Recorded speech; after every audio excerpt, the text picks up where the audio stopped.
Good afternoon. It is 5:12 p.m. on November 5th, 2025. And the District Columbia State Board of Education working session is now called to order. The working session is being streamed live on the State Board's YouTube page for members of the public to view. The roll will now be called to determine the presence of a quorum. Director Butler, please call the roll. Representative Chamberlain, Present. Representative Dinkley, Present. Representative Monkeybar, Present. Representative Wiley, Here. Representative Best, Present. Representative Chang, Hello.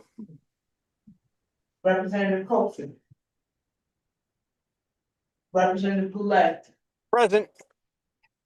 Representative Peterson, here, Representative Johnson Law, Representative Thompson, Vice President Williams, Present. President Patterson, President. President Patterson, we have a quorum.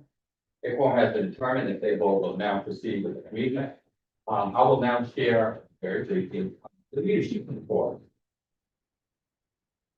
There were two meetings that the leadership had in October. I've sent these out via email, so they should be in your emails, members and staff. But we also have to read as well and follow up. But in the month of October, we had a meeting with our deputy mayor of education on 10/10/25. Subject matters that we talked about, try to do this very briefly. We followed up on our student safety letter sent on October 1st. And we also talked about DCK changes, and maybe kind of say that we got caught off guard. And with having visitors here, we had a number of charter schools that reached out to us and kind of wanted to know about those changes. They said they'll do better in communication with us when they start to consider change to DCK. So we'll just discuss everything so that we're all coordinated on the same page and we'll create kind of like a panic for people to kind of watch these changes. So we had a discussion on that. We also had a brief discussion on our high school requirement task force update. At that particular time, we were talking about the members that were going to be on that particular board.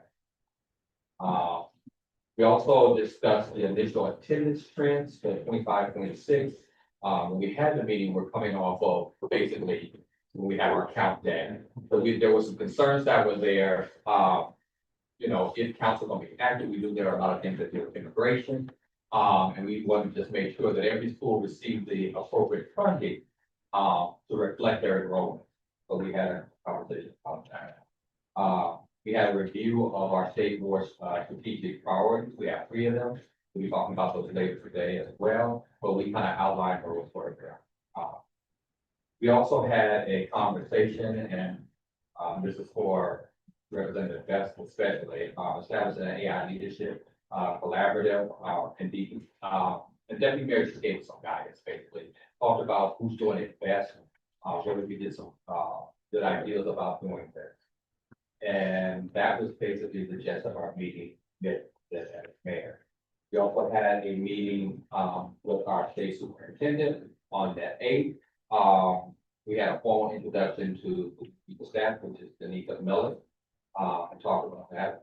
On the same subjects, pretty much that we did with the deputy mayor, talk about DC Cape and the changes that were going to be there and why they were trying to make some of these changes based on some of the it's very laborious to actually administer this test. They want to make sure that it's not taking as much time as it does to do this assessment. They want to make it easier. So we just discussed that. Again, we talked about attendance and make sure it reflects the proper, enrollment. And that's for the most part, we talked about the same things that we did with planning. So that's pretty much the part. I'll close with this in the report is basically, I want to thank our staff for helping us go out to NASB. NASB was a great conference for those who know about the Master Association, State Board of Education. We did together, we went out to Austin. It was really informative for those who got to attend. I believe 5 members went out, representatives went out, and how many staff? Director? 4 staffmen. We also want to highlight Dr. Fleischer, who received an amazing award. We want to follow up now. It's always good to be recognized. And then also we want to talk about our student representatives who did an amazing job representing us and presenting and showing that we got the best representatives in the nation as far as student representatives, and that we're doing this really well and want to continue to be the standard almost for state boards. So we also had that verification. So with that being said, that is the conclusion for my leadership report. If there are any questions. All right, thank you. We will now move to our executive director for her report. Good evening, members of the DC State Board of Education. Over the past month, members of our team attended the National Association of State Board of Education Conference in preparation for the conference. Dr. Fleischer collaborated with national partners, NASB staff, and two of our student representatives to prepare and present a workshop. Dr. Fleischer was also awarded a national award for his dedicated service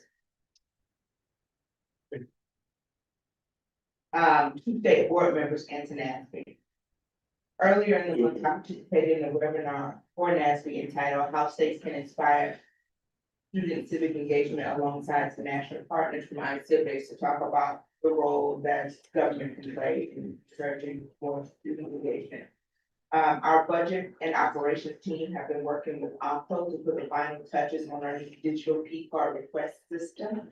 We hope to launch this agency right before the end of the first quarter in FY26.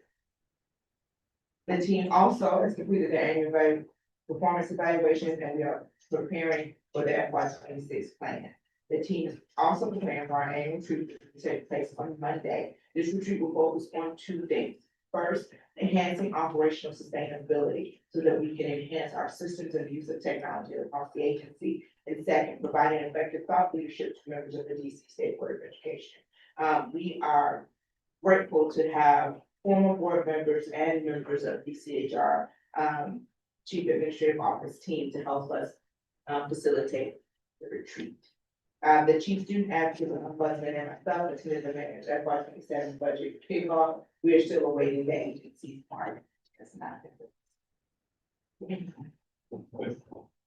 I also want to recognize and celebrate our public information officer, Andrew, for taking the LSAT earlier today. And then for showing up for the evening meeting immediately following said test. Everyone on our team works extremely hard, both for SBOE and in their personal pursuit of excellence. Andrew, we're very proud of you. Lastly, the SBOE leadership team is meeting with Chairman Middleton tomorrow and OSSE next week. Please don't forget to share any agenda items that you may have. Thank you. Are there any questions for the director for her report? Many of the representatives are on. All right. Now I'm going to turn to for the next 45 minutes. You don't have to use it all. But you do have a lot of about time for also the state superintendent of education. They're going to update us on DCK. Something that everybody has wanted to hear about more. The floor is yours. Yeah, can I ask a quick question? Sure. Would you like us to hold questions to the end or? Yeah, that'd be great, thank you. All right. Thank you. I was just saying, yes, as you talked about in the leadership meeting, we know that this is a topic of interest to board members, and so we want to make sure that folks are abreast of the most up-to-date information on this topic. So with that, I'll turn it over to Superintendent Schultz. Hi, everyone. Thanks for having me here this evening to talk about my favorite topic these days, our transition to DCK 2.0. My name is Kelly Scholl. I'm the Assistant Superintendent of Data Assessment and Research here at OSSE.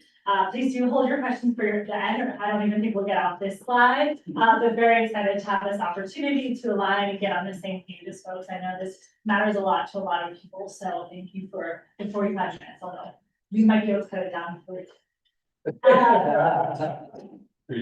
after I share a little bit about DCK 2.0, I'll pass it back to Andrew for sort of a brief status update about some of the things OSSE is thinking about related to AI. So we are here today to provide you some background information on the requirements and process that led to the decision to move to DCK 2.0, some benefits that we believe exist here, as well as the next steps.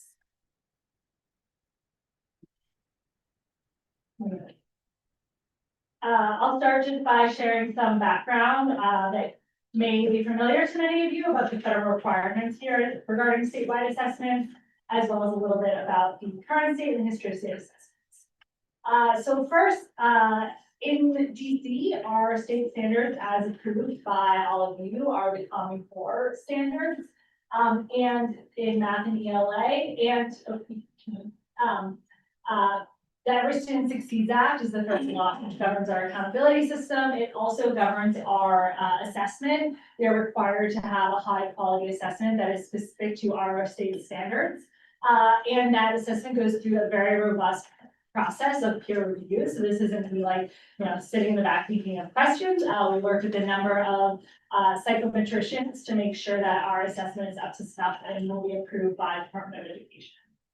We are required to assess students in grades 3 through 8 in math and ELA, and at least once in high school. And we are also required to assess in science once in each grade band, and to have an English language assessment for students who are gaining English language skills.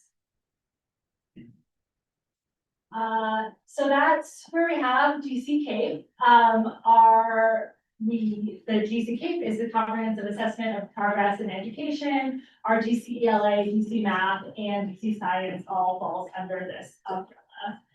You may recall that DC transitioned to DC CAPE just in 2004. Prior to that, we were part of the PARC consortium, which dissolved. We were the last state in the consortium, which meant it wasn't a consortium anymore.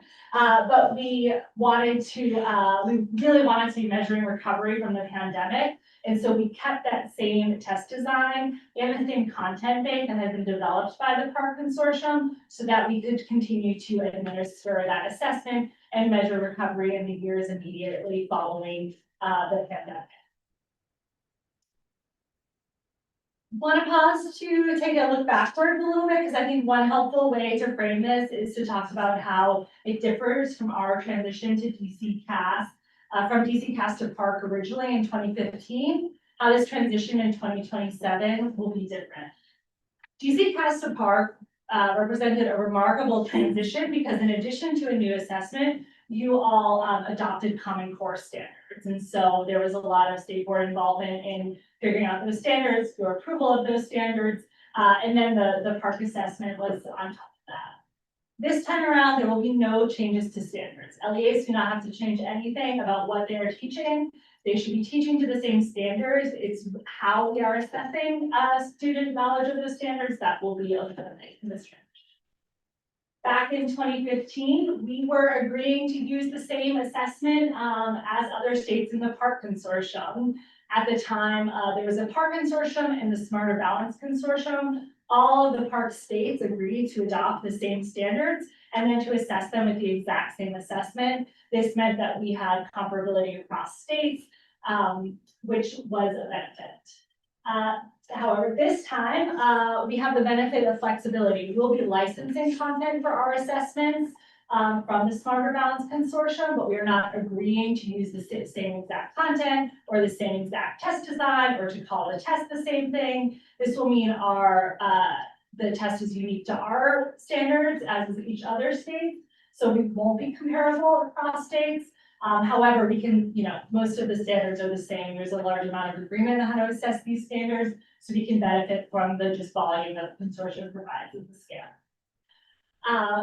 From a school administrator lens, 2015 was also very significant because we went from paper-based tests to computer-based tests. So we weren't rounding up all these papers and finding the right number 2 pencils anymore, but we were, schools had to have the right equipment. This time around, it will continue to be a computer-based assessment, actually administered in the same student-facing platform called Adam. What will be different is that it is a computer adaptive assessment, and so it will be a shorter assessment, and the assessment will will zero in on within the grade level, the student skill level, faster. So we are excited about that, but it will not be a change for LEAs and sort of how they have to prep their tech or their.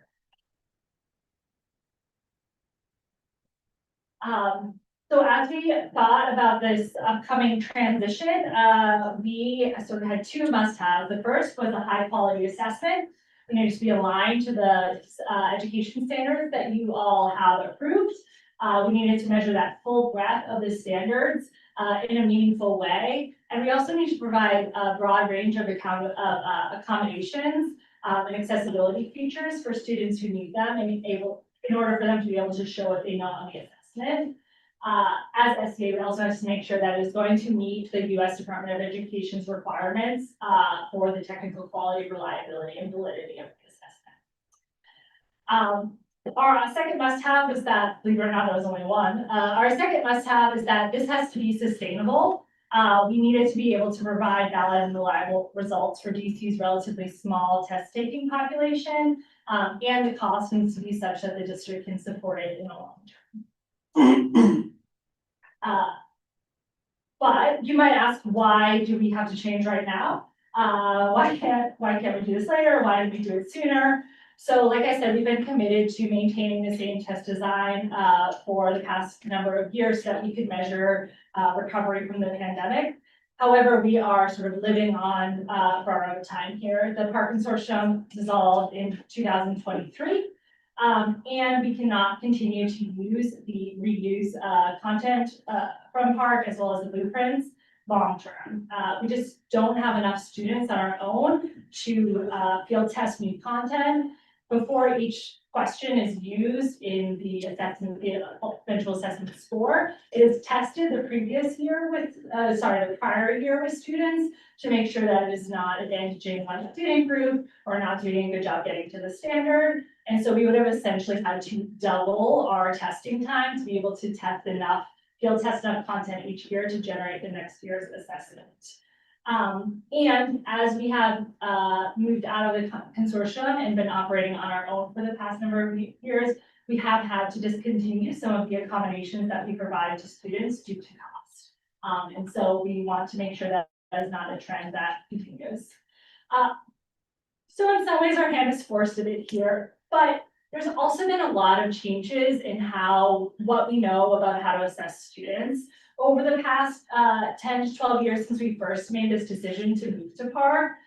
So this is an opportunity for us to evolve, do our assessments in a better way, take less of students' time, and have an assessment that reflects the best in assessment practices. Okay, so I do want to say here that OSSE had to walk a pretty fine line while soliciting feedback about our statewide assessment system and its desired future state. In addition to this being a big decision and a high stakes decision related to school and academics, the statewide assessment contract is a fairly large one, and we had to be careful not to give preference or advantage to any organization as required by contracting rules. For that reason, OSSE cannot explicitly name the upcoming transition or discuss it. And I was in some pretty awkward meetings, even with our current vendor who didn't know we were making the assessment, because we couldn't say it until the decision was made. And so we sort of ripped the Band-Aid off, shared as soon as we could, so that we could align with all of you, align with our friends at the Public Charter School Board, work with the LEAs to make sure we're ready for this by the time 2027. But of course, we did want to hear from LEAs. And so we wanted to know what they liked and didn't like about the current system so that it would inform our choices about how to move forward. We conducted focus groups and deployed a survey to gather feedback regarding assessments, changes the assessment itself, as well as the student and educators. We also we met with the LEA assessment managers and the superintendent's advisory councils, which included school leaders, teachers, and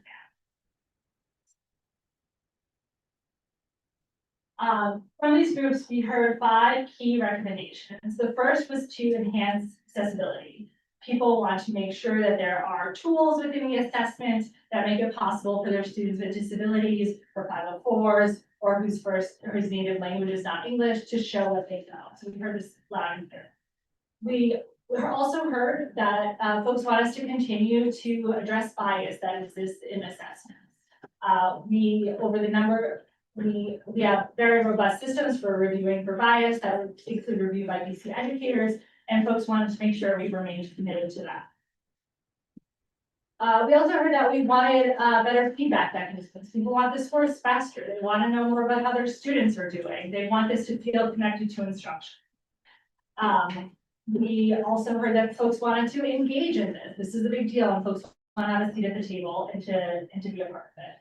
And finally, we heard a call to invest in transparency, provide educators with the tools and training to understand the assessment design and structure. So as we considered OSSE's requirements and the high quality and sustainable assessment, we heard feedback from LEAs. There was one clear best choice. And that choice was smarter balance. And so I know we've talked a lot about why GC had to move to something else, but we're also generally excited and believe that this is a better tool for educators and students, and we are excited for them to have access.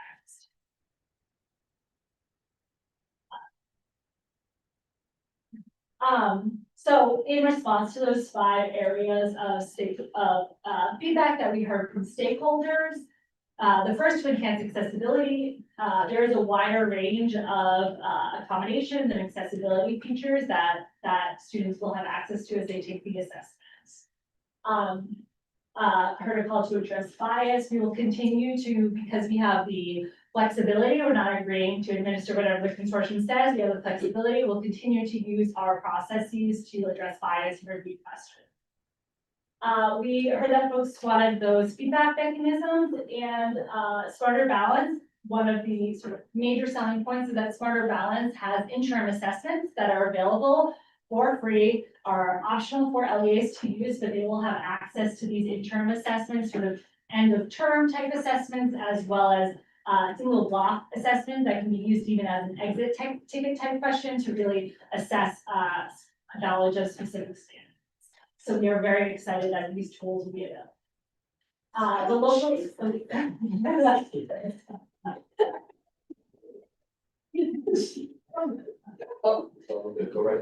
We will continue to have local input and control over our assessment. And lastly, to invest in transparency, there's a wide array of publicly available practice tests, content information about how the test is designed. And so we actually met with LEAs just this week to share these resources with them. And we are excited for folks to be able to dive in.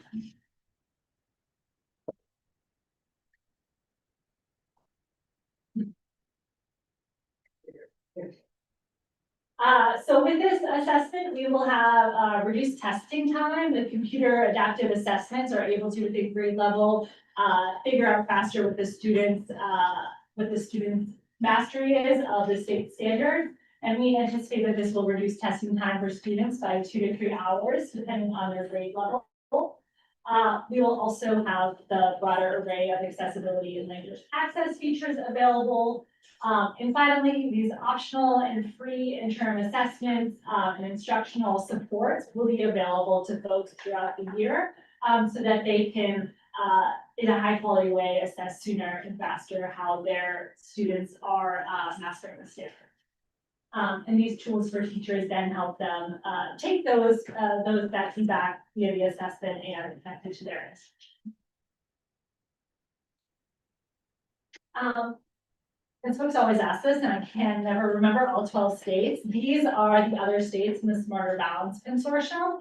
Like I said, this really provides us with a content bank for our assessments, but each state continues to make their own choices about design and their standards. And so quite different from the previous consortium.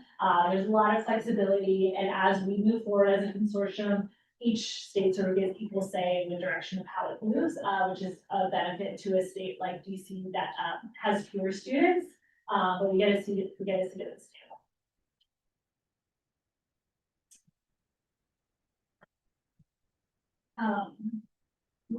Like I said, we shared the news of the transition as soon as possible so that we could work through all of these next steps with you, talk open and transparently about what some of our options. I know that because talked with you all about accountability before, this is likely top of mind for many folks in this room, how this will impact accountability. But before I dive into that, I want to name that none of the options DC had, including maintaining its own assessment, was going to allow us to report at 5 performance levels. Even if we had decided to be completely independent and generate our own content, we cannot sustain 5 performance levels in a valid and reliable way. We were one of the few states with 5 performance levels. I think Ohio and Florida are the only other states I can think of that have 5 performance levels, or although don't quote me, most states use 4 performance levels. They are more valid, we'll pass stuff with the Department of Education, so even if we were going to go our own way, we were going to have to reduce to 4 performance levels, which would have had these same impacts on accountability. And the primary impact is that in 2027, DC will not be able to calculate student level growth scores. The design and the scale of the assessment is such that we cannot compare student level performance on DC Cape 1.0 to student level performance on DC Cape 2.0. Trust me, I would love nothing more than being able to do this. We have talked quite a bit with the psychometricians on our technical advisory committee about if there's any options to do this. There is not, which means that in 2027, our accountability system will not have student level growth measures. But it's just 1 year. In 2028, we'll be able to return to calculating all of the growth measures as outlined in the state plan approved by all of you, as well as all of our other metrics and sort of resume normal operation. We have met with U.S. Department of Education about what this means for our state plan in our school designations in 2027. We meet with PCSB regularly as they work through some of their Aspire considerations, and I'm grateful for the team time over at PCSB as we work to stay aligned on this. We will continue to talk and coordinate with you as we work through this. And also, of course, LEAs, we are planning to engage them in early December, but what the impacts are and what we think will happen and solicit their feedback. As we move forward with this, we will sort of have some guideposts that we are trying to stick to. The first is that we want to provide as much continuity as possible with the current statewide accountability system. You all, the public, put in a lot of effort into redesigning our statewide accountability system just a few years ago. And so we want to honor that. We see the value of consistency. So as much as possible, we'll maintain. Whatever we do, we want to adjust within the current ESSA state plan, without needing to reopen the process with state board and U.S. Department of Education. Again, that consistency piece. But if I think our federal partners are a little bit unpredictable at the moment, and so we'll have to think about that. And then we, of course, want to calculate all metrics in a transparent, statistically sound way. This matters for families, it matters for students, it matters for schools, and so we want to take seriously our responsibility to only calculate metrics that are going to be meaningful and alive. A few notes on the work that is currently underway for this spring 2027 transition. We are currently working with our vendor to update our test admin platform so that we can include these optional interim assessments. Educators and students will be able to access them the same way they access the end of year summative assessment. We are meeting with LEAs regularly. Just this week, we provided them resources such as sample items and sample tests and information, content explorer tools, so they could see how each standard will be assessed. We are updating our administrative resources and training so that everybody feels ready to go in 2027, and planning parent communications for next year so that parents, families, caregivers know what to expect when they start carrying DCP 2.0. I'm going to pass it off to Andrew for the brief update on AI, and then happy to. So you want to do questions on the AI? Yeah. I don't imagine there'll be a ton of AI. I think we'll be on. Surprise you all. But yes, you can go to the next slide. So yes, thank you very much, Kelly. Dr. Mitchell shared an update with board leadership on AI recently, but I just wanted to make sure that all board members have the same understanding of the work that we're doing in this space. Please know this is not an in-depth overview, but simply a brief update to inform members as you continue to build your knowledge on what is happening in the district on AI in education. So we have we hosted a conversation with charter LEA leaders about AI in March. we engaged DCPS, we sat down, with, assistants and, Shoals, and Russ, and, DCPS leadership, on AI, how they're using it in their, schools, to improve educator and school student experience. Then, just last month, we, partnered with the University of District of Columbia to host a 3-day professional development institute focused on AI, and other digital tools to support adult learners specifically. Then we are currently hosting a 4-part peer learning network series open to all OSSE employees to learn about AI and its potential impact on education. And again, this is going to show us leading on that. And we've engaged with the REL to do a landscape analysis of current LEA AI policies in DC. So there's some existing resources out there and landscape policies that are publicly available on statewide policies, but we're interested in sort of digging deeper on what exists in DC. And so this will help inform us on that. And our leadership team has recently read guidance on AI and K-12 education that has been released from other states. We're in discussions as a OSSE leadership team on what exists out there and our role in setting guidance. And so all of these steps will inform our development and our next steps in terms of where we go for LEA guidance here.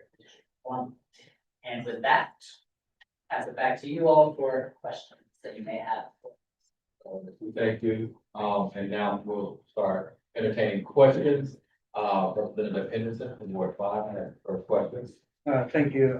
I'll start with just a comment on the AI. I do think it is important and would be extremely helpful for us to lead in making statewide guidance. I have learned, thanks to my colleague in Ward 6, that DCPS has a pretty comprehensive view of what they think schools need to do. And I would love for that to be kind of elevated to a statewide level.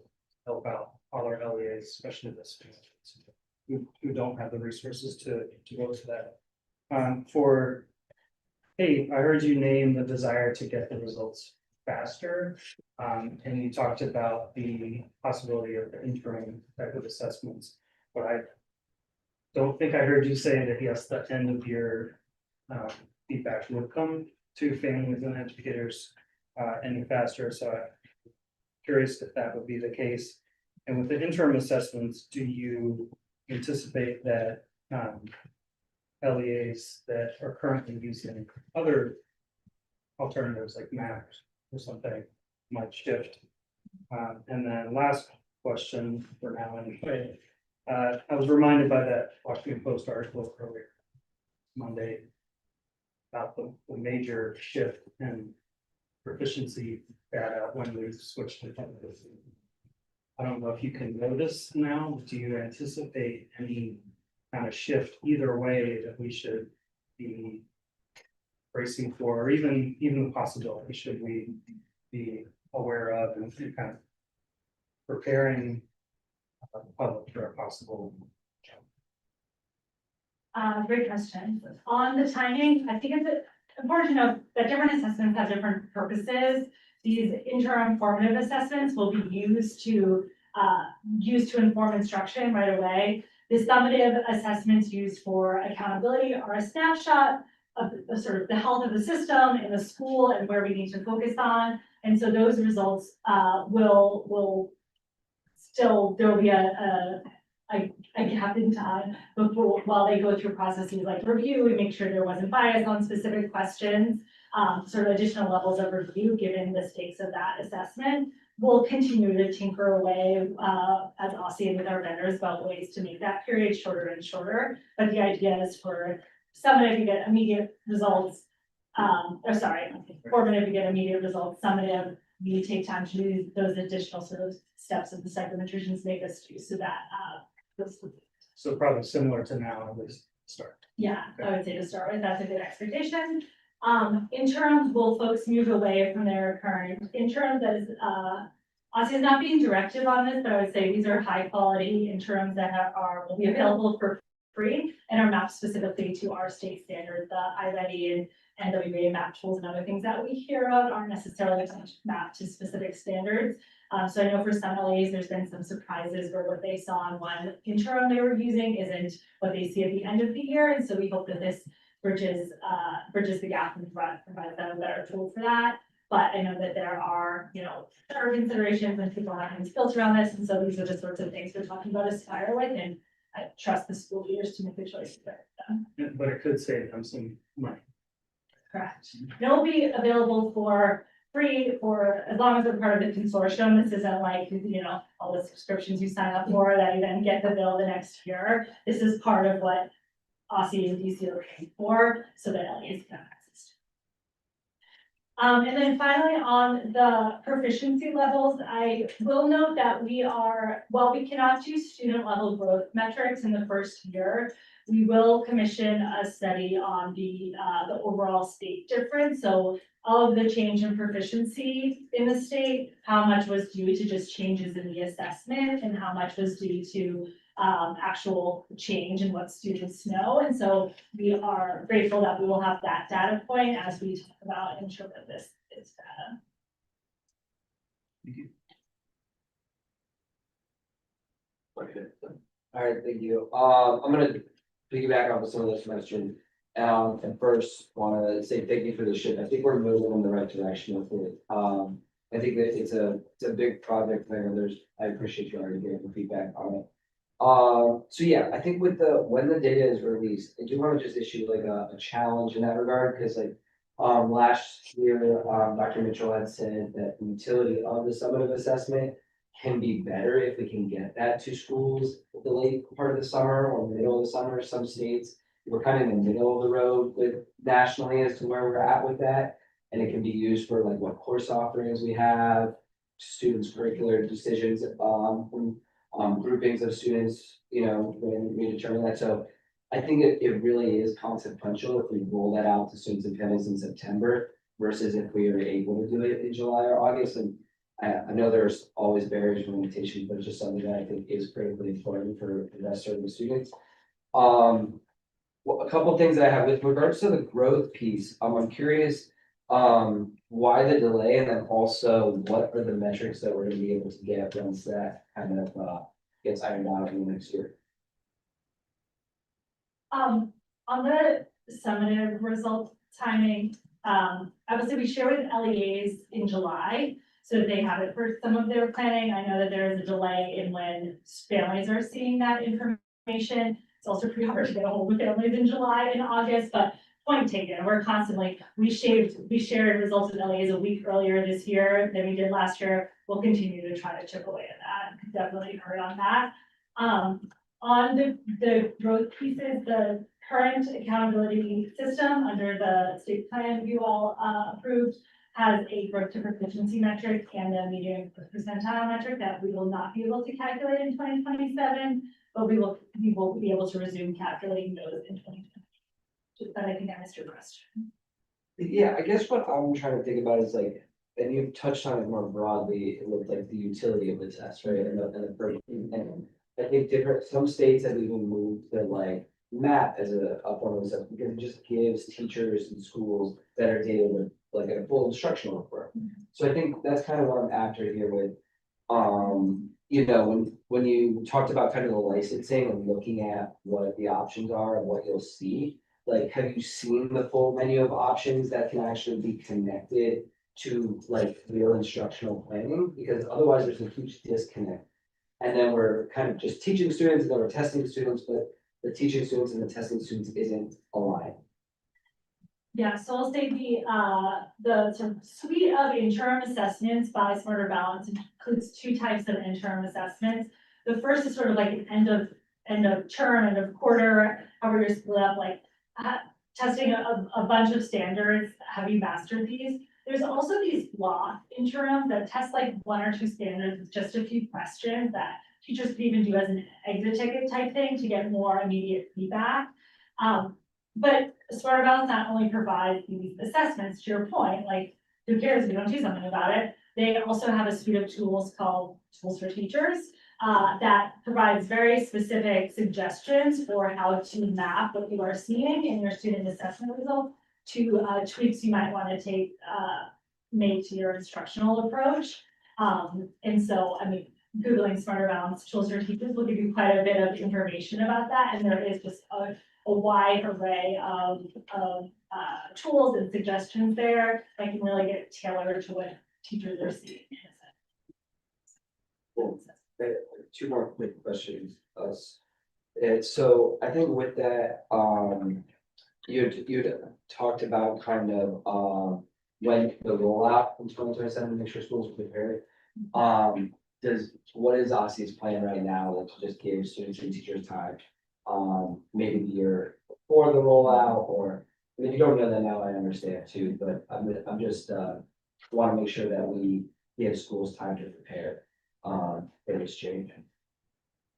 I think that's a great point. We have started talking with LEA leaders and assessment managers about this transition. I think it's important to remember, folks still have to do this 2026 statewide assessment too, and so it's a balance of making sure folks are prepared and have plenty of lead time and not like overwhelming, or asking for a lot of things right now, while we're still asking and requiring folks to do an excellent job doing the, administering the 2026 assessment. So I will say a lot of the sort of specific, handbooks and trainings and policies will start once we get past this 2026 assessment. But we are already working with our vendor and starting to beta test our platform for these interims, so that as soon as possible and prior to the next school year, we release these for all of this. Representative Beth from 6. All right, hey everyone, thank you for coming out. I guess this one's for Andrew. First, thank you for bringing this up to us. My first question, once again, I have one question and a couple of suggestions, is what is your timeline looking like as far as the guidance? I know this is something that's been like thought of for a little while, and you all are, putting some effort towards it now. Just wondering, like, when could we probably expect something to go out to schools and school districts? I mean, schools and LEAs. There we go. Thank you. No, I appreciate the question, and as I believe we share with leadership, this answer probably won't make you super happy, but we don't have a totally defined timeline right now. We really have to do the work to engage with the content and to engage with our partners to build that out. But as we get greater clarity on that timeline, happy to share that with you. Right, so I have two suggestions, which can help make that timeline go a little faster, because I think we definitely need to get it out as soon as possible. That I will work to do that. As my colleague, Representative Henderson said, DCPS is a pretty solid framework. I had a meeting with Lucas Torrey, and he's doing some pretty good work over there. And I think that's something that could, also be lifted. Have you all met with AI for Equity? That is not a name that rings to me, yeah. Yeah. Happy to, keep going. AI for Equity is an organization that has helped over 50 school districts identify and develop like what their framework and their strategies are. There's a guy named, his name is Aaron Cuny. He's really, really solid, and I could provide you with an intro. I feel like we don't need to reinvent the wheel. And obviously we want to make something that works best for us. But I know for sure that they have some really solid information. And then my last thing is, as we start to think about what it is that we need, and I know you probably are already thinking about it, but I just want to make sure I'm on the record standing as well. That, obviously the district level guidance, but the teacher professional development, as well as the school leader professional development. So we know that, like, even if our teachers are down, if our school leaders don't buy into it, it's gonna die. And so, I do think about it. To think about those things. I would love to be, if you need any assistance connecting the dots, I would love the support if anything possible, so. We definitely appreciate the feedback and tips. I do want to just note that in both you and Representative Henderson said lifting up the DCPS guidance, and I think we do want to be a little bit what we value our DCPS partners absolutely, and they're doing some really innovative work in the space. We have, as Dr. Walker Davis can speak to much more eloquently than myself, tons of LEAs with a lot of different experiences and different values and value add that they bring. And so we want to make sure that we are, making something that would be bring perspective and appropriate across all of our LEAs. Would you mind if I send an email introduction to you and Aaron, could you, AF record? Move around to see if there's other questions. I know, kind of inside your presentation, there was also a past because, I know when we did this, the report card and accountability framework, at that particular time, our former superintendent, he said, we look at it every 2 years for revision. And I think I heard in the federal statement that they're asking us not to do anything to it until this is completed. If I understand, it's because you guys want to calibrate on the one that we currently have in place. Yeah, I think the plan that we currently, trust me, there's always things I want to sort of like tweak and twist and turn in it. We did decrease the correlation between student economic disadvantage at the school and the school score. So we disrupted some of those patterns that we were seeing in the initial system. And it does feel like if, we are setting these goals for LEAs, asking them to work towards them, then changing their assessment in the middle, that there would be a lot of value and consistency at this moment. But happy to discuss further, so, but you got it. There's been much of a promise that we kind of made when the time got the grant, when we said, okay, we're gonna look at this because there was other nuances that they wanted to the report card, that we said we would revisit and we get past that particular time, we passed that revision. And I did not want to just let it go on the wayside and say, oh, we're never gonna look at it again. But we do understand the circumstances such as we have now. It's happened in the Department of Education and with the introduction of this new assessment, the way that we're doing 2.0, that we're not just overlooking that problem, but that we're actually trying to reconsider it. And I will say though, that we are not staying stagnant, this year, our school report card will have school climate survey, DC says, and our course catalogs, which were part of that original plan that you all approved, but have just taken us a while to work towards, and so we are committed to continue to engage in conversations to tinker, but it feels like providing some consistency to the sector and to our expectations around those scores specifically would be our preference. I appreciate that. And to Representative Bass, as we talk about LEAs, DME also brought up on the charter side that friendship is doing great things as well. So I wanted to be balanced in that. And who's doing great work around that. That was also one of our meetings that great work. With that being said, I don't see any, well, I'm sorry, our director would like to have a question. Go right ahead, man. It's funny, I was on the LSAT for jail, and this question came because they do a lot of test prep with the babies. But also a question that came up from my parents. Since the switch to computerized tests, it's one thing when you're in high school, you use computers for quite some time. Is there any guidance particularly for like those third graders who are now like, so that we aren't getting proficiency confused with the inability to type? Or like, what is that conversation like? Or I'm sure someone has thought of this, but I don't know the answer, so you're asking the question. Yes. I will say that a few things. One, I think our younger learners are becoming more and more sort of computer adaptive, computer proficient in recent years.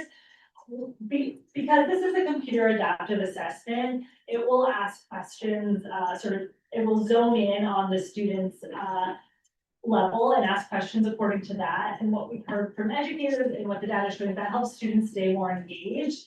What the PARC and DC Cape was a fixed form test, so you were gonna get the same questions no matter how many you were getting right and wrong, and students would disengage pretty quickly if they felt like they weren't gonna be able to be successful. And so we are hoping that with all learners, including younger learners, we can keep students engaged by asking them questions that they have where they can show what they know, and they're not feeling defeated after the first few questions. I would say we continue to monitor and assessment, experts sort of continue to think about how the student experience on the assessment. Nothing specific, but this is something that we look at sort of in our student meeting and after. So, Y'all want to turn to, student representative Chamberlain. Thank you guys for coming and sharing this with us. I have two questions. One is a more content-based question. I'm not sure if you guys are at the point in like this process where you could answer it. But I'm curious because it says statewide assessments must measure a higher order of thinking skills such as reasoning and critical thinking. How do you see that being implemented and like scored or measured in the assessment itself? And then I have a second question, but I don't want to crowd you. no, that's a great question, and I am not gonna probably be able to answer it in level of detail that you would like me to kind of a question. But I will say we have, on our team, we have, both a math specialist and an ELA specialist who were, educators for years before they joined the assessment side of things. And they, think a lot about how, there's a science to knowing what students know. I know the ELA specialist is very excited about some of sort of the passages and content that will appear on the ELA assessment and be able to engage students further and tease out in different ways, whether you know different literacy, different pieces of literacy. And so, and then on that side as well, there's like the 2+2, and then there's the word problem. And so assessing the standard in multiple different forms and progressively difficult ways, how we sort of tease out some of that higher order thinking. Okay, and then I have a very simple second question. Okay. Is that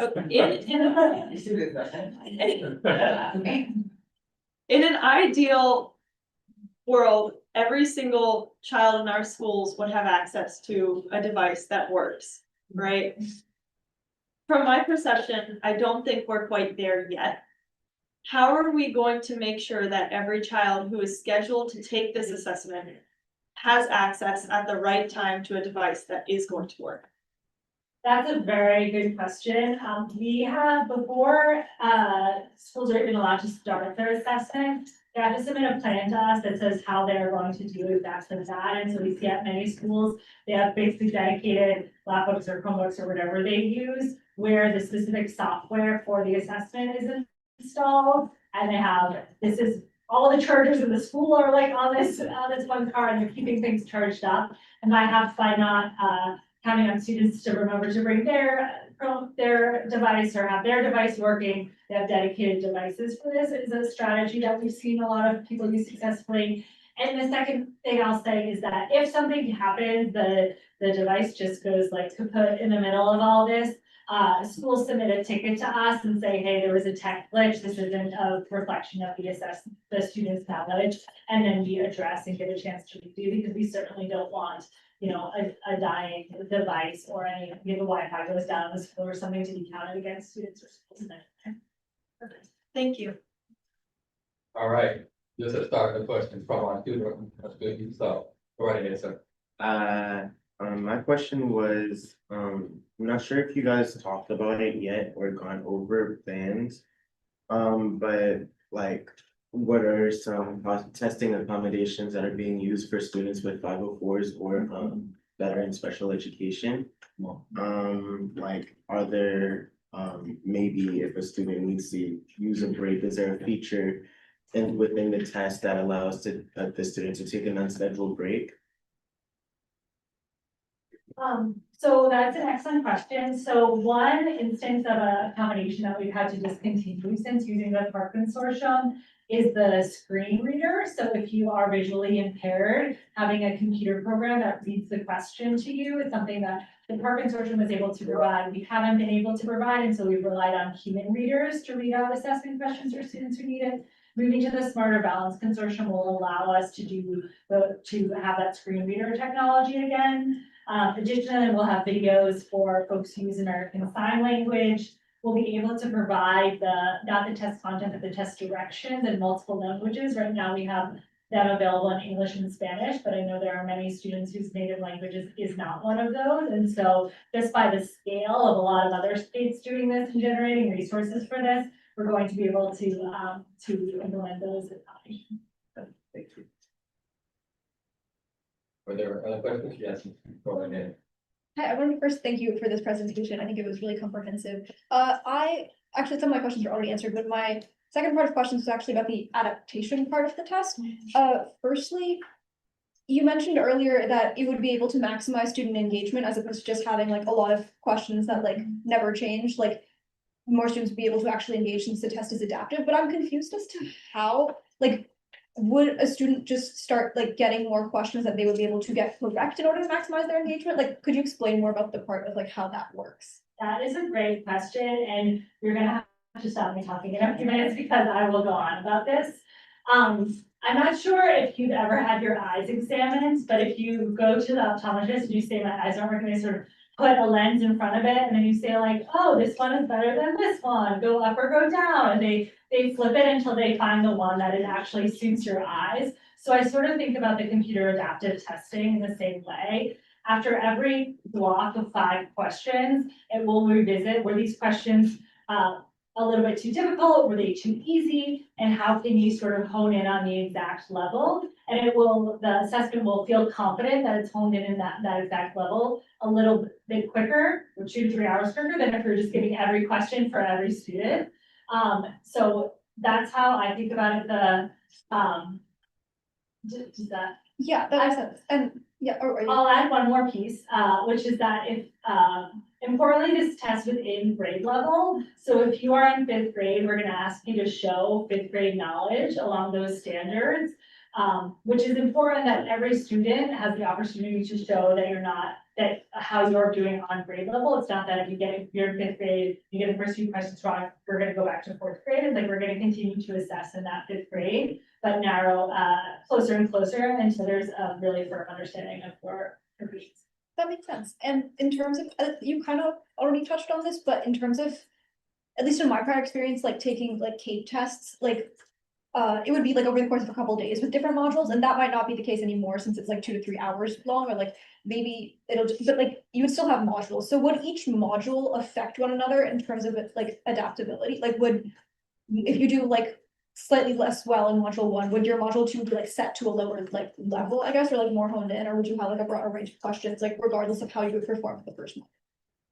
Well, again, that is a very good question, and I will follow up on that because I would like to know the answer to that. I'm very sorry for that. Oh, that's okay, because I was thinking of the way, like the last adaptive test I took, like the SAT like locks you out of the second module if you like perform module 1, and I want to know if I do believe, although I'm gonna fact check myself, that it sort of starts fresh, and the idea is that, if you're having a bad day, forgot to eat breakfast that one, whatever the situation is, we want the assessment to give you as many chances as possible to show your proficiency. So I do believe that it starts fresh, but I will double check and get back to you. Thank you.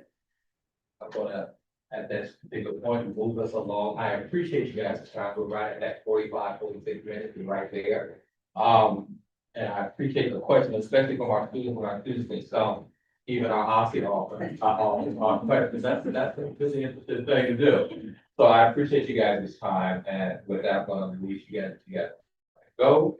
And now we're going to move to, the PCSB. And we are just extremely happy to have you here and your team here.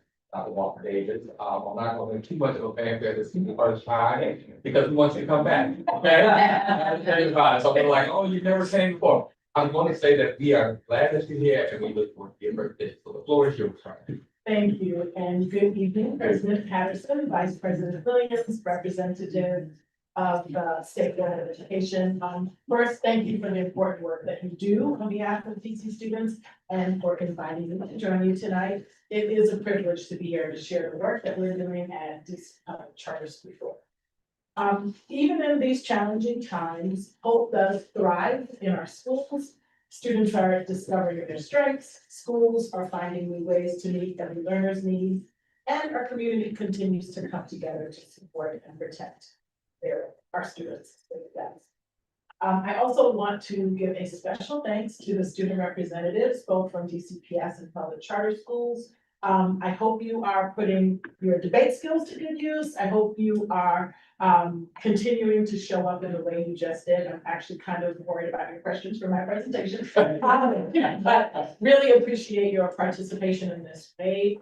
I do not say this lightly, that the practice that you are getting here as representatives of this body bodes well for our democracy. Quite frankly, our democratic values are under pressure, and it's encouraging to see young people actively engage in the way that you are engaged. So really, thank you for that. First slide.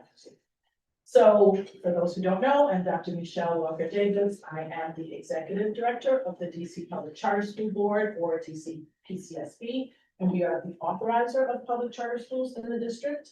And this slide here highlights what we do at PCSB. Our work is to ensure that schools are environments where all our students thrive. And our oversight, as you can see from this slide here, spans 3 key areas: academics, finance, and organization. So first, with respect to academics, we monitor, evaluate, and we report school performance across various academic areas. Our deliverables include performance on the Aspire system, which I'll be speaking about in more detail later, qualitative site reviews, and monitoring special education and emerging multilingual learning. Next, with respect to finance, we analyze and monitor the financial health of schools, and this includes financial analysis reports, creating financial corrective action plans if necessary, and reviewing school budgets, audits, and 990 filings. And then finally, organization. Here we review, report, and ensure schools comply with applicable laws and our policies. And our deliverables include an annual compliance report, ensuring that schools have staff trained to administer medication, for example, and also conducting annual organ testing. Those are just a few examples of those types of activities. And together, these efforts support the high standards and create the thriving environments that we want to see for all students. Aspire is one of the tools that we use in our academic oversight, but I will share more specifically about that work stream today. So as you know, at the State Board of Education, the DCPCSB's authority is grounded in the School Reform Act, or the SRA, enacted in 1996. The SRA sets the process for DCPCSB to grant charters, and it requires us to renew them every 15 years. The SRA also lays out the requirements for those renewals. So first, a school must not have broken any laws or violated any terms and conditions of its charter. Second, a school must have met the goals and academic achievement expectations set forth in its charter. And importantly, the SRA does not grant us discretion on either of those points. If a public charter school violates the law or fails to meet its charter goals, DCPCSB cannot renew that school's charter. The SRA also requires us to review each public charter school at least once every 5 years to assess academic performance, legal and charter compliance, as well as their financial health. But unlike the 15-year renewal, the DC Public Charter School Board does have discretion with 5-year reviews. So if a school is not doing well at a 5-year review, our board can vote to continue the school with the expectation that it will continue to do well and improve. And if a school is struggling to meet its commitments, the board can vote to continue the school with certain conditions or expectations. And in extreme cases, the board can vote to begin the charter revocation process if the school is not meeting its performance measures. During these reviews and renewals, we measure a school against its own charter goals or the set of commitments that it made in return for autonomy. So wanted to set that context as we begin to talk about our performance framework. So next. I'm here to speak about Aspire primarily, and I want to start by saying that Aspire stands for Annual School Performance Index Report and Evaluation. And simply put, Aspire means achieving excellent schools for all students, particularly those from communities that have been historically marginalized. We developed Aspire in collaboration with school leaders, educators, families, and community members. And primarily, Aspire centers equity and opportunity, while aiming to give the public a clear view of how schools are serving their students. Aspire goes beyond a single test score. It incorporates multiple measures like student growth, achievement, attendance, and the enrollment to provide a fuller picture of what's working. And we will begin publishing Aspire data next year. Anybody with internet access should be able to review how well public charter schools serve their students. We are excited that last month at our board meeting, we had 2 schools adopt Aspire as their goals. And we hope that many more will follow, much like we currently have a majority of our schools who are under our previous performance management framework. Our board will use Aspire to make oversight decisions, and we hope that school leaders will use the data to understand where their students excel, where they need improvement, and where they can apply promising practices to spur innovation. We also hope that others, including the state board, will use the data to highlight approaches that are driving meaningful improvement in student outcomes. A little bit about how Aspire works. Aspire includes 5 frameworks based on the students served and the programs offered at our events.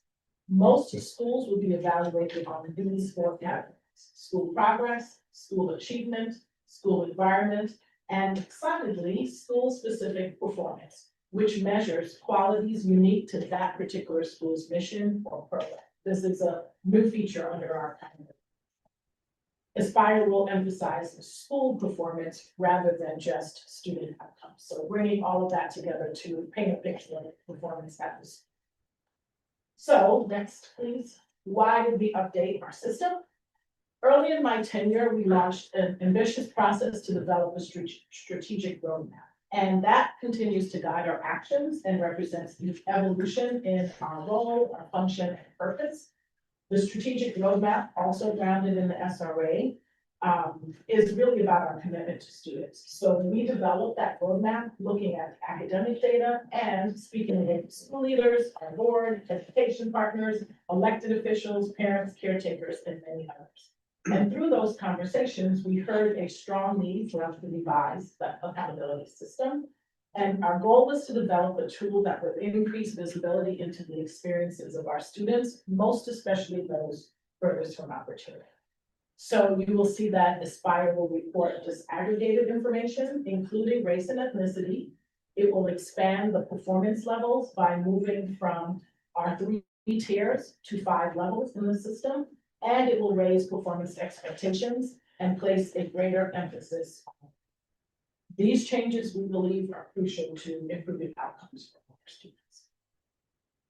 I want to just focus, next slide here, knowing that this body is focused on attendance, I did want to share that DCP-CSB is making chronic absenteeism, defined as the number of students missing 10% or more of the school year, a key part of Aspire.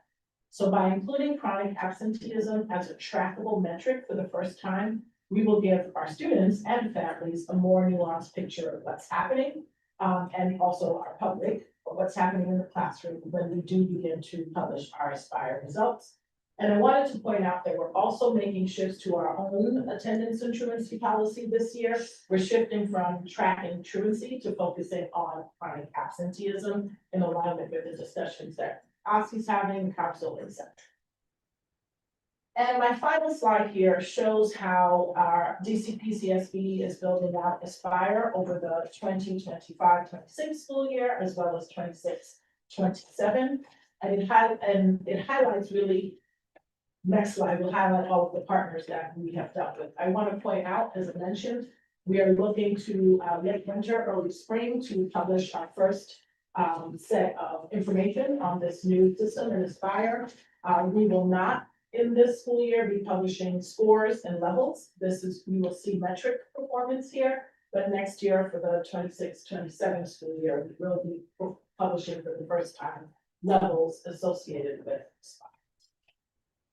And then you'll see on this last slide, all of the folks that we have engaged and will continue to engage over the next several months. We, from the beginning, we prioritized transparency and engagement. We knew it was an important part to building the system, and we think it's an equally important part as we roll out the system. You will see here the groups that we engaged, and we will continue to bring them along the way, as we roll out the system. So thank you for the opportunity to share that, and I know you have questions, and I look forward to answering. Okay. Now we're gonna open it up for questions. Our first thing comes from our Ward 5 Representative Henderson. That's over here. Okay, sorry. So cards on the table, I'm a skeptic of this form of accountability, and the reason is because it seems to me that the underlying premise is that by taking the metrics, by making them known, not just to the school leaders themselves and to, but also the public, to the parents who are making decisions about what school you go to, that will motivate innovation or improvement. But what I don't understand is, where the improvement is gonna come from if the school itself and maybe their model, like their charter, their vision that they came to the table with, and it's not getting the results they want.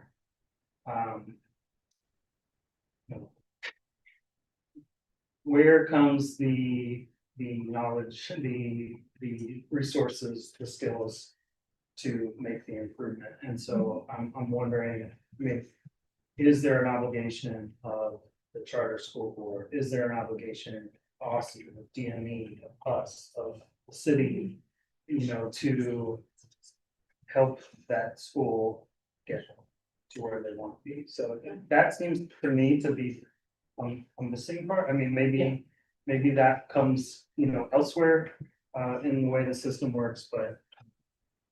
Yeah.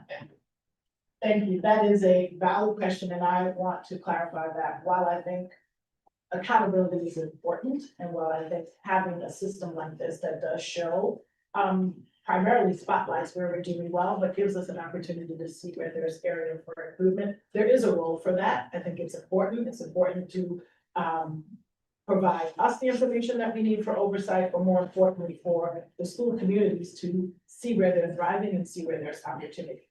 But I don't believe that that is the only part of how you see improvement. And so I would say that I agree with you. The premise is not just report data and hope that schools improve.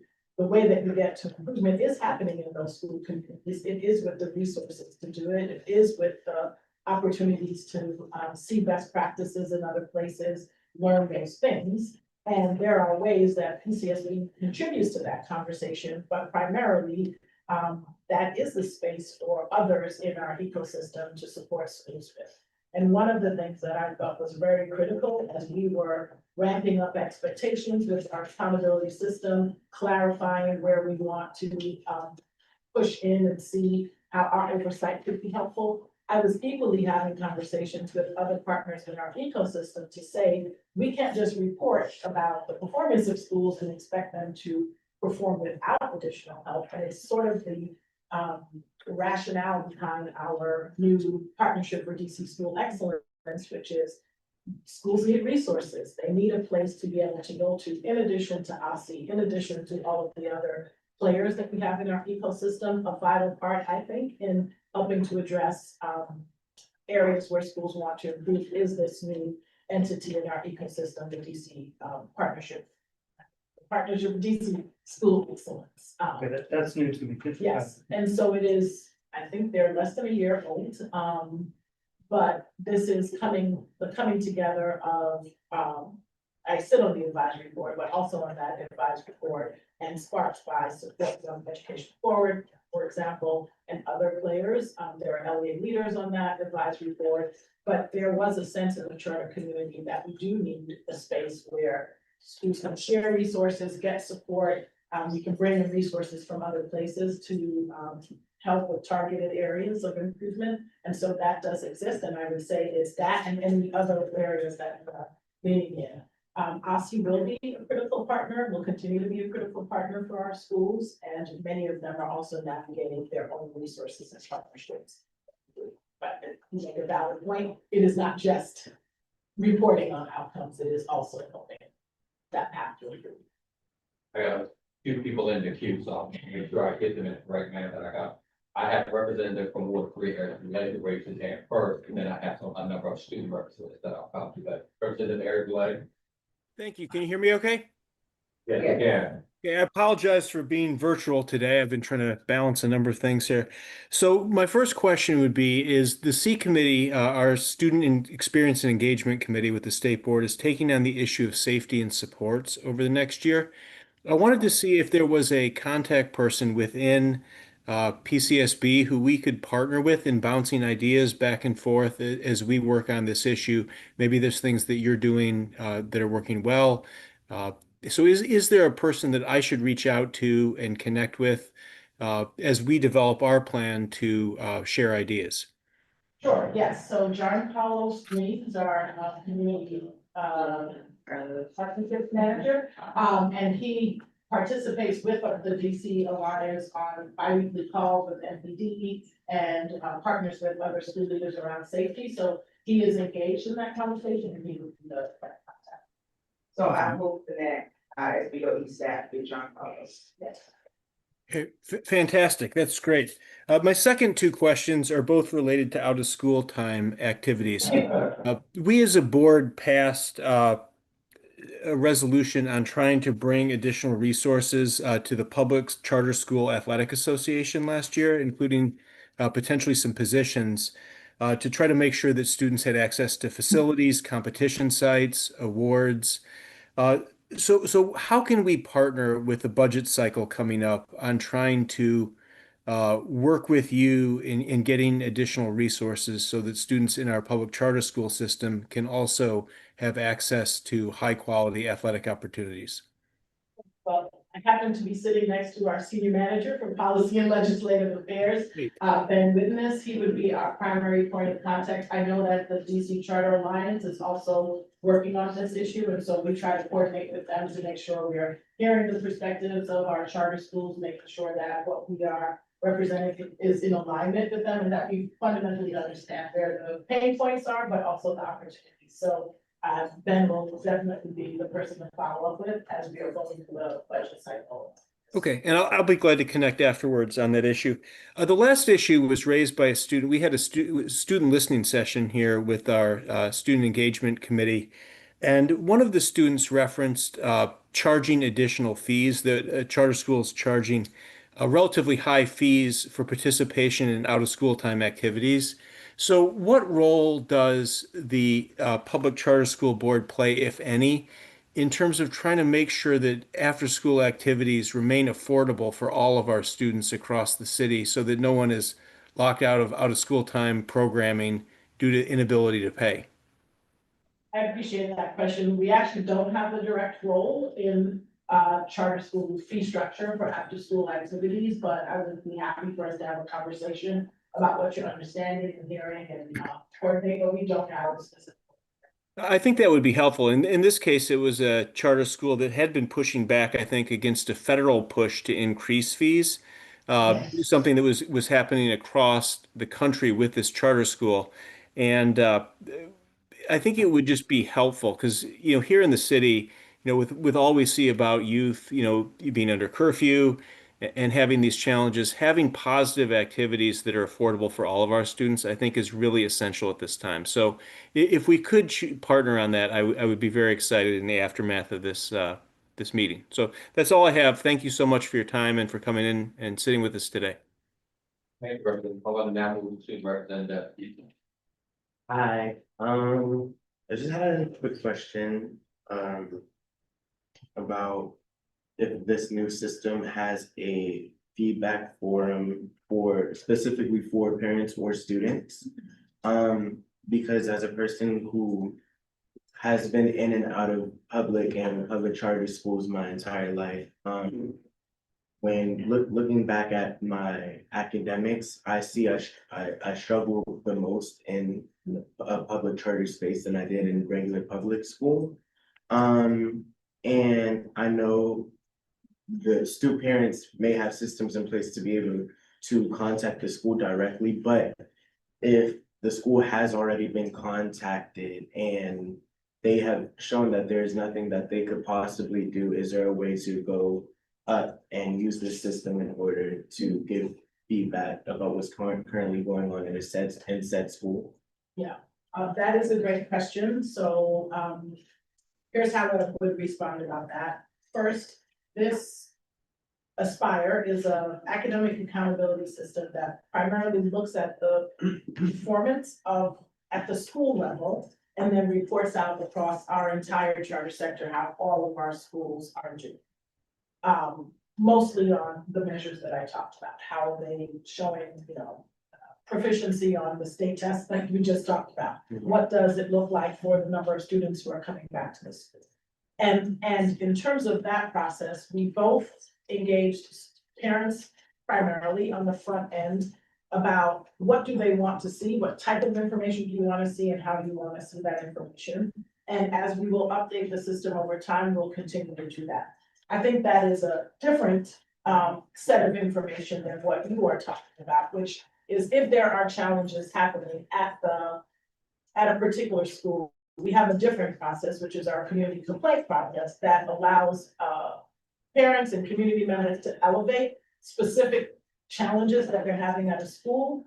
I will say that the school's board is actually the primary place for those things to be elevated and sorted through.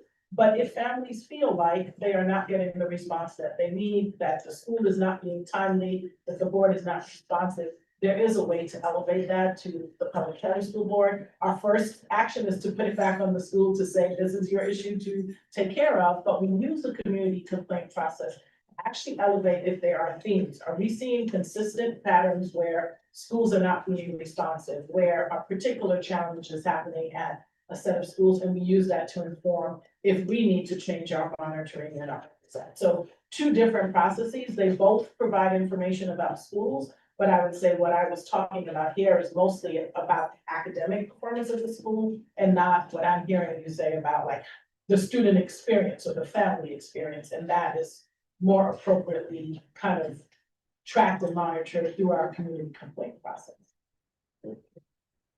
On the next goes to Representative Jenkins. Hi, so I do have a quick question about the frameworks and how each of them are weighted. Yes. So noting school progress, environment, achievement, and specific performance. Like for an example, taking into consideration a school that consistently achieves, has high school achievement. And there's like a limited area for progress, how would that reflect the evaluation? Yeah, that is a great question. I don't know what your graduation date is, but whatever it is, and after college or wherever you're going, we have places at PCSB for you with that kind of question. But let me talk about how the system works. So each of the I said we have 5 frameworks. We do have 5 frameworks, and then we have some sub-frameworks under each of those. But we have a framework for our schools that are only early childhood. We have a framework for schools that are pre-K-8, one for middle schools alone, one for high school. So there's a set of, in each of those frameworks, we're going to look at achievement and progress and environment and school specific differently. And within each of the frameworks, they're weighted slightly different. I would say for all of our frameworks, with the exception of high school, growth is actually, or what is considered progress, that is the highest weighted measure. So even if you are a school that tends to have a larger population of schools who might already, of students who might already be meeting achievement targets, we are looking at, even for those students, are you able to produce growth? Because we want to see students, even those who might not be far from opportunity, still advancing at their level. And given that we just all experienced a pandemic, we know that some of our schools have student populations where everyone coming in may not already be at the level of proficiency that we want to see. So we are valuing all of the efforts that they're doing to accelerate students to that proficiency. So growth is a huge part of our overall framework, regardless of the type of school. It is a little bit less of a percentage of the framework at our high school, just because there are so many other measures in the high school framework, but progress remains the biggest category. And the system itself is designed so that regardless of who you're serving, you're not overly advantaged or overly disadvantaged at a school.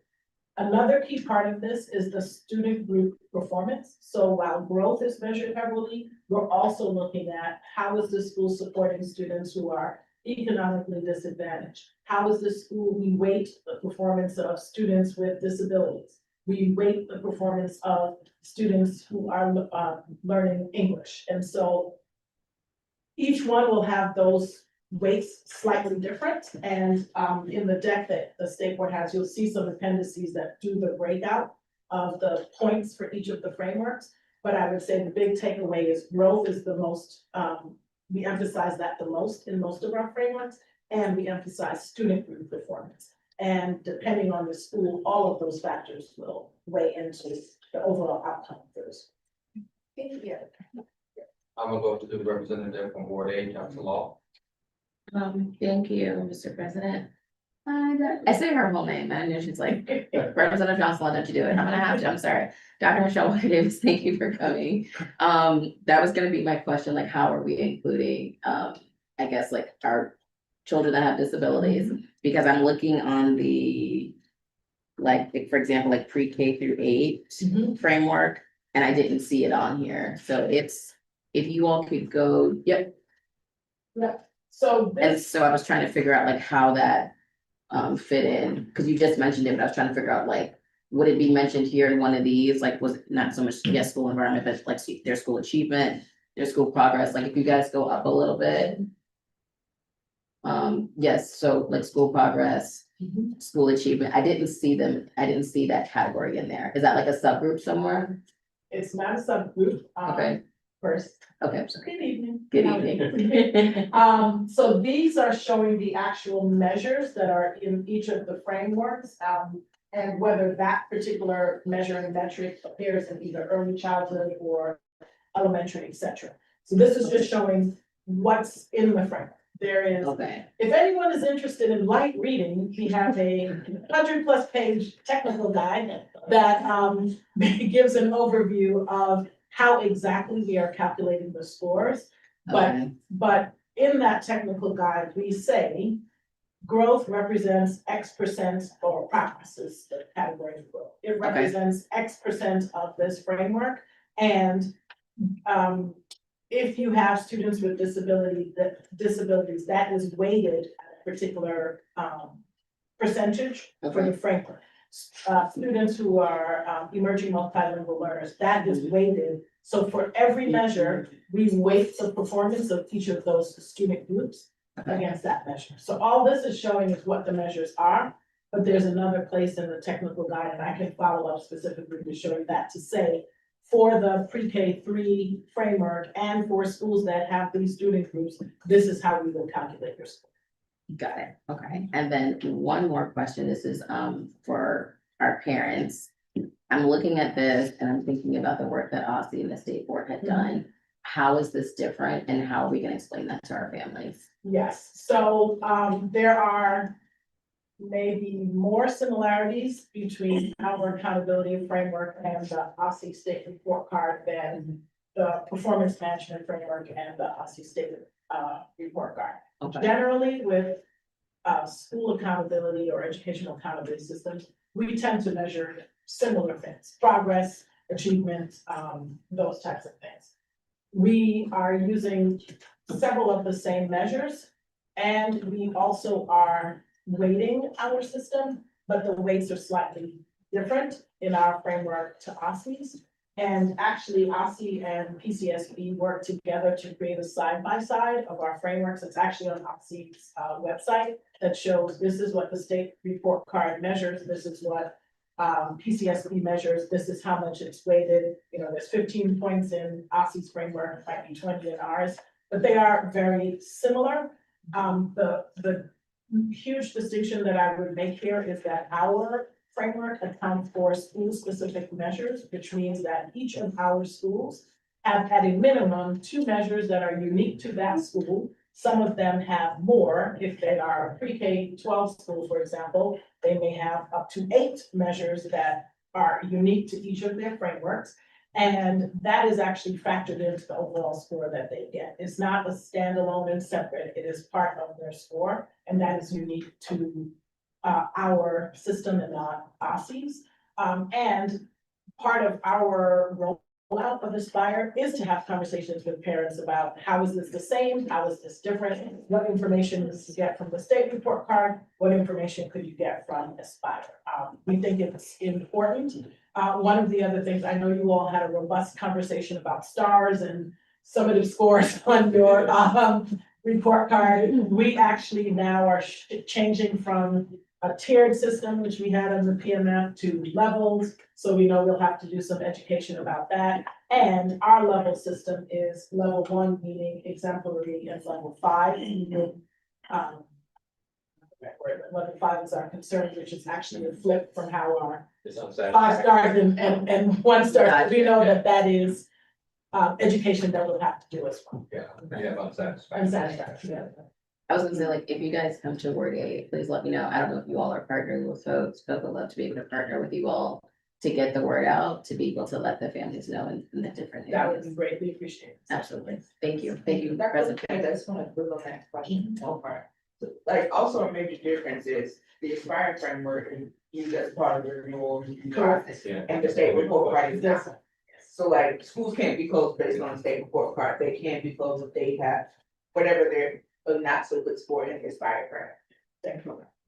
Question that, yeah, you know about that. Student representative, so.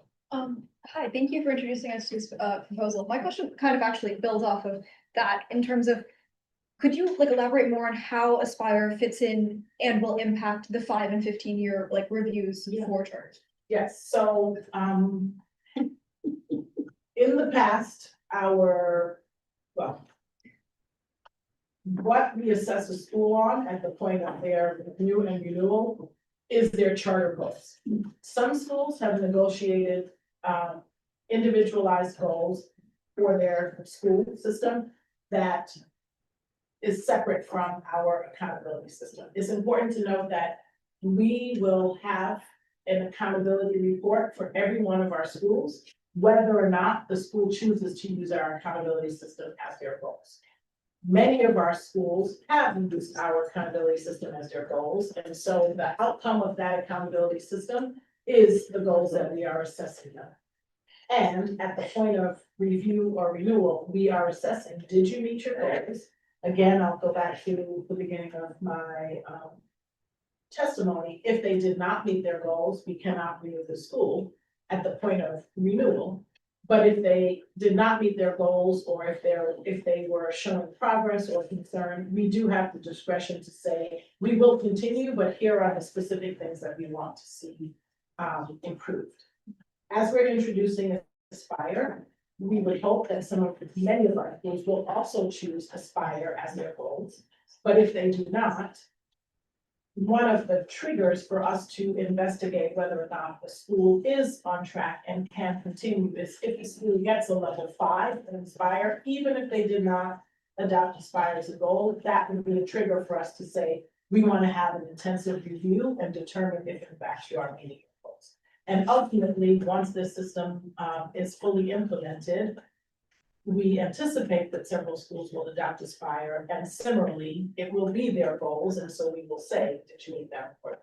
But right now, we're still in transition, and so Aspire does not factor, all of these things that I've mentioned, does not fully factor into the review cycle, except if a school has made improvement on Aspire in this last school. Okay, that makes sense. Thank you. So, about Williams? Yes, yeah, thank you so much, Dr. for doing this. I wanted to kind of touch base on the proposed attendance policy shift. Yes. So, both of those are huge issues, and you're shifting more to the chronic absence. Where do things stand now? Where do things stand next year? So just kind of the current status. Thank you. Yeah, that's a great question. So we are in the process of revising our attendance and truancy policy now.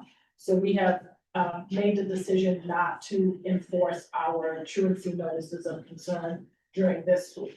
We're still gonna share data with our schools. We're still gonna have conversations if we see concerning patterns. But what we recognize is, number one, we did not update that policy since 2016, so it needed to be updated. It was not aligned to the current conversation that we're having across the city about chronic absenteeism.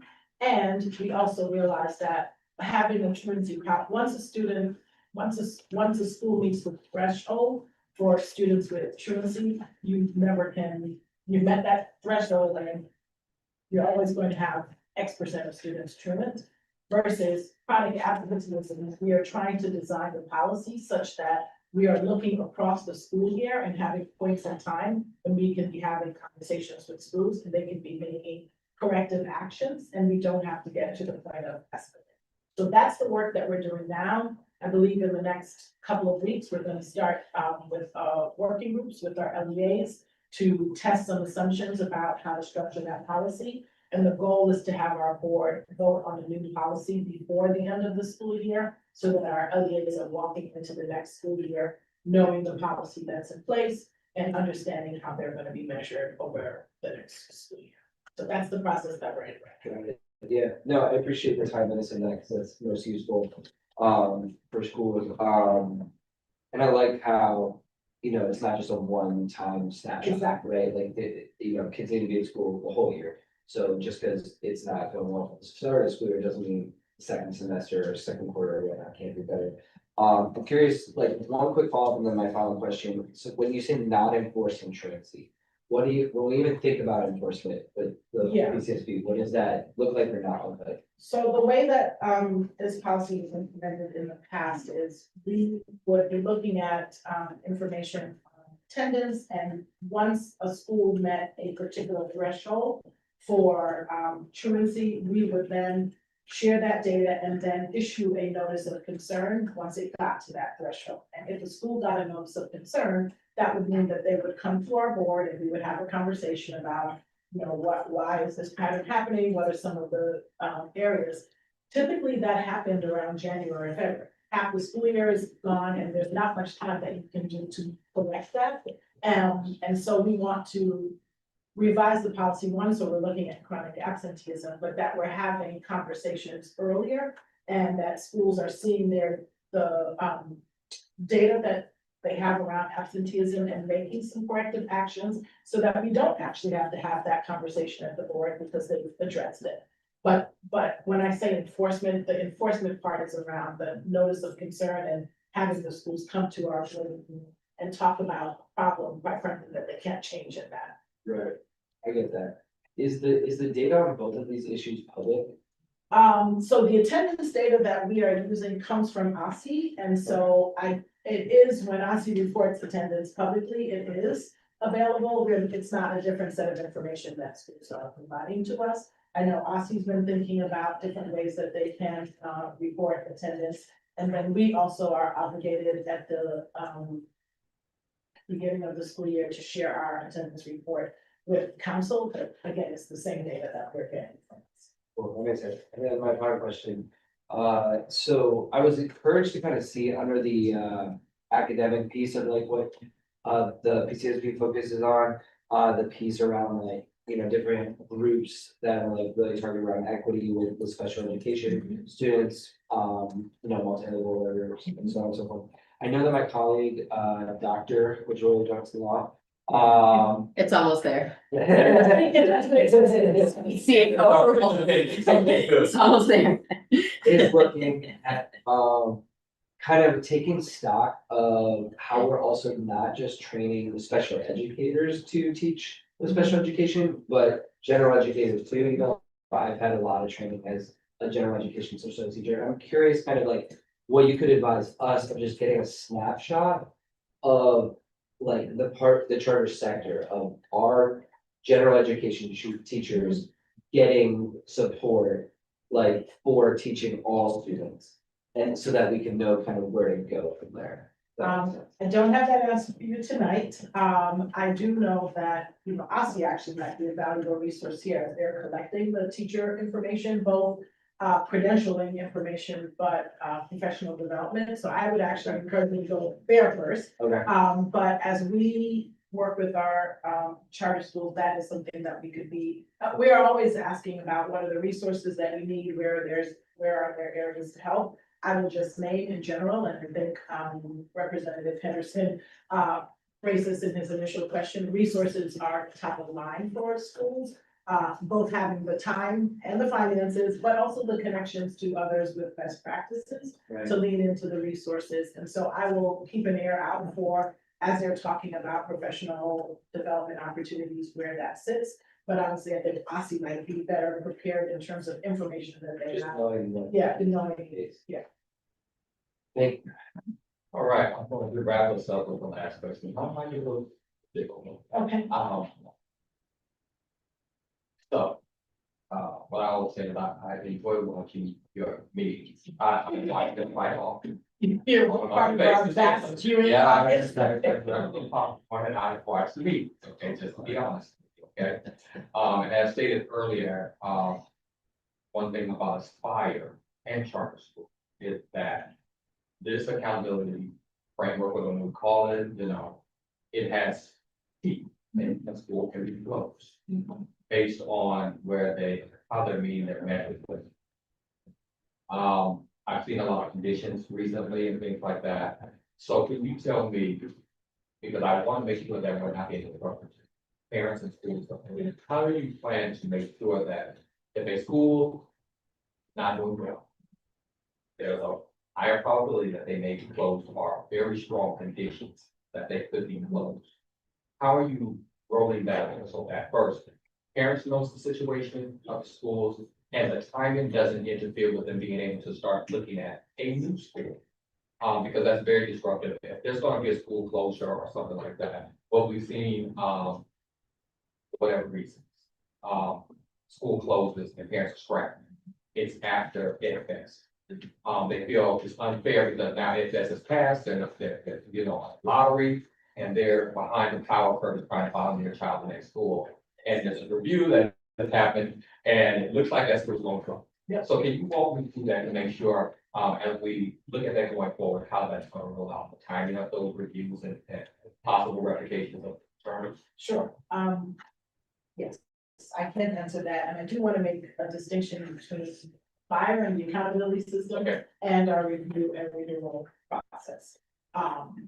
We have always had a way of assessing accountability for our charter schools that informs the review and renewal process, and that would be no different with Aspire. And I don't believe that there's anything about our accountability system that can exacerbate or contribute to challenges with our review cycle. In fact, I think Aspire will afford a much better and balanced and comprehensive picture of the school. Exactly. I will say that we are in unique times coming out of the pandemic where the first few years of this last review cycle, we did not have the same type of data that we had available to us. And during the review cycle, we had multiple opportunities for students to demonstrate, for schools to demonstrate how they are meeting their goals that were different than we've had in the past. Your point about the timeliness of decisions for school closure, we fully agree with that, and we have looked at our review process. We moved it up 3 months earlier than we were able to do during the last cycle.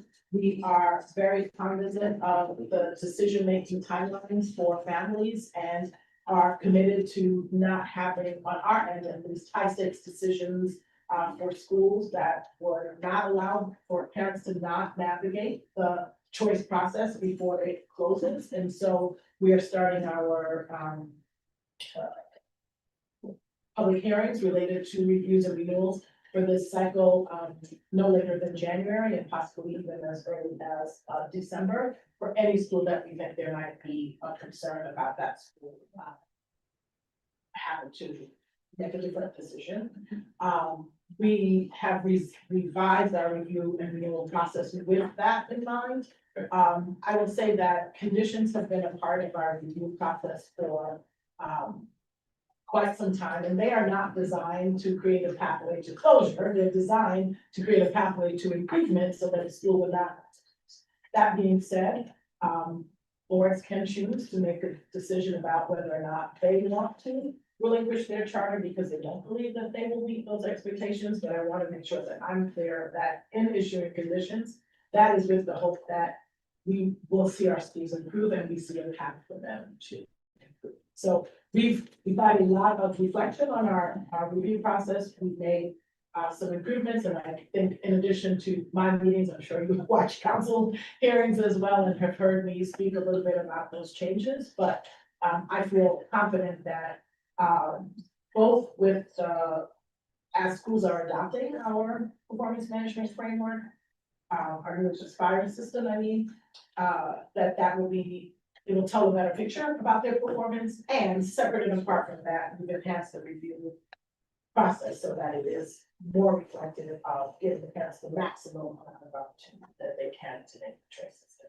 My last question will be this, because we had, dealing with reality, dealing with a shrinking pupil population. But not growing, or we still have the same amount of students. But recruitment is the big issue, as it's a national issue. I've been to several conferences where this is literally been a topic. I know that you look at measures on 3 different levels of it: academic, financial, and compliance. With this shrinking, so to speak, environment of student, could a school be closed because they can't meet their per pupil, like their targets, and so they're no longer financially feasible? They're doing okay with the students that they have, but they're saying that they're built with 300, they're coming in at 200, 150. So they're not going to be financially feasible because that's can a school be closed for that particular reason? So I appreciate that question.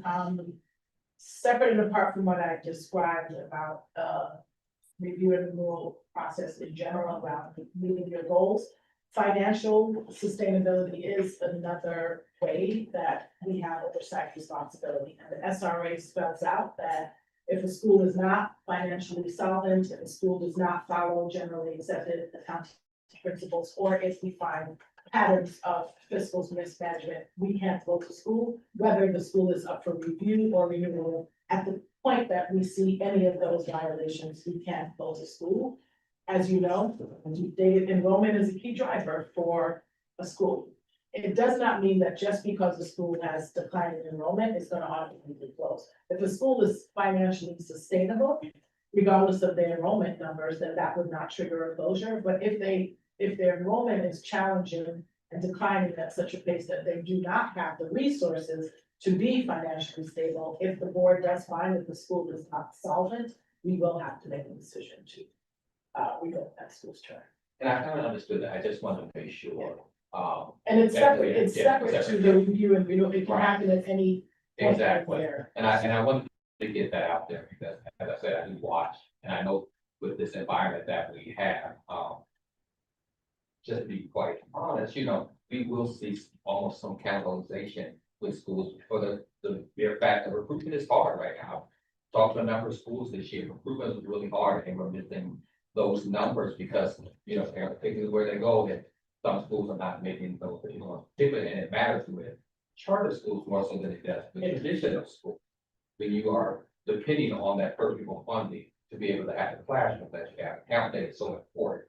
So I wanted just to bring that up for that very fact. We know we don't want our schools if they're going for other globe, but we do understand that there's a shrinking enrollment environment that we're encountering that seems to be probably just going to get worse at this point. I mean, you're right that enrollment is challenging. I think many of our school leaders have been very thoughtful about this and have been paying attention to trends and being very thoughtful around their finances and how they end. It's a challenge that I think all of us need to look at across our education ecosystem. And I believe you're right that it will play out differently in the charter sector, given the structure of our system than it will in the traditions. Right. And I guess we're gonna get a last question that Representative Baffney, you want to say this? Sorry, thank you for coming out and all the work that you do. So I know when schools are newly created, I know you were saying like they have to have like those like unique features or things of that nature. But when schools are struggling and they are identified after the review as like in need of improvement, like how do you strike that balance between allowing them to maintain those things that kept them unique versus like saying, hey, these are the things that you need to do in order to remain open and then losing the thing that made the school Yeah, special? Yeah. that's a good question. When we think about issuing conditions for improvement, for example, those have usually been in the form of, we expect to see these outcomes. We are not prescriptive about how a school gets to those outcomes, and I think, again, this is where Representative Henry's expression comes in that we name that improvement is necessary, but as the authorizer, we respect the school's autonomy to figure out their path to improvement and recognize that they may need resources. We can support connecting them to some of those resources, but we actually are not prescriptive about how. We are prescriptive about the what the expectations. Well, again, I'm gonna thank you, Dr. Rocket, for being here. I hope we were part of you that you all return again. Because we love to, do this on a regular basis. We want to see that collaborative board. I'm friends with many of your board members, know them quite well. One is in my ward, your chair is in my ward down the street from me. So, you know, great friends, and we just want to make sure that the budget is possible, and we're taking into consideration what both of the boards are doing. What PCSB board is doing and the job that you're doing and your staff, wonderful job that they're doing, and what we're doing over here. And continue to have that collaboration so that everybody sees this all as functions, not two sectors, but it's all public schools, serving all children with district. So thank you for your time. We I really appreciate your time, I it. appreciate the questions, and again, really appreciate our student representatives. They are great, they are awesome. At this time, members, we are gonna take a just 5 minute break. It is currently 7:04, so 7:09, I am giving this gavel. Thank you. Right.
as follows. Our remaining goals are as follows. Finalize our strategic priorities, add them to a state resolution, and vote on the resolution at the public meeting on November 19th. I don't know if Representative Williams has any other comments, but I will turn this over to Director Butler if you have no other comments on this particular subject. We can move there. Okay. Okay, our members who are online, can you all hear us? Yes. Perfect. So, thank you all for your feedback and review of the draft one pagers. You gave the staff a lot to work with. And so, but we did diligently for hours, go through each of the one pagers. Some of them had an abundance of information. Some of them had not an abundance of information. But either way, the team did come together to try to align around.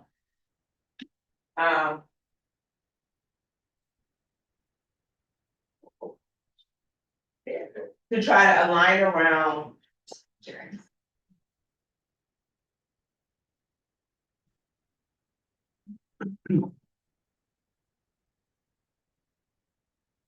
To align around, the description statements, the names of the priorities themselves, and to really decipher through all of the content you gave us to review what your strategic priorities could be. And so after your input at the committee level, and then the broader board member input on the one page, staff then took those, and then this is our best efforts to distill this down to something that is manageable, but also to something that is easy for you all to understand and provide us feedback on. So what you have at the top is state board mission, which I have some concerns about that, but that's not where we are right now. We're at the priority phase. And so that we started, one of the things we really worked on is to make sure that they all start with the same type of verb: ensure, promote, support.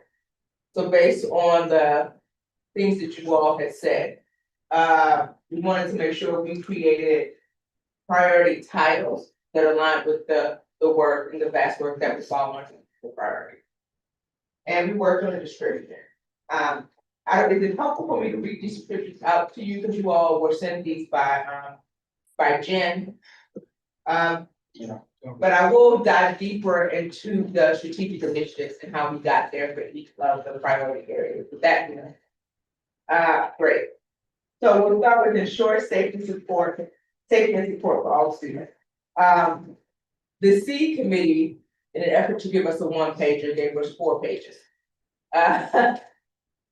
We couldn't use all the data and information. So we teased through what would be the most impactful, but also what we could get done in that based on staff capabilities. But we also wanted to be true to what the committee pulled out that was important to them. And so the updating of the bullying definition, and I should say, it's not only was that, but like where the staff working on this could see a body of work around it. The updating of the bullying definition, there was a lot of work in those 4 pages that talks about whether it was cyberbullying, in-person bullying, bullying of some sort, the need for updated definition. But we wanted to be intentional here because one, the state board cannot update that definition. They don't have the power to do that. But we really wanted to be intentional about using the word examine. So the state board can build a case to modernize and expand the definition, but to work with the DC, the district government partners that are over that definition, to revise it, and then to work with those partners to reestablish the youth bullying prevention task force. But like when the staff talk through, there's a body of work there that we have the capacity to help the board field that task. Second, when it came to a lot of the student safety work, what we wanted to ensure did not happen was a duplication of effort. Our Office of the Chief Student Advocate has a huge part of their work is the student safety work. And so we wanted to identify ways that the board could leverage that work and work in partnership and not duplicate efforts unnecessarily. And so we wanted to look at what work has been done with that report in the past and how we done. So to partner with The Office of the Student Advocate on their annual student safety report that they put out and do the work on anyway. And to elevate its findings and recommendation via state resolution. So in the time that I've been here, that has never happened. There's never been a state resolution that encompasses the work and the observation and the research that goes into the student safety report that the Office of the Student Advocate already produces. And to use that as a leverage to deepen the board's work, or as a jumping off point for either resolution or if it's legislation, or whatever recommendations that come from that. I think there's a really great opportunity here to work across the offices. And last, because we thought it was really important because student voice is so paramount in our ensure safety and support for all students, that there was an opportunity here where we lifted up the work around elevating student voice. And so this one we did not run by the SAC, so it might not make it over, but we wanted to really put it out there as an opportunity. To partner with the Student Advisory Committee to highlight holistic well-being resources for students across the district. It was very important in the 4 pages that the C committee put together to look at both the physical and psychological effects, or physical and psychological safety for students. And not just like whether you're being beat up, what are the mental health aspects. And so we thought that this was an opportunity to, again, not duplicate efforts, but leverage efforts that were happening with our SAC, and to elevate that work and have a support for them as a part of that. Are there any questions about the ensure safety and support, any concerns about that? Because again, it was 4 pages. We got it down to a third this page. So that's a lot of distilling of information and thought. And also what we wanted to say is that these strategic initiatives, these are not the work plan. The work plan for this work can still happen in the community. But there are a lot, and then what the staff is also will be coming prepared to support the community in building out work plan connected to these strategic initiatives based on the capabilities document we'll go to next. I have a general question, then a question on this, earlier. So how do you see, are we envisioning as a board, this document kind of being used more like public facing? Or is it just for us? Is it for? No, you will vote on it at the public meeting. It will become a document that lives for the board on December 31st, 2026. So there's already a communication plan that Andrew is working on. We already have launches. There's talk of op-ed to release it will be shared at the board council breakfast. Like, but those things can't happen till board votes and decide that these are the priorities, and at least the descriptions that you want to work with. But yeah, the goal, this is not a secret document. The goal is not to create secret priorities. But I think it's also a guideline to all the other people in the education ecosystem where the board is putting its stick in the sand around certain issues. So this is kind of like our North Star, as we take on activities and everything, the people understand these are strategic priorities. And so we'll make sure that they fit within those particular things. We won't be all over the place, like what comes, what may, and we take that on. We are going to be very specific about what our 3 major topics are and how things that come will fit into those particular 3 topics. And that's how this will serve as our North Star for the remainder of this particular term. We want to make sure that we have something that will be the legacy of this particular group, because we'll change. Some people will come back, some people will not. And this one, for the next year or so, this is going to be our guiding force in how we accomplish our work. Any other questions? Representative Goulet has a question online. Representative Goulet. Well, I want to first of all commend you for bringing my 4 pages down to 4 sentences. So I do appreciate the effort that's gone into this. I think for me on it, just a couple things, and I don't disagree with anything that's here. I think, you've picked some good elements of it. But what I do feel is missing is really the accountability aspect that we need to restore for our students. There is not, I mean, it is the biggest concern I have is that there's an absence of discipline and accountability in our schools. Uh, and that's a huge issue. And I agree that we've got to get to the root causes of this. But we talk about that we're going to develop systems that tackle root causes. I mean, I think that sounds well beyond our capacity. I think if we can kind of put forth best practices in terms of how schools can try to restore safety and order. But like things like we need comprehensive school-based mental health. I think that's something that we all support. But that work's already been done. I think we can support that through the budget.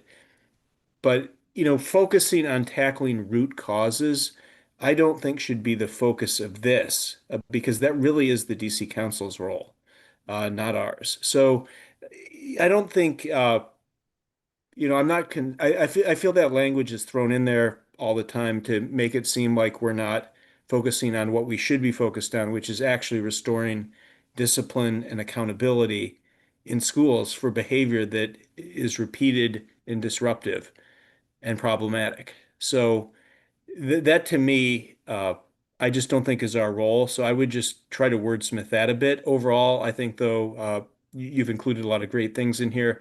We're happy to partner with the student advocate on their ideas and work with them just as we are charter school board. So thanks to the staff for putting this together. But I think the focus really for us should be on trying to come up with some ideas ourselves to restore accountability in our schools.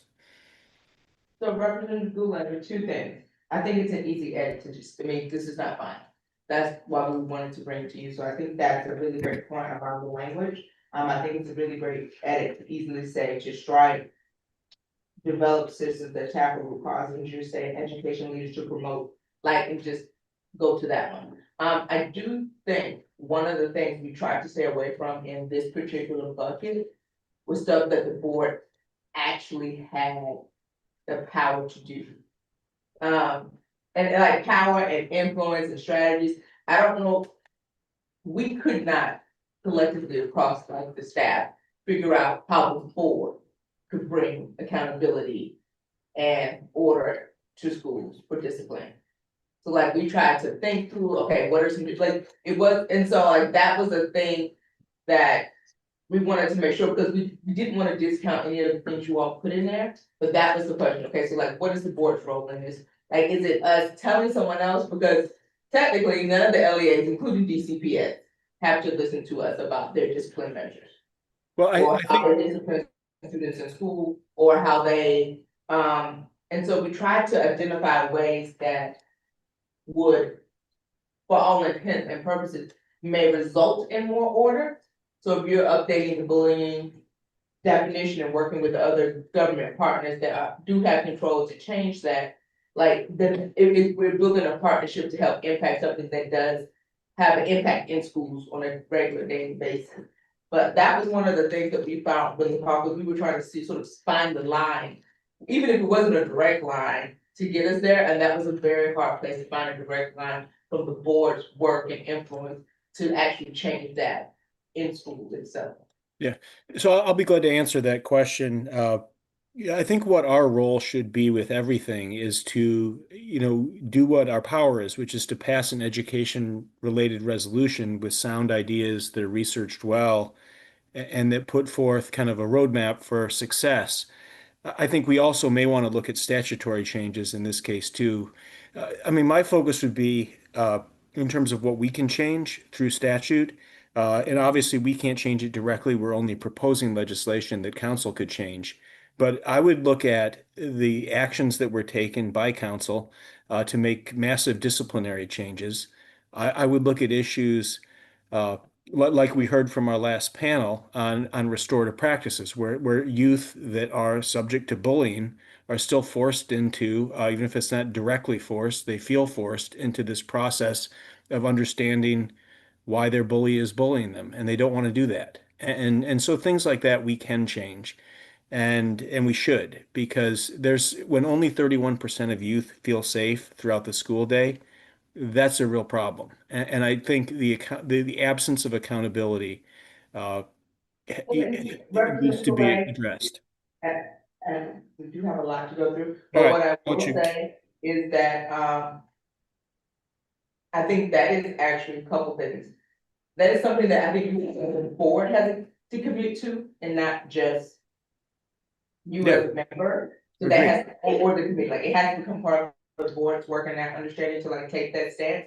But also, there is a board council breakfast where you all will get to be in a room with council members to have discussions. Well, yeah, you will share these priorities, but that's not the full agenda. So there are things, earlier this month, I sent out an email with suggested topics for said breakfast, and no one responded to it. Like if there was a topic like school discipline or something like that, that obviously doesn't fall under one of these priorities that you wanted the council to take up. That would have been a really great time to add that as a potential agenda item to the board council breakfast that you all could discuss in person with the council members, because that is their area of oversight. Well, I mean, for me, it would be the legislation we've sent down there. I mean, that would be what I would want to focus on. There's been no action. There's not even been a hearing on the school nurse legislation. There, I mean, yeah. things like that. I mean,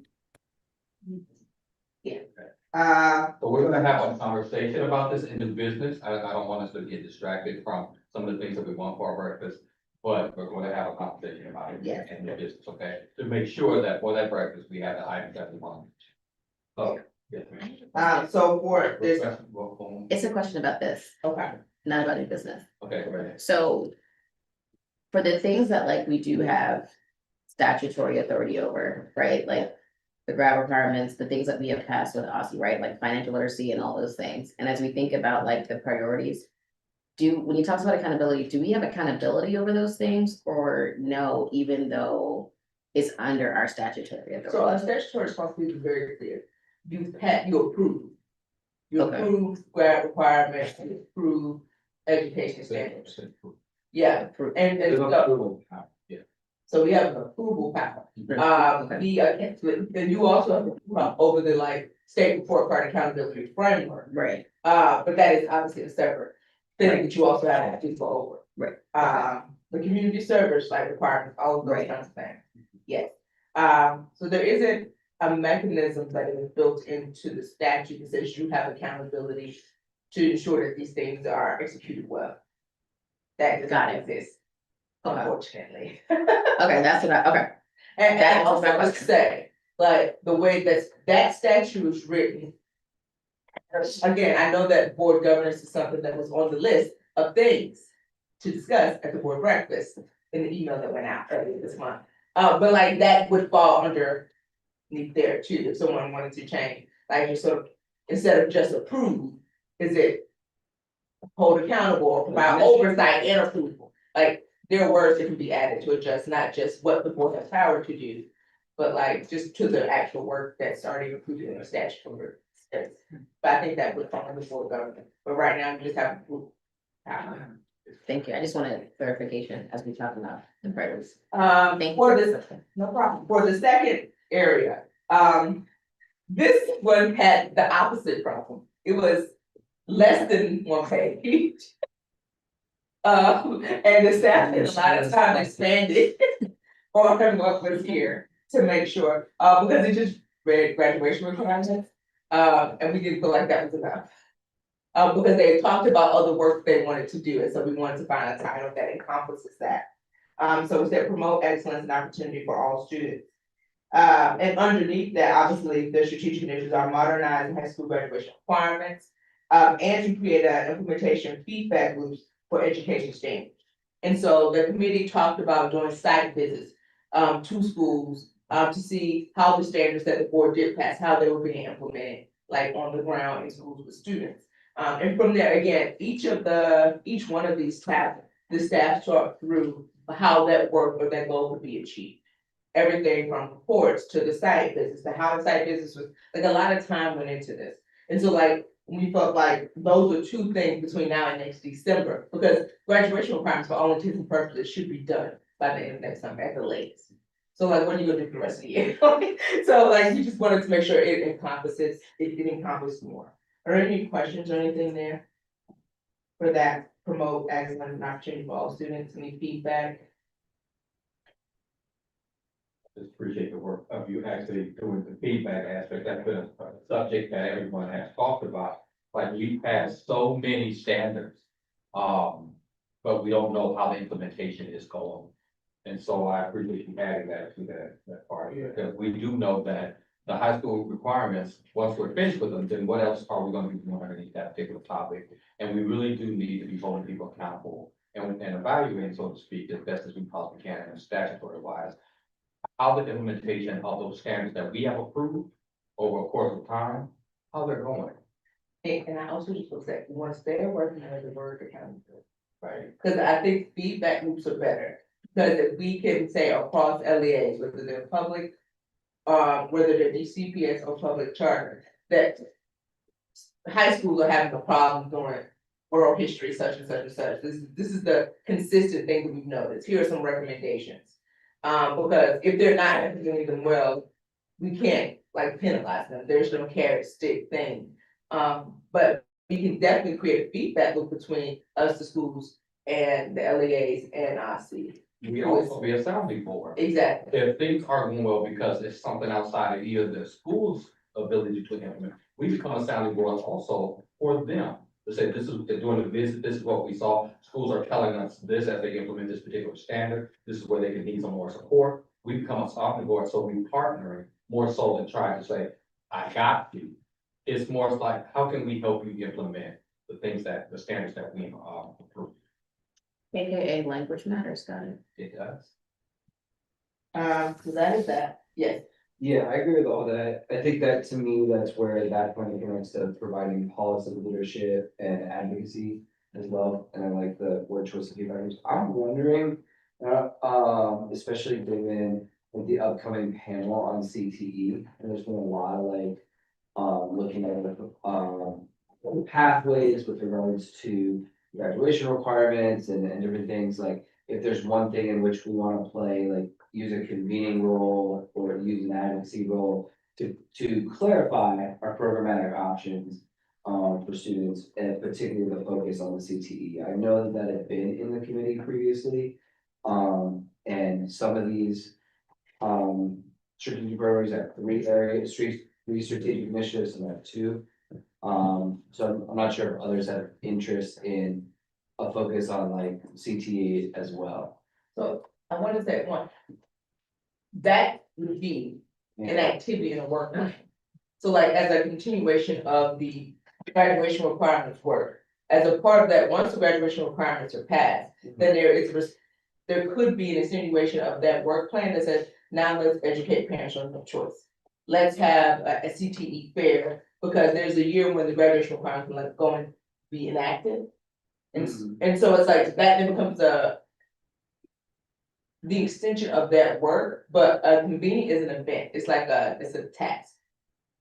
Or were you talking about something that's? I mean, it could be more robust. I'm just saying that would, yeah, I guess I'm a little bit unclear as to what is being categorized as a strategic initiative versus something that lives. And I think there is like overlap. And I just wanna, I mean, I don't wanna overextend our capacity. I do want us to be able to choose the things that are important and win results, and I appreciate you driving us to impact. And I know that like we have the ACC, but we also have all these other programs. There's a couple programs in Czech, there's a couple programs in Cardozo, there's a couple programs in Pools. Like we got these isolated siloed programs that like that schools don't know about or communities. But see, that's then we have a panel and we have panelists there, like for example, from DCPS that speaks to all of the CTE program, like. And so like, how are we sharing the vast variety of these programs with students and family? Is there a better way we can do this? Are there deeper ways, different ways? Because I think. Like, even if we're like, we're saying like elevating student voice, like if we're like along with modernizing high school graduation, or something within that, like elevate programmatic options, you know? But I guess that's the difference between an initiative and a task. If it can be nestled under something, like under one of the strategic initiatives that exists, then it's a task. I mean, I just gave that as an example. I could have said the same thing as just its own thing. But I think it's important. I'm just wondering if there's other interests to be able to explore. Yeah, that's just an idea. Do other people think that that is something we should take on or not? I'm asking about. We have a student hand. Yeah, Representative Chamberlain. This is funny just because he's my teacher. But I would say, I'm not laughing at you, but situation is quite hilarious. I will say that I think that, you know, highlighting programs that already exist is something that we can do with our publicity as a board. I don't know if I would make it its own initiative because I don't know how many. Let me rephrase that. I'm not sure if there is a resolution we could pass effectively that would say anything meaningful or do or create anything meaningful around that besides, you know, creating new programs or consolidating the information about the programs into, say, a web page, something like that. So like what we did with, we had the federal forces in DC, we had that thing that we created and sent out. Sorry, it's a very like crude definition of what we did, but something like that. Perhaps I know that CT is of greater interest in DC than is expressed by students. I think that a lot of them don't know about that. I think you're right. I think a lot of them want to attend or participate in CTE programs and don't. But I do think that it could probably be put under something that already exists. But I'm not sure how fitting they are. Yeah, it's, I just, if it's not stated, I just wonder if the public will know about it.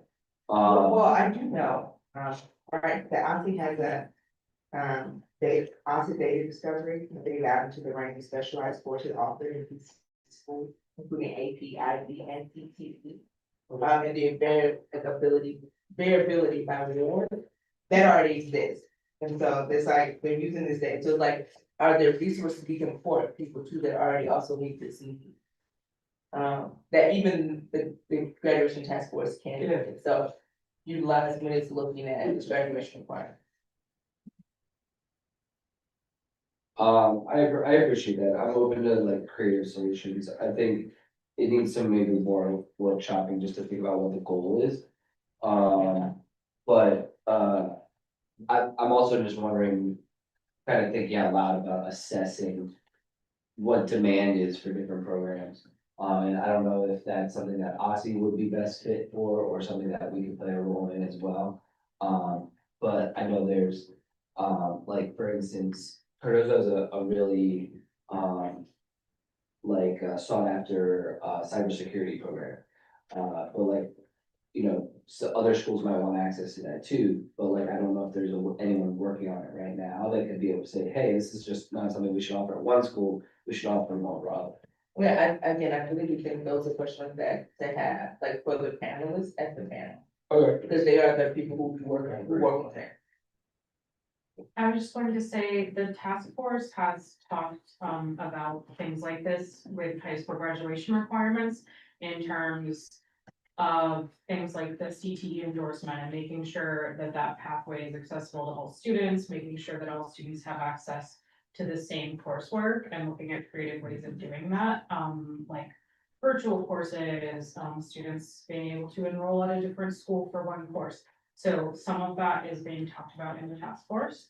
The other thing I wanted to say is, I don't think we can anticipate whether or not this will happen, but I think something that could happen under this priority is some of the things that have been proposed in the high school graduation requirements may lead to us having to work on new academic standards. For example, if they do change the math pathways, that might result in us having to revisit the math standards. If they want to create standards for the new career preparation course, that might be something we need to visit in terms of standards. So that is something I could see falling under this category that may come up in after we pass the graduation requirements. Just wanted to.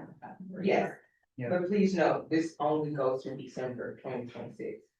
So like, yes, all the standard stuff still be here, but after December 31st, there will be a new iteration of the board with brand new members. And so they can decide to go a whole nother direction. We'll go through this basically almost at the end, so to speak, to make sure. Yeah, in that- 2027. Well, that particular term, it's kind of like the council takes up certain things every single session because members change or the position change and things like that. So we will do this again. This is for this particular iteration of our board. Particular time. And remember, we're looking at our priorities right now, things can fall underneath those things, because right now we're just setting the priorities and setting a North Star where things can fall underneath those things. Last one, man. Yeah, support. I think- I'm sorry. Real quick, just yes to everything Haley said, like I wanna affirm the importance of the topic, but I think, we, like, I know these don't, I mean, we're not saying they align with our committees, but they align with our committees. And our committee hasn't really, created space for that as like a discrete, issue to look into, though I do think what we're doing, we'll touch on it, and I also am concerned about the. Like having margin for the new stuff that comes up, and I read somewhere, I don't know where, you know, about the possibility of math standards, and so like, even if that's not. Gonna happen in our time frame, like I think something like that we would want, right, go ahead and start, so. So thank you for raising the issue, and highlighting that will help us keep that in mind through these other other work that we're already doing. Thanks. And the last one is support first year teachers. I really do think this group hit the sweet spot with the right amount of information that they provided. It wasn't too much, it wasn't too little, but we still had to trim it down, we had enough to work with. But I think they had different issues, that some of the things they wanted, we just had a struggle with, like, really what's in the board's control and what's not in the board locus of control. And so, again, we thought about what the full body work would look like for these strategic initiatives, and like how the board could put further the work. And based on what was there, the two strategic initiatives that we pulled out were host peer network and advocate for standardized production frameworks. Questions, concerns?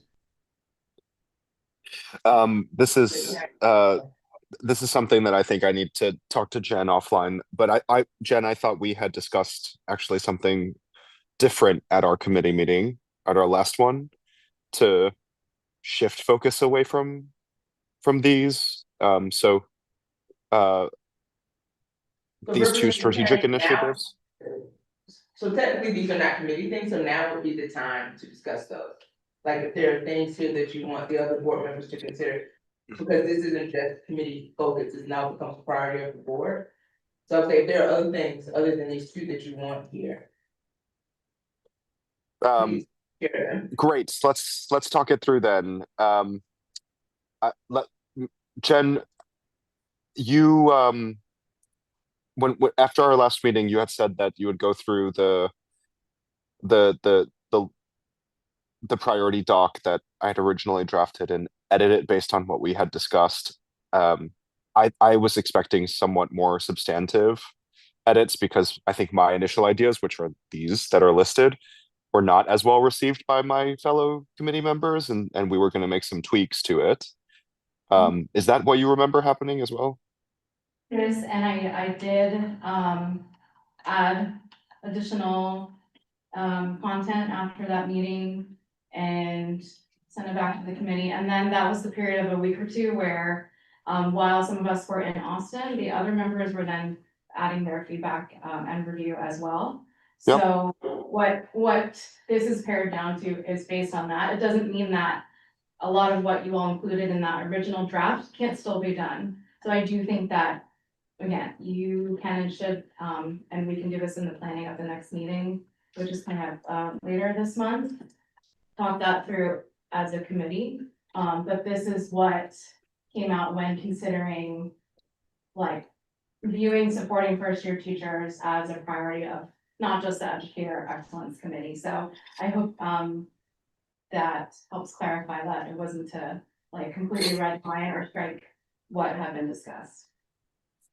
Rep Williams and Rep And I think Henderson, what would be helpful, go ahead. would you, I'm not feeling great today, so I'm not at my best, but maybe my colleagues can from the committee can chime in on what you remember us naming as the direction for the committee, at least. Well, Representative Williams did bring up during the board leadership meeting, the report that the committee discussed synthesizing the work that the state board has done thus far on teacher retention and teacher induction and mentoring, and that is still in progress. So that's exactly what I mean when I say that it wasn't removing what was discussed, like that is still in progress, and I will be presenting that with Taylor at the next meeting. So I think it's like a both and, like those things can still be happening as long as it's within the purview and like authority of the state board. I think that we had shifted away from the peer networks idea. Mm-hmm. If I remember that correctly.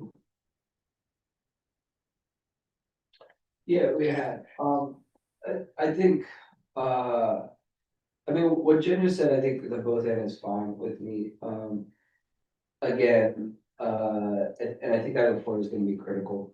So I appreciate that, and I think we should continue to work on that. Yeah, I think I understand what you are saying, like the main idea was the peer networks,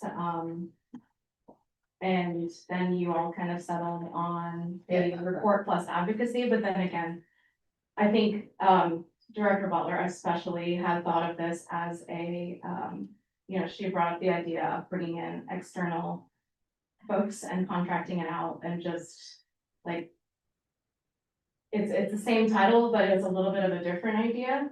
And so, yes, we could rework this. Yeah, and so I have pulled up here the document. And so what we hear is strategic priority, standardized industrial framework, following DCPS, no charters, clear curriculum guidance, streamlining credentialing. None of those things that the state board has any power to do. And then there was informal SBOE posted peer networks. Then there was additional ideas for low budget. Acknowledging the tough low budget years, extra school dollars for low reduction, but we don't control school budget. So I like, it was, we were really, that was the, like, we were trying to find the things, but there was a locus of control of the board. And I did remove it from the other document, which is a budget document. But it wasn't removed from the priorities now. And then there's like a financial incentives and loan forgiveness. Residency models, grow your own pipeline. Yeah, Director Butler, you're citing the right thing. I'm looking at that, but you know, I think my memory of our last committee meeting was that my colleagues, and I agree with them, they took my draft, which you're reading from, and named that, you know, a lot of these more programmatic things may have less impact from where we sit than taking the bulk of research that the board has done on this topic over several years and several iterations of the board and focus in on convening stakeholders and moving things forward in partnership with our fellow education agencies and decision makers by highlighting what we have already done and continuing to bolster that with additional research and local sort of and feedback from actual practitioners, right?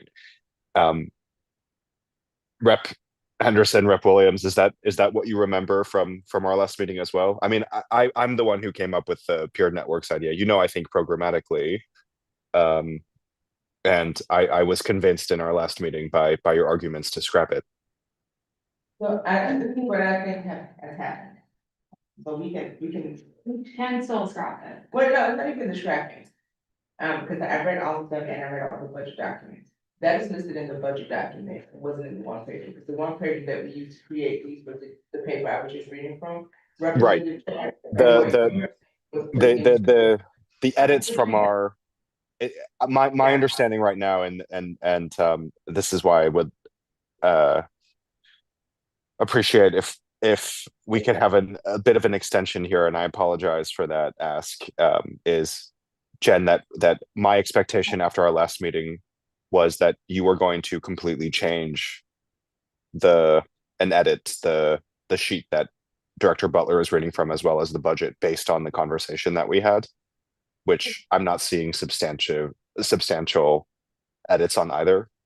which then I understand why this conversation led to these two And bullets. this is exactly why we're having this now, so that we can get these things correct as we formulate them. So this is right on time. Yeah, It's not that you need an extension or anything like that. This is right on time. I added track changes, I shared them with the committee. I didn't Yep. finalize them because it was like, again, it was open up to the entire board because they're the board priorities, so.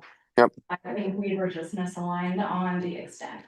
Yeah, I don't think it's a problem. I think that, we can go, how about this? If you are good with the description is what goes into the resolution. We can finalize the strategic initiatives. Great. I think that should be, you all should be together, the board, either through email or something, should finalize those before we submit them as a part of the materials we share in the council board breakfast. But for the resolution itself, the initiatives were not gonna be in the resolution, because they could cut all of our budgets for FY 26 tomorrow, and we could do absolutely nothing. So initiatives also depend on money. Understood. Of course. But the description and what the initiative, the priority area is, are the things that were going into the resolution. So we can go back, and update the strategic initiatives or to support first year teachers, based on what's in the budget document. Again, I remember reading that. I'm good with that if my fellow committee members are as well. Cause then I would just say, when you get those, they have to be sent out, you all need to also respond to, when I say you all, full board should be responding to whatever revisions we send out. Yep. Because the next level is that literally the day before you vote, this will be shared at the board council breakfast. Okay. So, of course, they're gonna have conversations and ask things, so over the next week or two, when we're sending these things out for review, because we've made some changes based on the discussion here. Please, folks, please engage with these materials, please provide feedback. But I think this is very helpful, and it puts us all on the same page. So then, if I do have a piece of feedback on the description, should I do that now or send an email later? Which description? So Tell us. yeah, we had talked about this extensively at the last meeting around like what we see as feasible versus what we also like see as visionary. The thing here would be support early career teachers, and then we want to focus on first year teachers first, because we want to build the support for first year teachers to be effective, and then help build that to second and third year teachers as well as moving the classroom at a learning rate.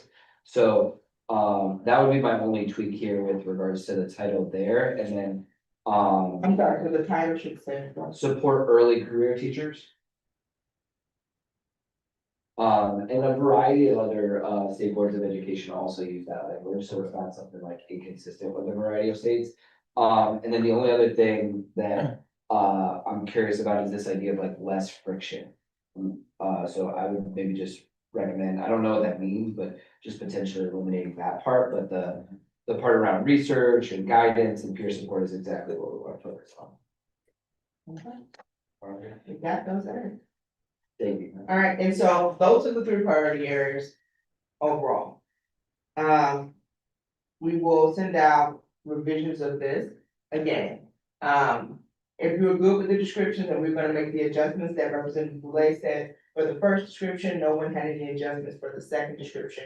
And we're gonna make the adjustments to the title and the description for the third area. And those things will go into the resolution. But what will be going back with you all to your committee meeting is this document that Andrew has been spearheading for. At the last month's meeting, when we were working on these priorities, we showed you part 1 of this, which is just a slide.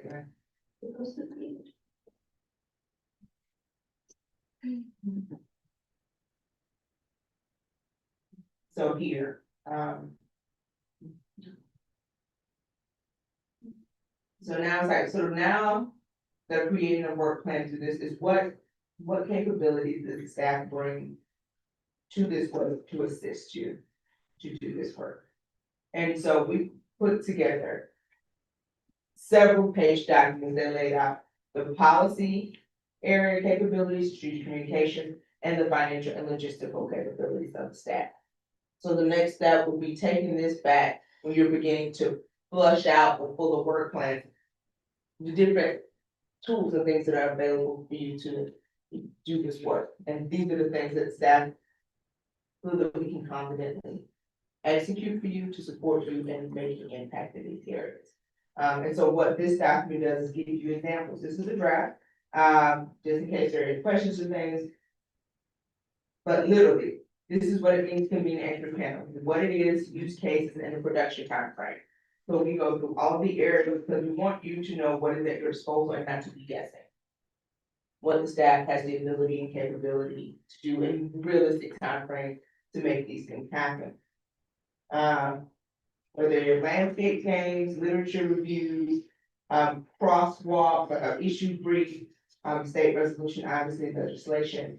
And then from our communication standpoint, like place a letter to the editor, write an opinion piece for a local or national media, pitch a story to a local reporter, coordinate a press conference, like these are things that, again, the staff can help you with. Distribute a press release or media advisory, issue a statement,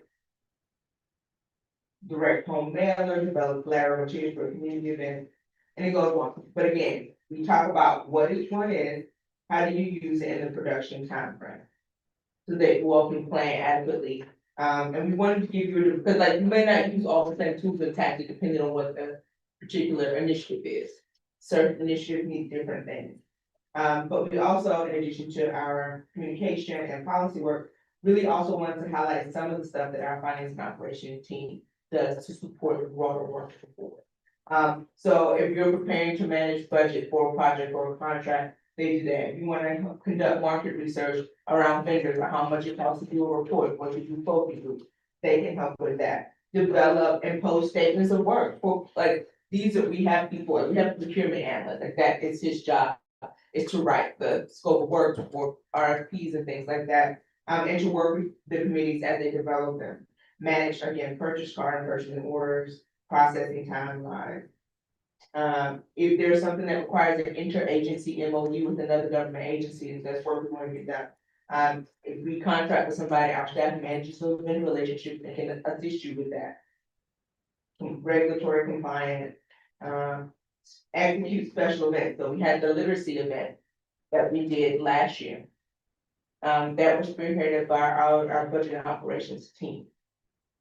So they got the venue, there's a lot of contracts and money involved in executing that event and bringing it to life, in addition to some of, and I also, this is probably where my focus area also lies heaviest. And where we support each other in that. So the next step, once you all pass the resolution, we come back and we have an updated list of strategic initiatives and things that everyone has agreed to, provided input.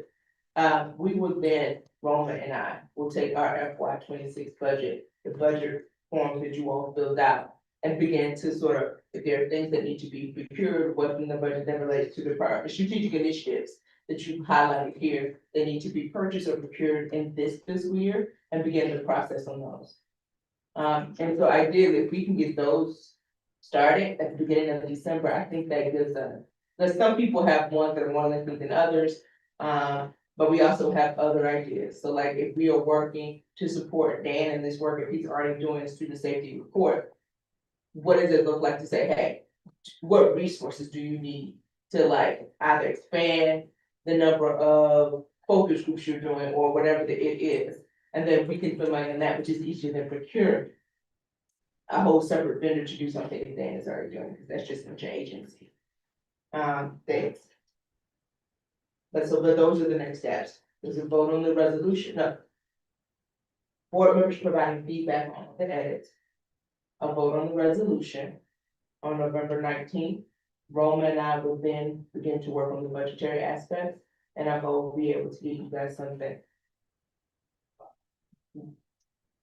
The last week in November, which is the week after Thanksgiving. Are there any other particular asks of any employees right now, Lynn? Well, it's not of committees, it will be of all board members, so when we send this out, so when we go back and update stuff under support early career teachers, or which prefer educators. I think we're focusing right now on teachers. Okay. So like when we send this revised out, we're gonna need people's input on the revisions, like, is this an official sign off? Those type of things, because we are gonna start producing stuff for the board breakfast, and this will be one of the things we wanna share. So while these initiatives may not be in the resolution, they will be there. So I don't know if the committee work is now, by the time you get back to your committees, we should have a final version of this, for folks to start building work plans around. And like the modernized residential requirements already has work plans, so that doesn't need to be. But if they're thinking about school visits and standards, there might need to be work that starts to build off from there, that kind of.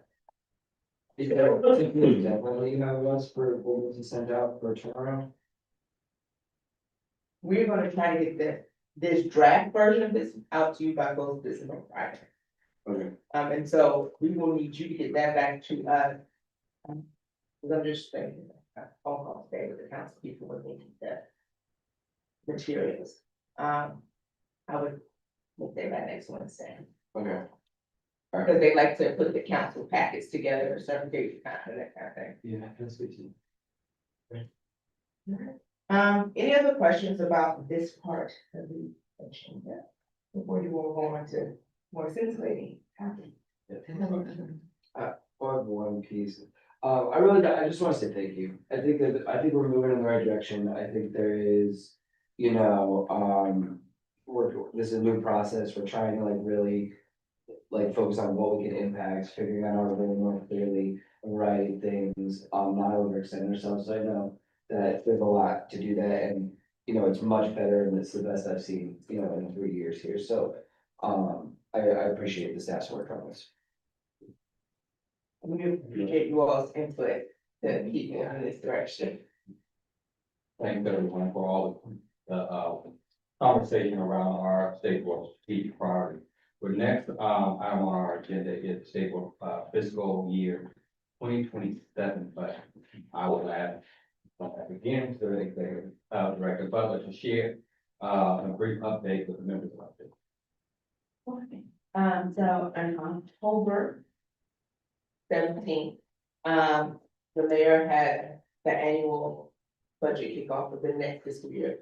So at this time, we're talking FY 27 budget. That's where we are in the planning. We're doing nothing else with FY 26 except spending that money. But in terms of planning, we're at the FY 26, FY 27. They had the budget kickoff. They explained the process that while there were some increases in revenue that were unexpected, because they were expecting major shortfalls in 25, they did not come. We actually had surpluses in the revenue that we brought in, because they just anticipated a lot less. Which I think is fine, because we have a CFO who is more fiscally conservative, so he always keeps on the side, there's gonna always be less money, and he wants you to prepare, there'll be less money and not to overspend. But we heard directly from the CFO plan and to talk about how the projections, even for 6 are looking better, FY 26. But we're now planning for FY 27, where they don't foresee the same surpluses that we're seeing FY 25 and 26 and 20 for the year 27 and beyond. At that meeting, they told us, and by the end of the next week, we will have all our budget materials for FY 27 so that we can start planning. And they did tell us anything that you got for a one-time only, like all agencies, they had like a one-time only enhancement, those will automatically then be cut out of budgets. They eliminated the enhancement request process. So no agency will have the ability to request enhancements in what they share with the mayor. Which means people are just gonna have to come with their budgets, like some pre-made decisions around what they want to put in their budgets. But since that time, the deadline that they gave us, that when they were gonna share out the marked materials for FY 27, so that we can get together, had come and gone. We have checked back with them, and they still have not come out. And so we are not sure what the holdup is. I can speculate that it probably has something to do with the tax decoupling that went through the council yesterday to separate our tax revenue from that of the federal government, because then that gives us different projections. They were anticipating losses due to the changes in the tax code, which may, again, all have implications for FY 27 and beyond. But that's me speculating because they have not sent out anything.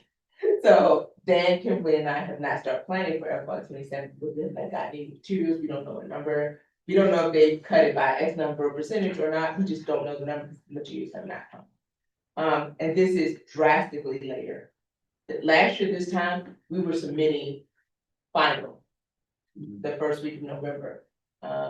and the budgets were done, and then we have our budget review meeting before Thanksgiving for FY 27, and we're done until the spring.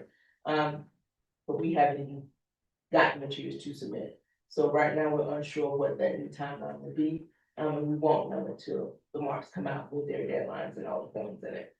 And at that time, first we'll update the admin committee, and then we'll make sure that the rest of the board is updated. But at that time, once we get the materials, me, Kimberly, and Dan, along with Romo, will begin to make some decisions around the FY 27 budget and sharing that information with the admin committee, the rest of the board. Questions?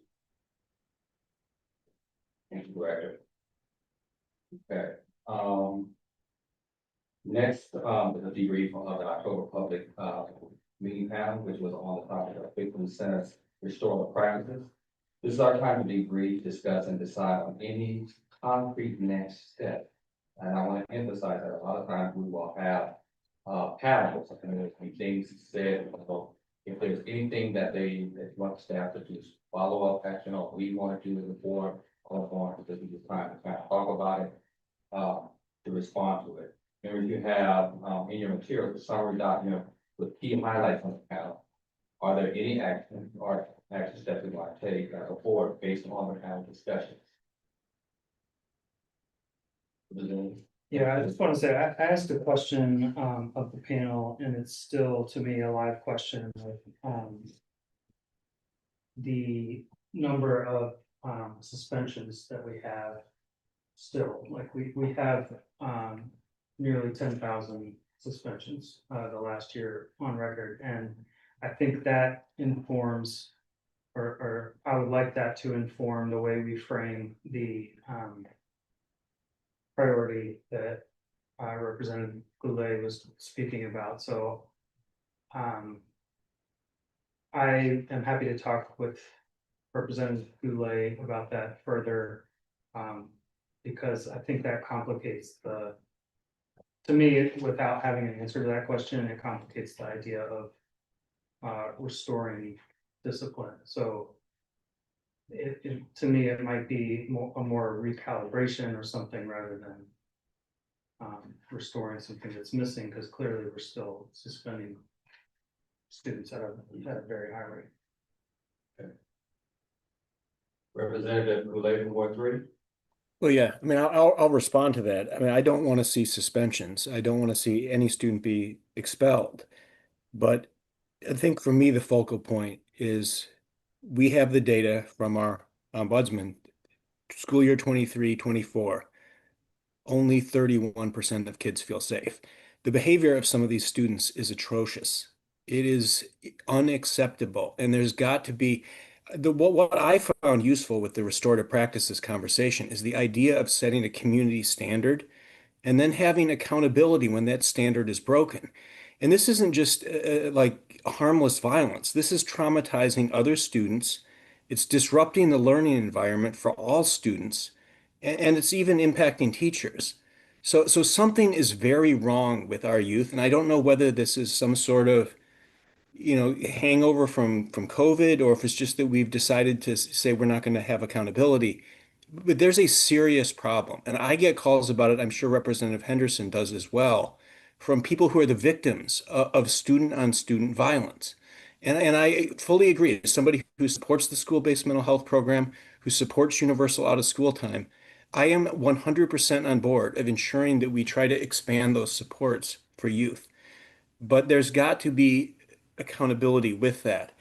I think, it's just obvious that a student who's being bullied, and I asked this question to the panel on purpose, should not be forced without a parent's or guardians saying, go ahead, to participate in this restorative practices program. The reaction I get from parents is that students feel pressured by administrators, adult administrators, to participate in this.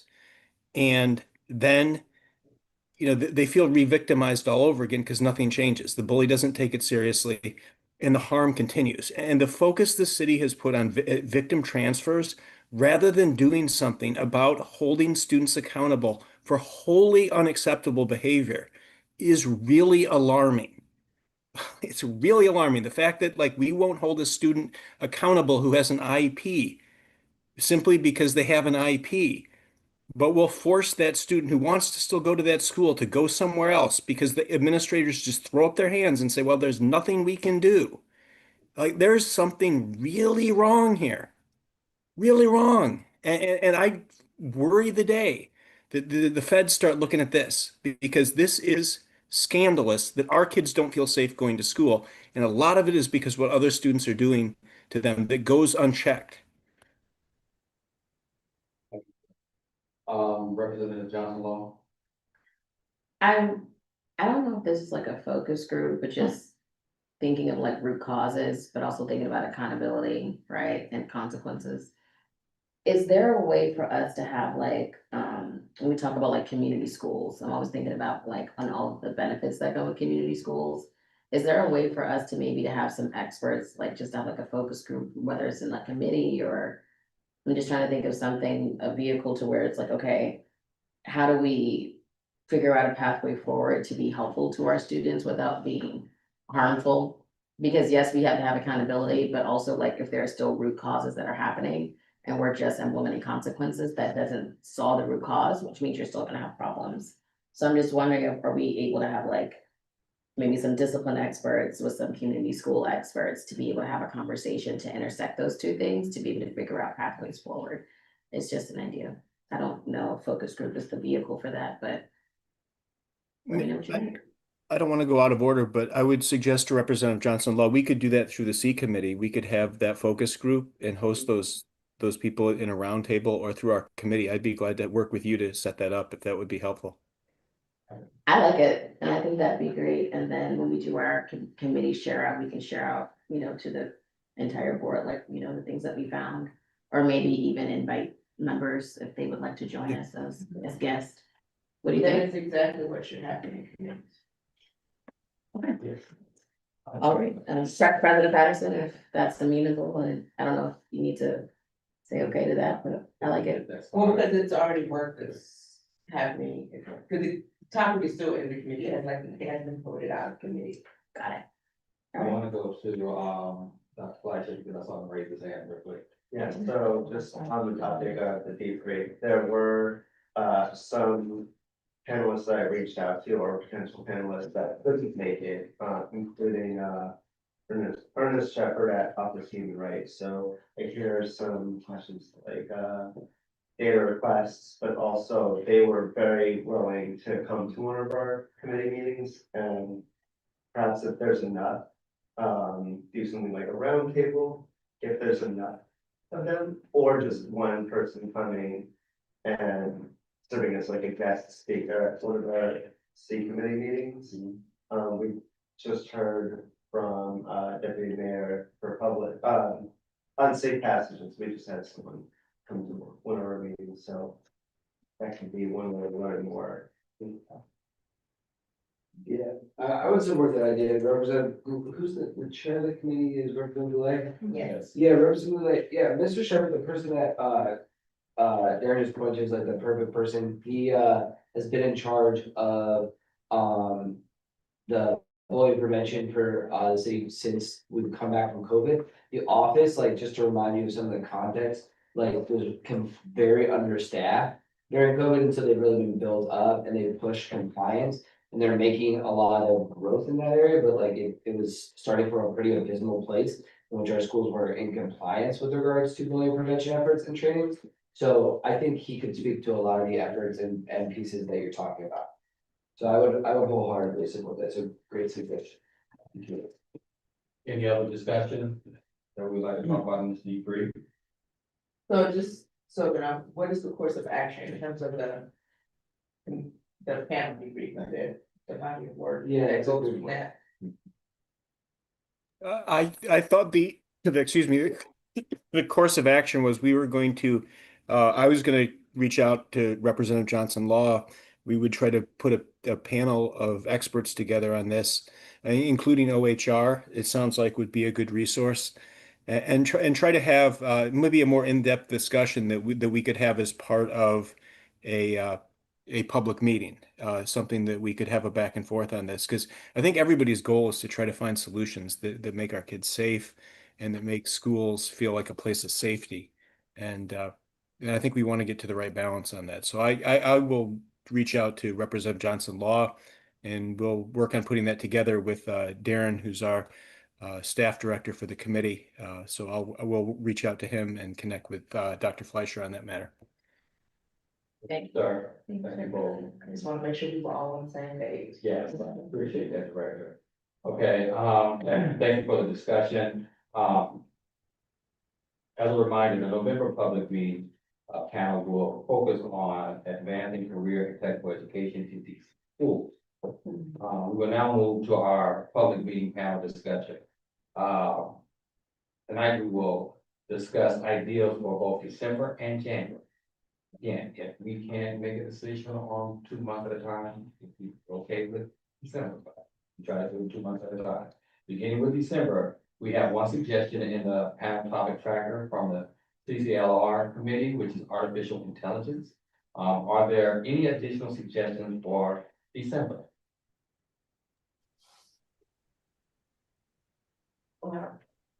Director Hey, everybody.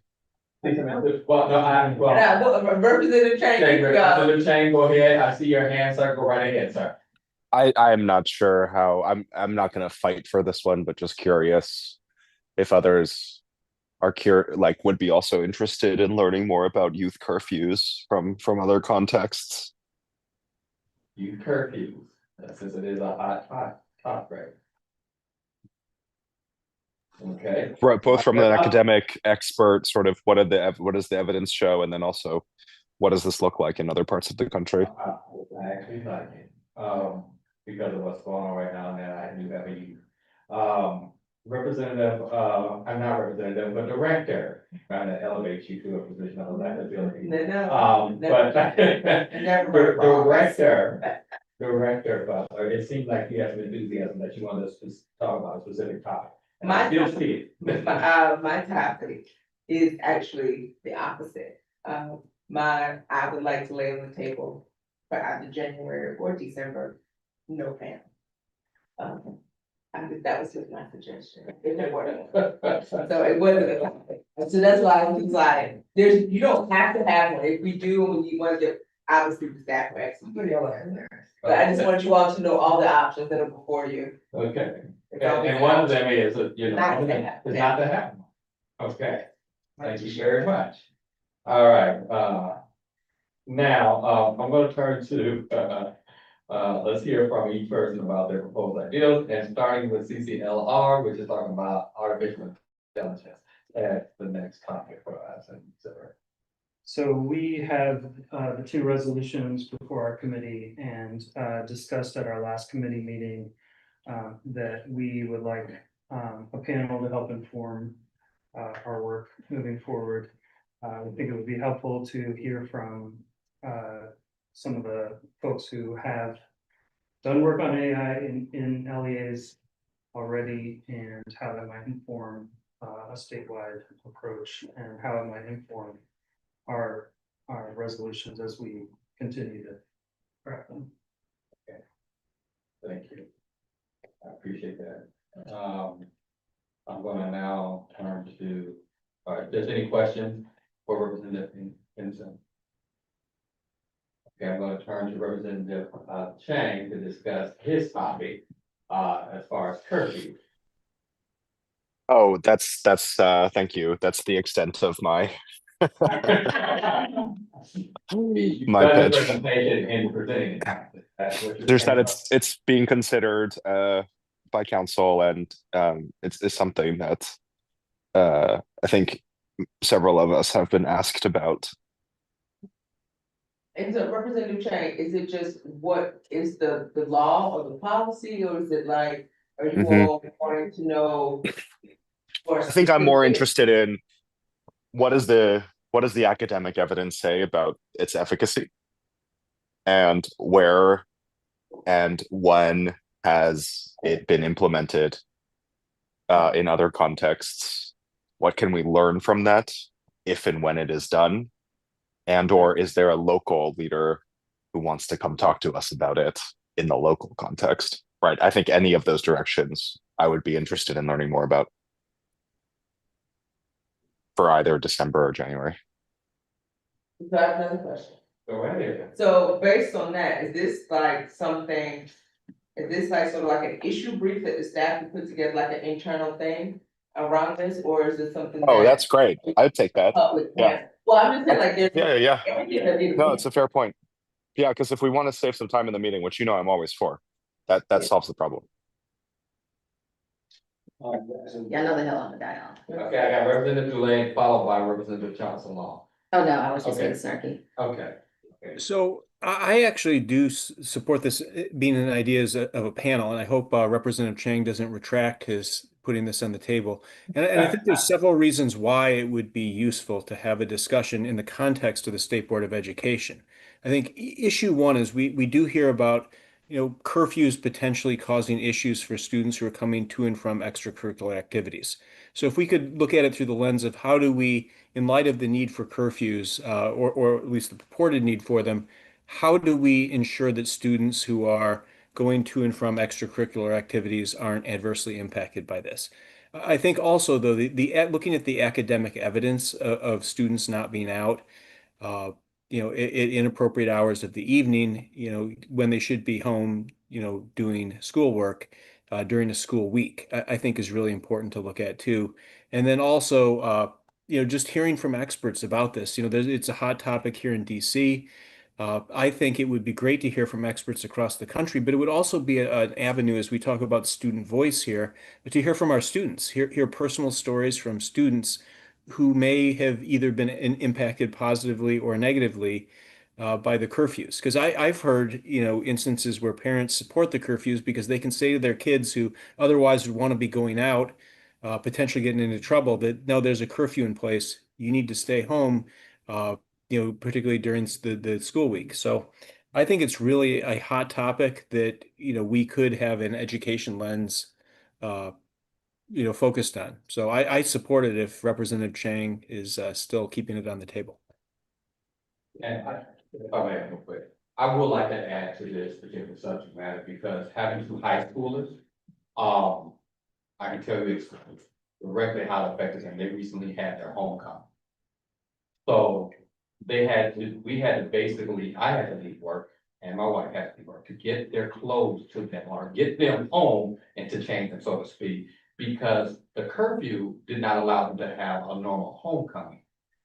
Because they less than an hour, so their homecoming started at 6 o'clock and was done by 9 o'clock. Because they wanted to make sure that they were back in the house before the curfew was happened on a Friday night and everything. But it really hindered the ability for them to truly have an experience. The getting dressed, all the stuff that goes into, for those of us who have went to proms or homecoming, it's a whole big old deal, going to pick up the person, all the stuff that goes into that. It's really a big experience, not only for the person attending, but for the parents as well. That was stifled because of the crunch of the hours that they could actually have this experience, the student experience, much different than mine. And so I would like to look at this because I don't think we're taking into consideration what is the student experience when you're doing curfews for good things. The activities that we want to promote, just like you're talking about athletics. When you're talking about athletics and stuff like that, being able to go to a game, what happens after a game that you want to celebrate or whatever the case may be.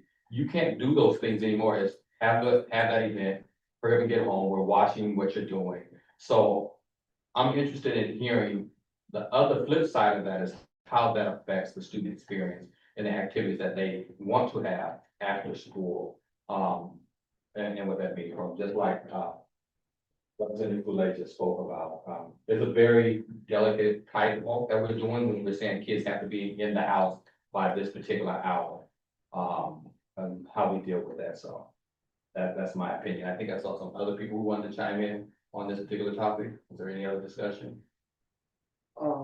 Representative Williams? Yeah, this might be a more unpopular opinion, but it's also, I mean, we discussed this in our DC history class for a half hour to 40 minutes today. Okay. So I did get a lot of student perspective from across the city, and it was varied. I think that It's important, I think that there's, we're trying to figure out the balance of the city. I also know we have, I think, what, 30 to 40 MICFA challenge students who are signed up for next week.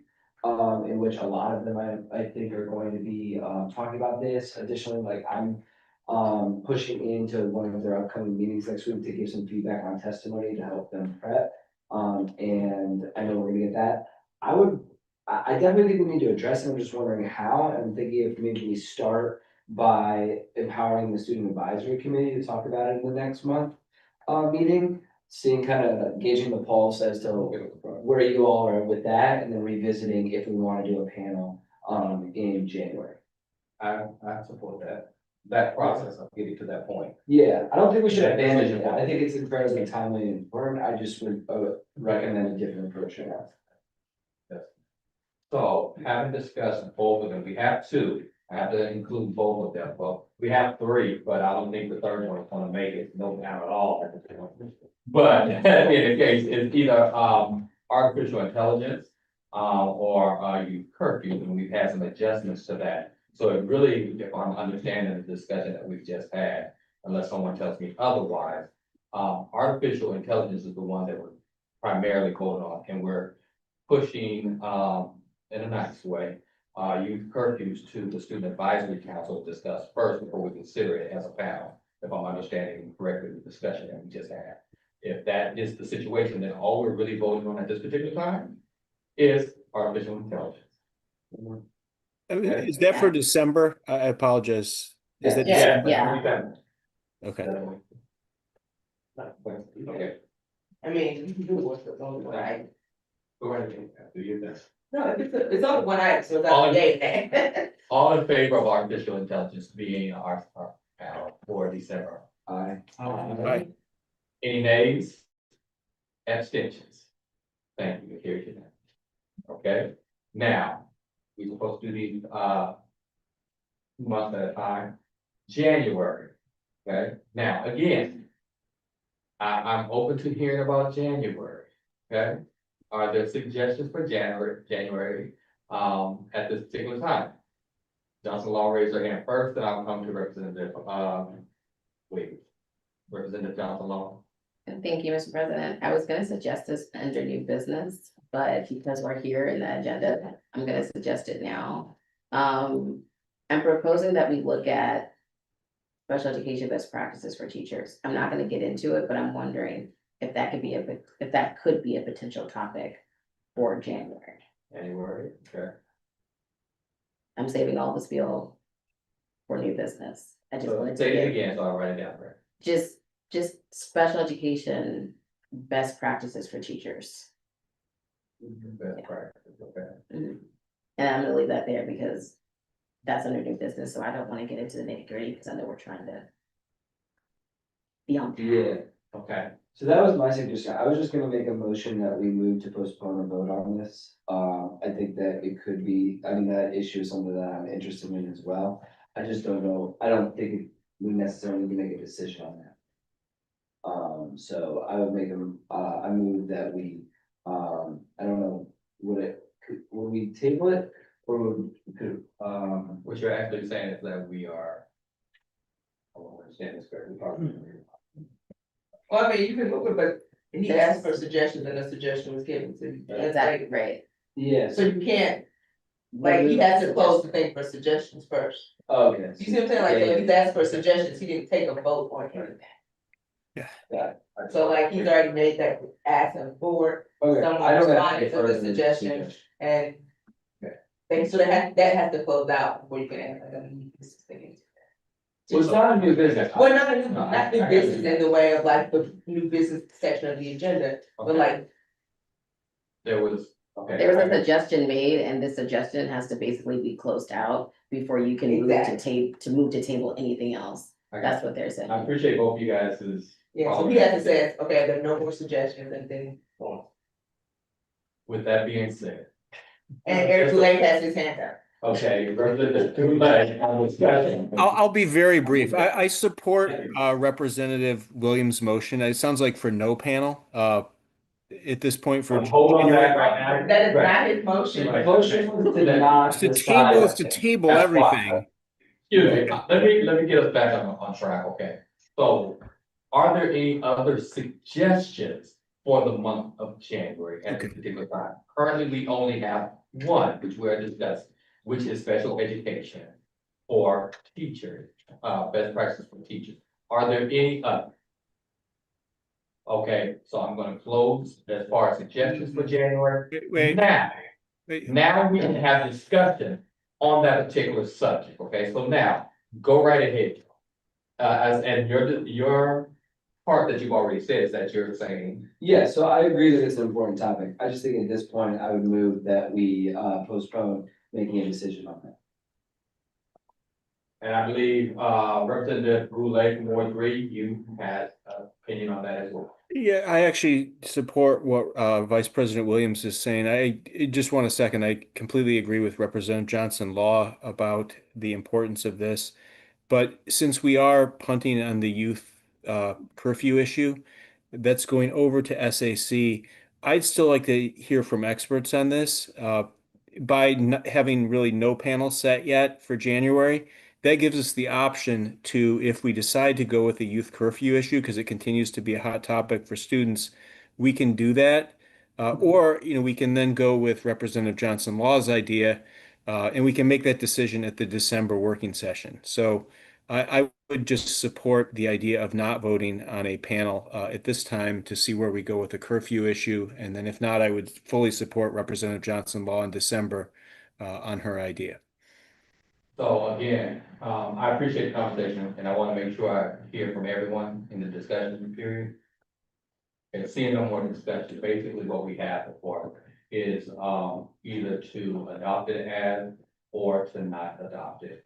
Those are the two options that we have before us. So what we would basically do at this particular point for the January meeting is take a vote on if we would like to have it in January or we would like to do another period and not have at this particular decide on a January meeting. Now, again, this can be taken up again in December when we ask again. So it's not like if we make this decision about January right at this particular time, this can be brought up again as a suggestion for January in December. Okay? And I want to make that blanket. So with that being said, and I have to vote it, all right. Okay. The first vote is, do we want this as a topic for the January meeting? And Well, for this, there at least to be like This needs to be like a roll call, so. yeah, it needs to be a roll call so that we can tell what, yeah. so I'm Do you going, have a question, Representative? I'm just wondering like in terms of parliamentary inquiry, like the order here. So like, do we vote on that first or do we vote on the? So he's combined them into the option to answer the same question. But it's two separate issues. No, one is for January, do you want a panel on the topic or no panel? So Or what you're saying, there's two. Right, there are two separate questions on the table. The one is do we? Do we want to do we- vote to do we- have do- this panel on special education in January? That's Or one. do we want to Postpone. postpone the vote on This the panel, yeah. And So one, the postponement vote, because you took this idea, now you have to vote on the postponement. Right. So if you postpone it, you don't need to vote on whether or not to have it. right. And then if we vote against postponing, then we would vote on whether or not to have special education in January. so, Director. You have to call the vote on postponement, All vote for postponement. on whether or not, so To it have would be it. a voice vote, it's either you're for or against it. All in favor of postponing having a panel in January, say aye. Aye. And can we? No. Can we count, and we do a roll just to make sure we understand, and so. We also should be very clear about the language. What you voted on is to postpone making a decision about the topic, the panel topic, not whether or not to postpone the panel in January. Correct. So what you're voting on is whether or not to decide in December what the January panel topic is, correct? Correct. Okay, Okay, so, can you call those will? Representative Chamberlain. Representative Dinkins. Representative Mosendar. Representative Waree, Representative Best. Representative Chang, Yes. Representative Colson. Representative Boulay, Yes. Representative Henderson, Aye. Representative Johnson Long, No. Representative Thompson. Representative Williams, Aye. Representative Ash. Oh,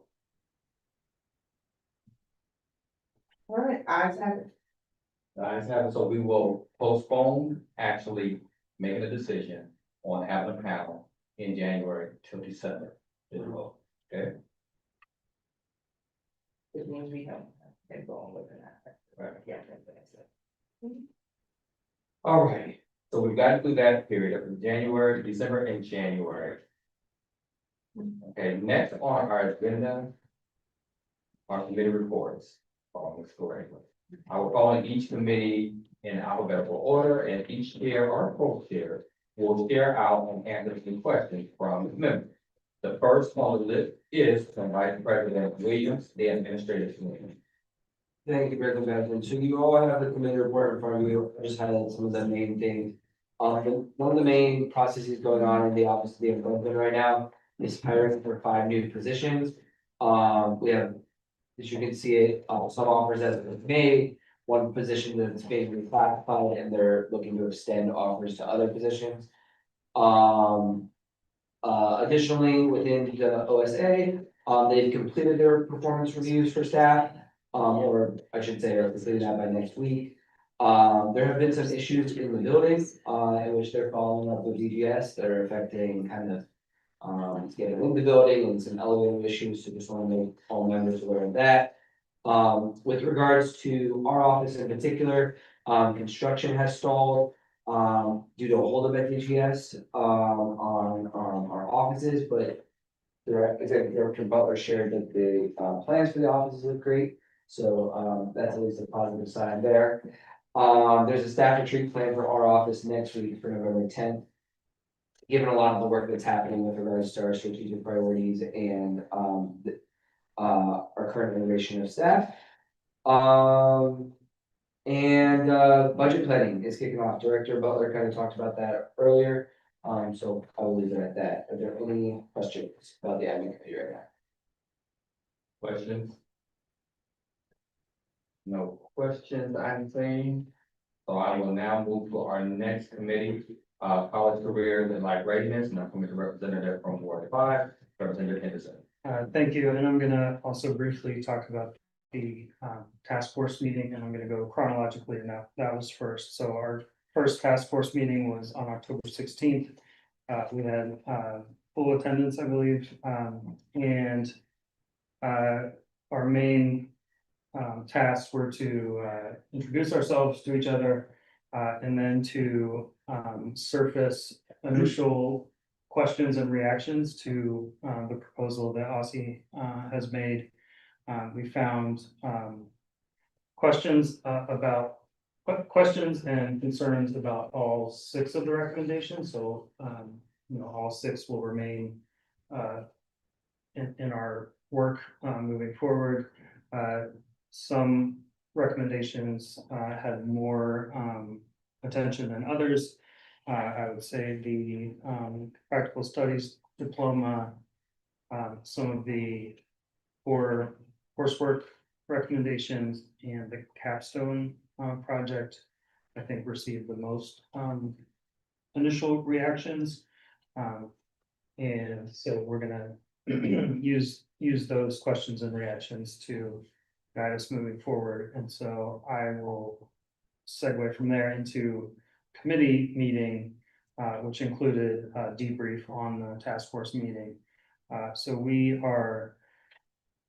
discussed engagement opportunities around the graduation requirements proposal that would run parallel to the task force. I will say that, you know, since the committee meeting, we have reassessed our timeline on doing engagement work. We had talked in the committee meeting about doing some of that in like the second week of November, but have adjusted because that was too soon. So we're looking now to shift that to December. We also discussed the upcoming panel on CTE. And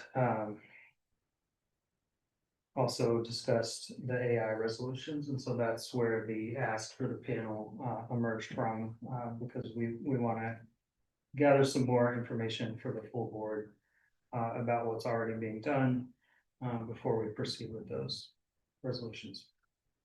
Thank you. Are there any questions for Representative Henry?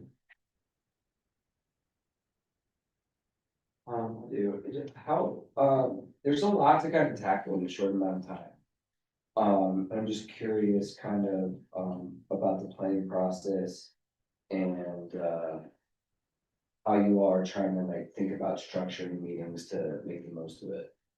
Yeah, so part of the assessment that we made coming out of the first meeting was to kind of sequence the topics according to like how much work we anticipate around them. So like putting for example, putting the practical studies diploma as the main focus of our next meeting, because we anticipate that that will require a lot of work and kind of making sure we have space to do the research and interrogation that we need to on the topic, and leave ourselves time to come back to it further down the road. So what we're proposing to do in that first meeting is to invite OSSE representatives to provide more clarity on what they are proposing, because there were a lot of questions. We were able to answer some of the questions. Andrew Gall was at the meeting in lieu of Dr. Jones had a conflict, unexpected conflict. So there are outstanding questions about just what the proposal is. So inviting them, and then also inviting SPED experts to add to the commentary and feedback. And so our committee is now discussing like who we might invite to speak to that, so that we're putting both the OSSE proposal in as clear a way as we can for them to be able to explain what they want to explain. Also have that external independent perspective on it, and put that before the whole task force, so that all of this is happening, you know, in front of the whole task force. We don't anticipate, you know, any decisions around that item, even though it's kind of the focus of that first meeting, but it's at first because I think it's going to take the most, and so we'll, you know, arrange the other topics in kind of descending order of how much time we think there is. Thanks. Good. Any other questions? Thank you. Now we'll move to educator excellence, coming from our Ward 2 representative, Representative Chang. Very good. So I did look through my notes from our last meeting and confirmed that we did decide to drop the community of practice pilot that I had originally proposed based on feedback from my committee colleagues, along with a lot of the other items that I had included in the first draft for the committee's strategic initiatives. And so want to share what we did agree on, because it is both an update and I think a continuation of the conversation that I'd like to have with you, Director Butler and Jen. So our focus coalesced around efforts to synthesize everything the board has done on early career teacher support. Yes, honing in on first year teachers, but then using that synthesis to drive more targeted advocacy and engagement efforts. And what we discussed was Jen and Taylor checking staff capacity to be able to pull a summary together of past work done, drawing on Mary Levy's reports, as well as the retention crosswalk, and what we've learned from other states and DC educators in our research, as well as our committee panels from this past year. And once that's ready, what we discussed was having the committee shift into sharing what we've learned already, right? With DME, OSSE, DCPS, PCSB, Charter Alliance, WTU, Council, to show the gaps in what best practices we have found over the years and where we are in DC, and what kinds of reforms, what reforms could look like that are built off of all of the work that we have done on this topic already and what we've learned. So I would say, right, and this is to be discussed. I understand your concern, Director Butler, so I would like to discuss it with you. But my proposal for what we put in the initiatives section for the first one pager that we were discussing at the beginning is more around advancing policies and practices that improve early career teacher retention and induction by synthesizing existing board work and coordinating a targeted advocacy effort with education stakeholders, so that by the end of next year, we have delivered a really consolidated, evidence-based series of recommendations and policy asks to major education agencies, and been able to really build off of the work that, I mean, the massive amount of work that's already been done, including by this iteration of the committee this last year.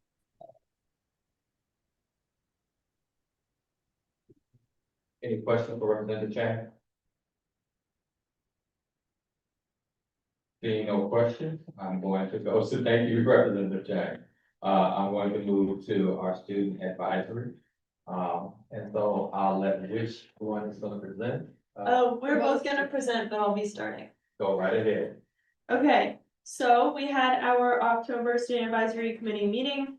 All four of us student representatives were present, as well as Ben Williams, Vice President, Ward 1 Representative, Eric Goulet, Ward 3 Representative, and some friends from the SBOE staff and Office of Student Advocate. Our student representatives, us, welcome 59 student members. That's a whole lot, by the way. We had pretty good retention from the first meeting. Really proud of it. We had to bring in the extra tables again, which is great. That's awesome. Yeah, we had our student advisory committee members draw emojis or write hashtags expressing how they felt about the federal law enforcement and ICE presence in DC. Try and bring some creativity into what might be a more difficult thing to express in words. Most of them were negative. We did find we had an angry face, a barfing face, thumbs down, a paper which was specified to be the Constitution being ripped, hashtag are you serious, etc. When asked why they chose their symbols, many members shared their presence was intrusive, unconstitutional, exhausting, and targeting residents of color. This conversation led to the work of the SAC from November 2025 to April 2026. Members selected their focus topics, mental health, college career readiness, and other topics, as well as indicated how the SAC would like to take on this work to make changes in the city or within their schools. Examples were hosting a town hall, inviting government officials to attend an SAC meeting, conducting research, etc. And I'll take it from there. Additionally, we had our friends from the Office of the Student Advocate who invited SAC members to sign up for their student safety focus groups. And we also unanimously passed the SR 25-12, which called for the establishment of a civic learning week in DC schools with 52 yeas and 1 abstention. And yeah, and then for our action items, we had that SEC members will fill out and share OSSE's model cell phone policy survey by the 15th of October, which just passed. And we also had that student members are beginning to work on their SEC projects for this year, starting on the 10th, which is our next SAC. Yeah, that's it. Any questions? Thank you. I don't see any questions at this particular time. No further questions. Great job, as always, with the attendance of keeping the energy high. The SAC is a place to be, I guess. So I'm gonna have to start coming more meetings as well. You have to come visit us. Okay. I will be back. Thank you. So we're gonna move to our last committee report, which is student experience and engagement. We're coming to Ward 3 Representative Gary Goulet. Well, thank you, President Patterson. I'll be brief here. A lot of our discussion at the last committee meeting was putting together everyone's ideas and feedback into what ultimately became our 4-page one-pager, which just because we had so many good ideas that we discussed in committee, and then we also kind of put forth and debated what the budget priorities for the committee should be. So I hope that everybody hopefully got a copy also of the 4-pager, because a lot of work and discussion went into that. So I hope if we haven't given that to members, that they can get that. I'll shoot out a text to my committee members. Dr. Fleischer and I are trying to get the agenda set for the next meeting. So ideas that we had for the next one are the school nurse discussion, budget priorities. I was thinking for what we want to focus on related to the committee, not here at SBOE, but the broader city. And then the discussion that Representative Johnson Law and I just had on trying to set up roundtables on safety type issues. So just text me, I'll text the group. But if anybody's got general questions or feedback, I'm glad to answer any questions right now. Are there any questions for Representative Goulet? All right. Seeing there are none, thank you again, Representative Goulet. Members, are there any external committee updates or report that anyone wants to share from an external? Representative from Ward 5, Robert Henderson. Yes, thank you. The Education and Research Collaborative met in October, and I just want to flag for all the members that there are several projects in their pipeline so let me know if there are any particular interest to you. They are career development opportunities available to DCPS students, equitable discipline and student conduct is the topic, school demand and enrollment, attendance and school characteristics, school transfer, grade repetition and attendance, and predictors of college success. So those are like early stages, but in the pipeline. And I also want to flag for members that on December 12th, the collaborative is holding an event to present research on exploring the landscape of career development opportunities in Washington, DC public schools. So that was a research project with the collaborative, with partnership with DCPS, Urban Institute, DC Policy Center, and Georgetown University. So they're going to be sharing that research on December 12th. And that's all. All right, thank you so much. Ms. Jen. Yeah, since Representative Best isn't here and he served on the math task force, you should have received members an email from Andrew Gall with the final report and recommendations, which I believe was released a week or so ago at the end of October. So they are out, and we will be, of course, advocating in our council testimony for council to support these recommendations. All right, thank you so much, and I want to add that Representative Best, he was feeling well with that meeting. Said he didn't want to get everybody sick. I think there was something coming down, so he left us midway through the meeting. Take care of your job. With that being said, thank you again, Jen. We will now move to our new business.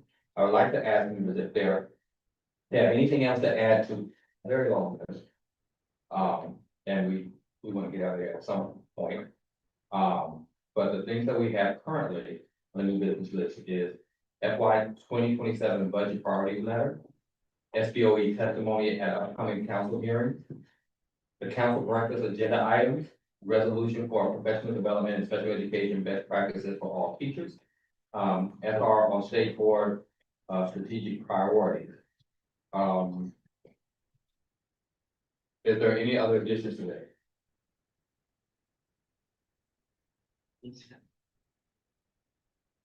I would add one item that I would be willing to work with, the CR, so to speak. There were a number of schools, that were, Blue Ribbon schools that got announced early in the year. And then the Department of Education pulled Blue Ribbon schools. So we have a couple schools that were identified as Blue Ribbon schools and did not go through that ceremony or anything like that. I'm going to work with those particular schools so that we can do a CR for them, seeing that they will not get that designation from the Department of Education. Instead, as you know, just to show them that we acknowledge them for the great work that they're doing. I'm willing to work with the staff, put those together. But I talked to a couple of them to make sure that just acknowledged. I don't see it as a hard thing, since they're CRs, not very comfortable with just getting to work. So that's the only thing that I would add. So is it, I get my question. So.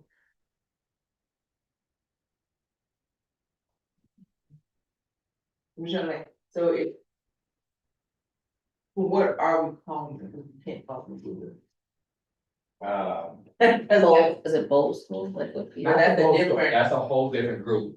You have a great question. There is no blue school, if there's no blue ribbon designation, you can't call them blue ribbon school. And I'll have to work with you guys to say, because they were identified, they actually were, But they were not awarded. but they were not awarded. They were identified as Blue Ribbon School, but they were not awarded. And that goes for not just DC schools, any schools. In the nation, across the country. Yeah. Because they cut the program, is what they did. These schools were very let down for it. I don't know what the terms we're gonna use. I would look. And that's the public know that these schools are supposed to be blue ribbon schools? I think I don't know how large some of the public goes. I know the schools were identified and they know. And they shared it, They shared it with the the public. You're identified as a Blue Ribbon school. Yay! Then it's like, oh, but we got the program. So you won't get the plaque or anything else. Then normally there's a banner, all these kind of things that I've seen Blue Ribbon schools. They just told them after the fact, oh, well, you know what? You really don't get the award. Although you've been identified, we've cut the program, so that's it. So what I'm trying to solve in the problem is like, you are identified as a grade school, and then they cut the program after you have been identified. So I'm willing to work with staff to do some type of thing, even if we can't. Yeah, I don't suggest you use that language. Okay. You were there. You were not. We can work through language. Actually, We're identified. Yes. That's not the But point. because of what's going on in our federal government level, And we can put that in our resolution, that, but yes. That's But- like, what do we? Maybe aren't they still what shut I'm down? offering necessarily They still shut down. to, You just If want you to didn't- add it to new business. They still shut down. that we do something for them, okay, So that's, then, okay, that's it. Members will decide. Okay, so that was my one, were there any others to add to the business? That's it, okay, let's go, okay, okay, so first is, FY 2027 budget priorities letter. Yes, so, I think that is me. Yes, that is the record button, that is you now. So every year, the board puts together its budget priorities letter for education in the district. Not necessarily how we're going to spend our agency money, but like education priorities that are important to you all. We still want to do that this year, and I would say that. Well, one, I'm supposed to send out a survey after like, everyone out. I remember that now. But we can give that out to you tomorrow. But essentially, based on our 3 priority areas, what are some things that fall there that you might want to advocate for across the FY 27 budget in education. So not just for us to spend our budget, but like, where if you want nurses, because that would fall under like Department of, I don't know, if it's behavioral health or Department of Health. Some, or some other department that may not be necessarily an education, like cluster agency. So when we set education priorities across the budget, it's things that could be in any agency, any department where you want to see them spent. My suggestion is to use our 3 identified priority areas as a way to organize those. But we will get that out to you tomorrow. The staff will begin drafting that, and along with that, we will send you the last 3 copies of the budget letter that we've sent out for the last 3 fiscal years. So that you can see what we've asked for, or this gets sent to the mayor's budget. Office staff, and to the council. So that they just know what the state board are advocating for from a citywide budget perspective. Okay. So please respond when we send this out. Yes, we'll send out an email. I'm Follow going the to text. re-emphasize, okay, because we can do better on being responsive, including myself, so I'm chastising myself as I say this. Got to do better, okay, responsibly, in a timely manner. Thank you. Was there anything else? All right. Next is SBOE testimony that upcoming council hearings. There's a list in your agenda of the upcoming ones. They are oversight of the adult workforce education on 11/20/25. On 12/9/2025, there is oversight School Improvement Act and Community Schools. On 12/10/25, there's oversight special education. On 1/21/26, there is oversight teacher retention public witnesses. And 1/22/26, there is oversight teacher retention government witnesses, okay? So that one pretty much will be restricted to government folks. Whereas the one before on the 21st will be public witnesses. Okay, so that being said, we always, you can sign up for the ones that you would like to do. Just let us know, please, if you are actually going to do it. The staff would like to know that you're signing up for a particular hearing, so they can be aware of it and how to work with you if you need some help and support of that. Usually, and I work with them personally in my position, if I'm going to testify at one and I'm going to represent the board, I work with directly with Jen and the director to make sure that we're tight. I do have one that's coming up on the 7th, that's right within a few days, couple days, that I'm testifying for as the board president. And that's achievement, just so you guys know. Okay? So again, now you have the list. Please let us know if you're intending to testify in any of these. Yeah. Oh. No, go ahead, Director Butler. Well, I would just say, yes, if you're planning to testify as an individual, you just let us know so that, we follow it, we track any questions you may get, that kind of thing. But also to figure out what you all would like to do with the board. Is there any board testimony that you would like the president to give on behalf of the board in regarding any of these topics just listed? Jen also sent out an email with a request and listed all the topics in the email earlier in the month. Representative Ward 5, Representative Henderson. Who are we notifying if we are testifying individually? Actually, you can send those to Andrew. Other questions? All right, I'm gonna keep it. I think Representative, Representative Jones, I'm sorry, ma'am. Go right ahead, Doctor. To be. I'm testifying individually at the academic achievement one. And then I'm testifying individually at the oversight of education for students with special needs.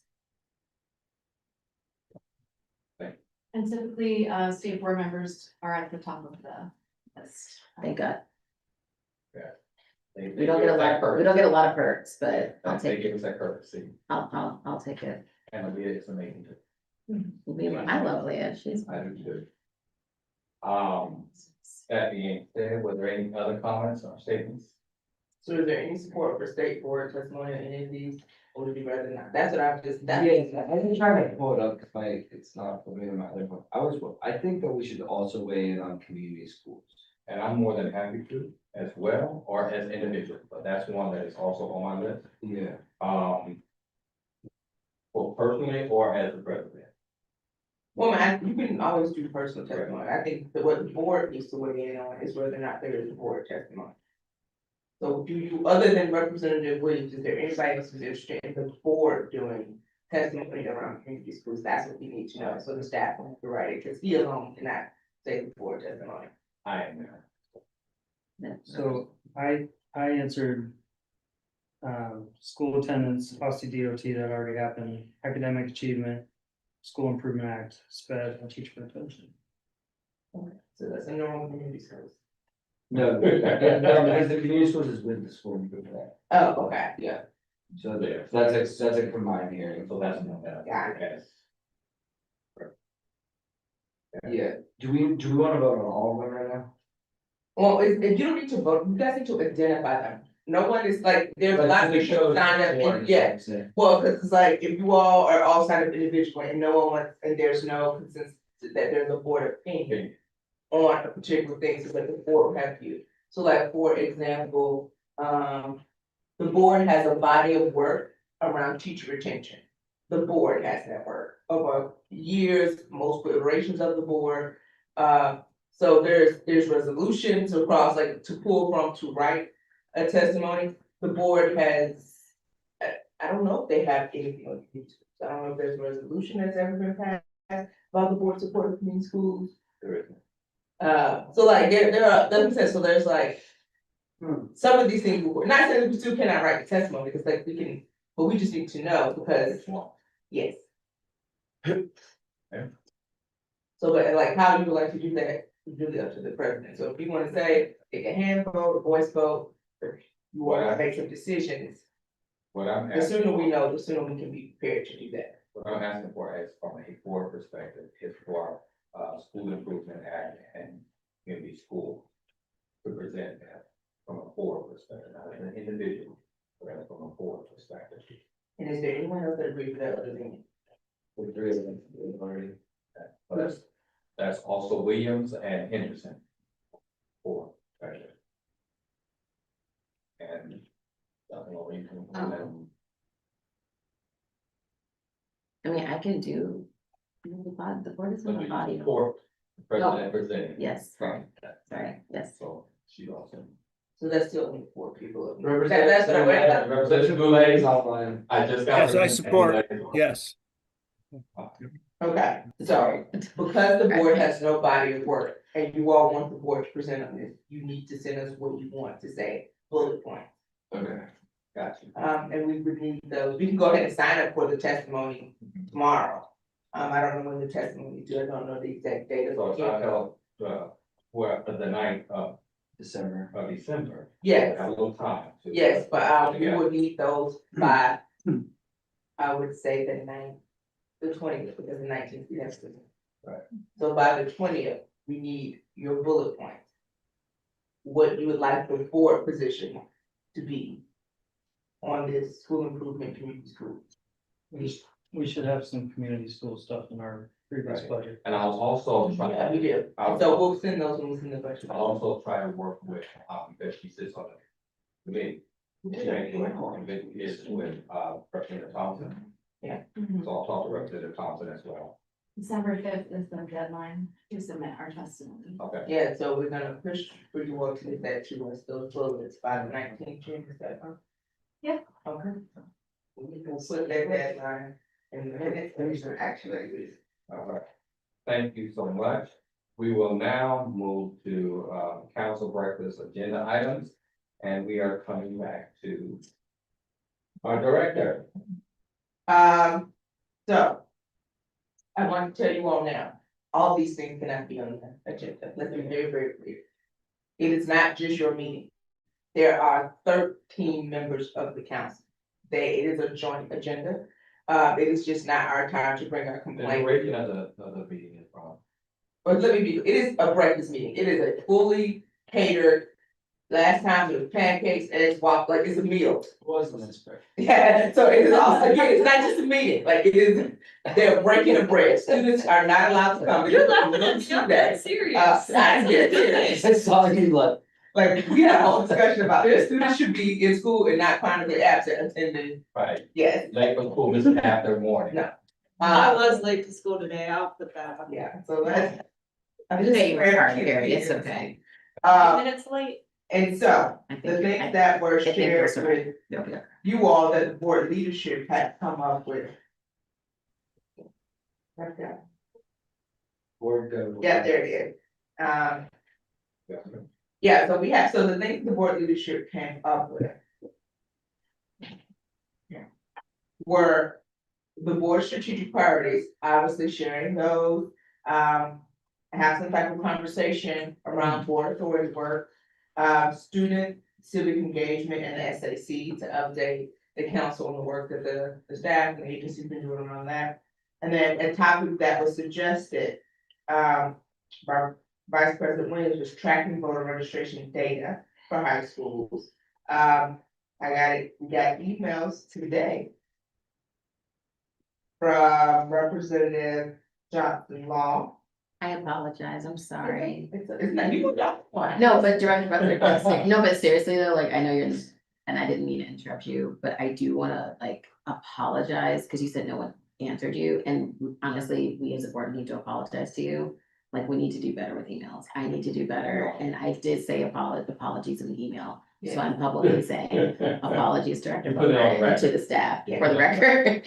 So in addition to that list, for Representative Johnson Law, we have uplifting our special education students. I don't know what that means, but that's why it's a suggestion. And then we have from Representative Boulay, 3 topics.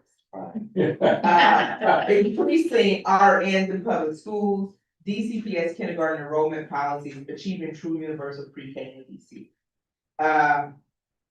So they need this list, because the council be putting their materials together. And their process is way more advanced than our staff process. So we need to finalize the agenda by Friday.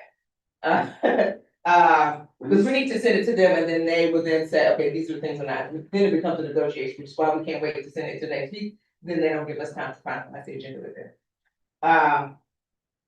But this is a lot of items. So are we proposing all of those items or? That is my question. These are the suggestions that we got. So they were the original suggestions plus the 4 we got tonight. And what is the number that you would suggest that we send up? 3. Because like you wanted to be a productive conversation. Yeah. You have 15 items on the agenda, you don't have time to dig deep and like feel like, you know, to make progress on the thing. Or to figure, okay, well, these are where the allies are, these are where, so I think the board has to be strategic in what it wants to discuss. Where does it want to move the needle? Where does it want to have impact? Because that is like an hour and a half, so it's not an extremely long meeting either. What are the first 3 you said? Like, just, I know you said the board, So the strategic priorities, Thank you. board governance, and student, like the work that the staff and stuff has been doing around student voice with the SAC. But that also suggests, like, we don't have to do those 3 either. Yeah, I think we do need to narrow down. I wanna recommend that the 2 that I had proposed around, the civic, engagement week and the voter registration, I wanna rescind those. I think we can still bring them up to council, we need council support, but I just don't think it needs to be citizen that, And I, that we talk about. I would say, Vice President Williams, I appreciate you doing that. I was advocate for one in particular is the board authority. Because that is a topic and that's something that we have tabled, but at some point it's going to move forward. We're gonna untable it. And we need to have a discussion about it. I literally had other council members like, whatever happened to that? And they said, if you bring it up in the meeting, we would love to talk about it. So I'm advocating for that particular one.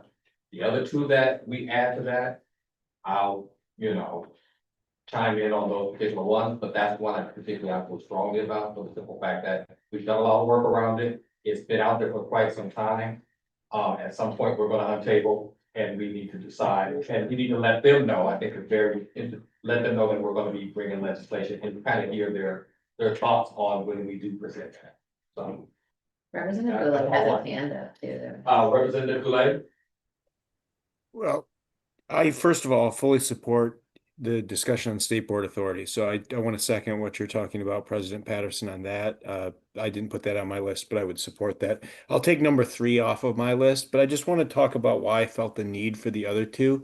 And it may not be the right forum to discuss them because I actually think the council's has a lot to answer for on these issues. The first one is the school nurse issue. I mean, we sent legislation down to council on this that we got enormous public testimony. We talked to medical experts, we talked to nurses, we talked to RNs particularly, and we put forth what's the best practice on this. It hasn't even gotten a hearing. I went and testified on another bill that didn't have support.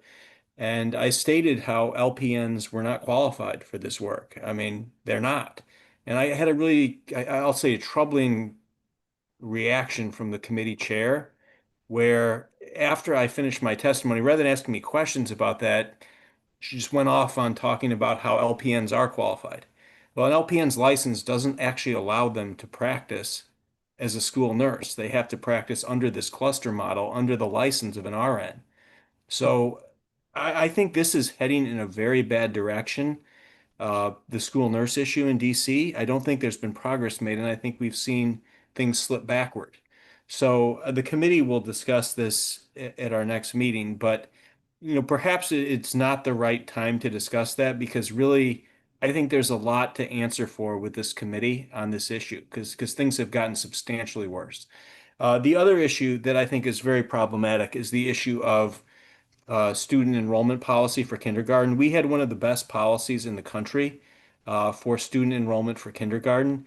And because the chancellor wanted to punish several families who were actually doing what the policy said, we now have the worst policy in the country. It is a complete outlier from any other policy in terms of kindergarten enrollment. We're forcing 4-year-olds to go to kindergarten before they are mature enough to do so. And no other state in the country does this. And they basically, DCPS has removed all of the exceptions from kindergarten. We had the council who has the authority. We did get to meet with 2 members. 3 members sent a letter to the chancellor about this. And then the chancellor did commit to the council that he would have an evaluation process. That evaluation process proved these kids weren't ready for kindergarten. And then the chancellor just chose to ignore it and force them to enroll in kindergarten. And force them to skip kindergarten anyway and go directly to first grade.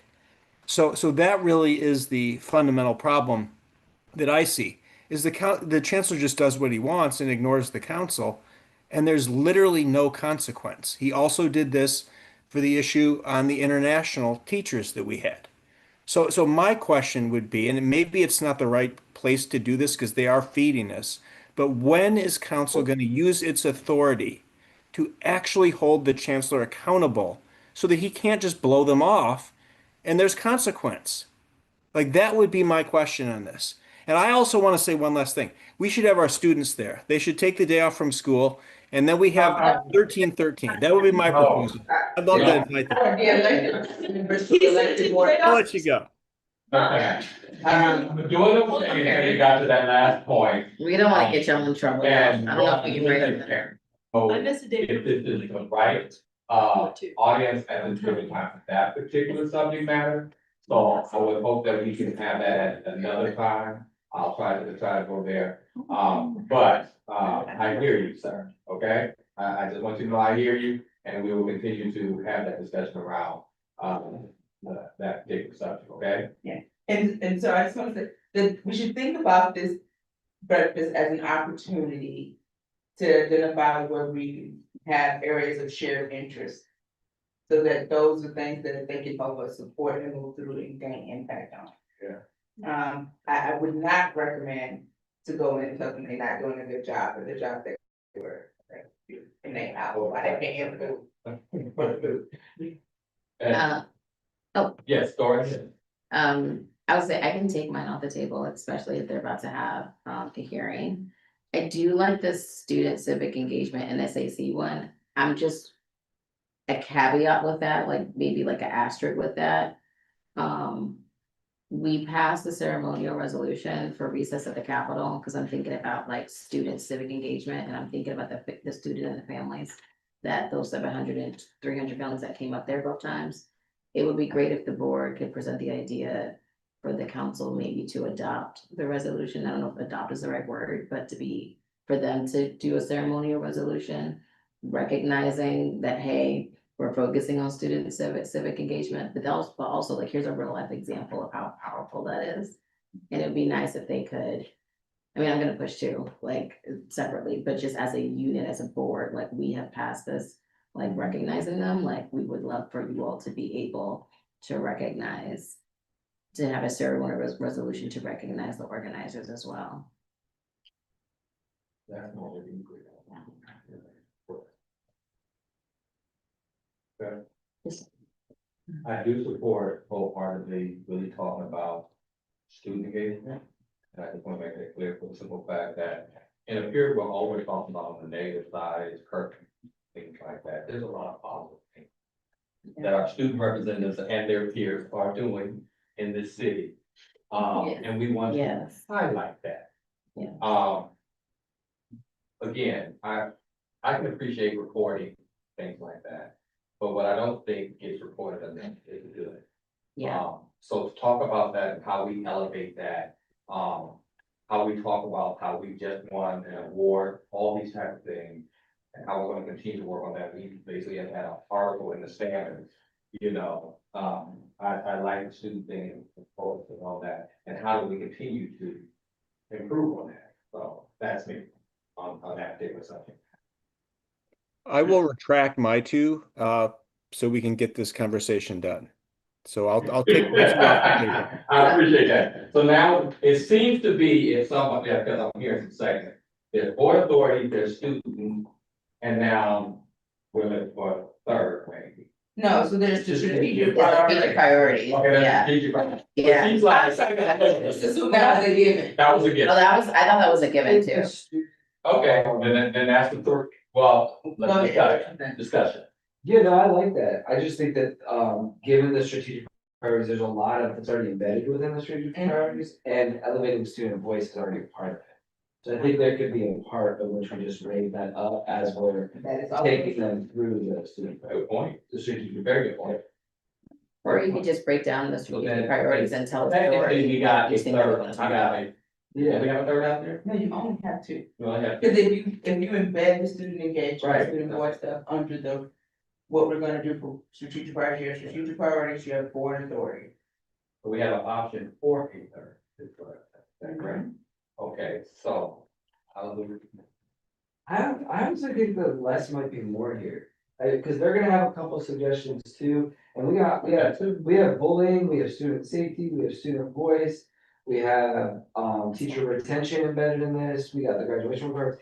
The strategic priorities is really 8 or 9 issues, it's not. That's the beauty of having. Yeah, priorities. it's not just, like, it's one thing, but we could go many different places with that.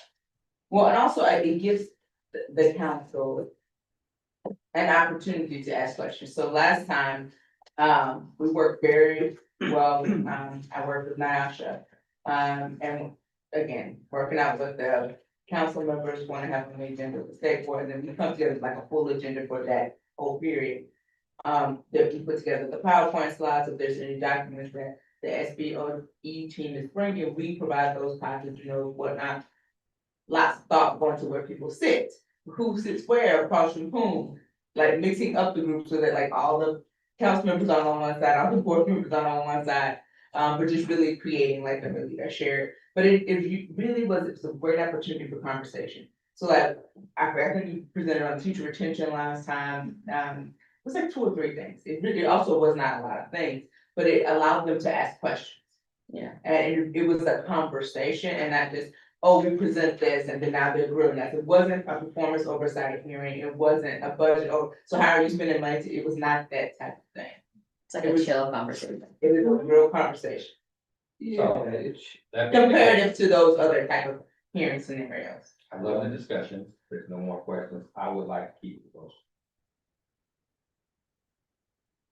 I mean, you can, Do it. no, you didn't need to vote, so if you all agree with that, that's fine. I agree. Okay, Representative Henderson. Yes. and that will allow for. Representative Goulet, do you agree? Sorry, I'm so. Yes. Fully agree. That makes sense. I I agree. appreciate you guys. Sorry, Director Goulet, I was moving as well. So that part, those are the two items that you forward to them. Then we'll get input from them. Exactly.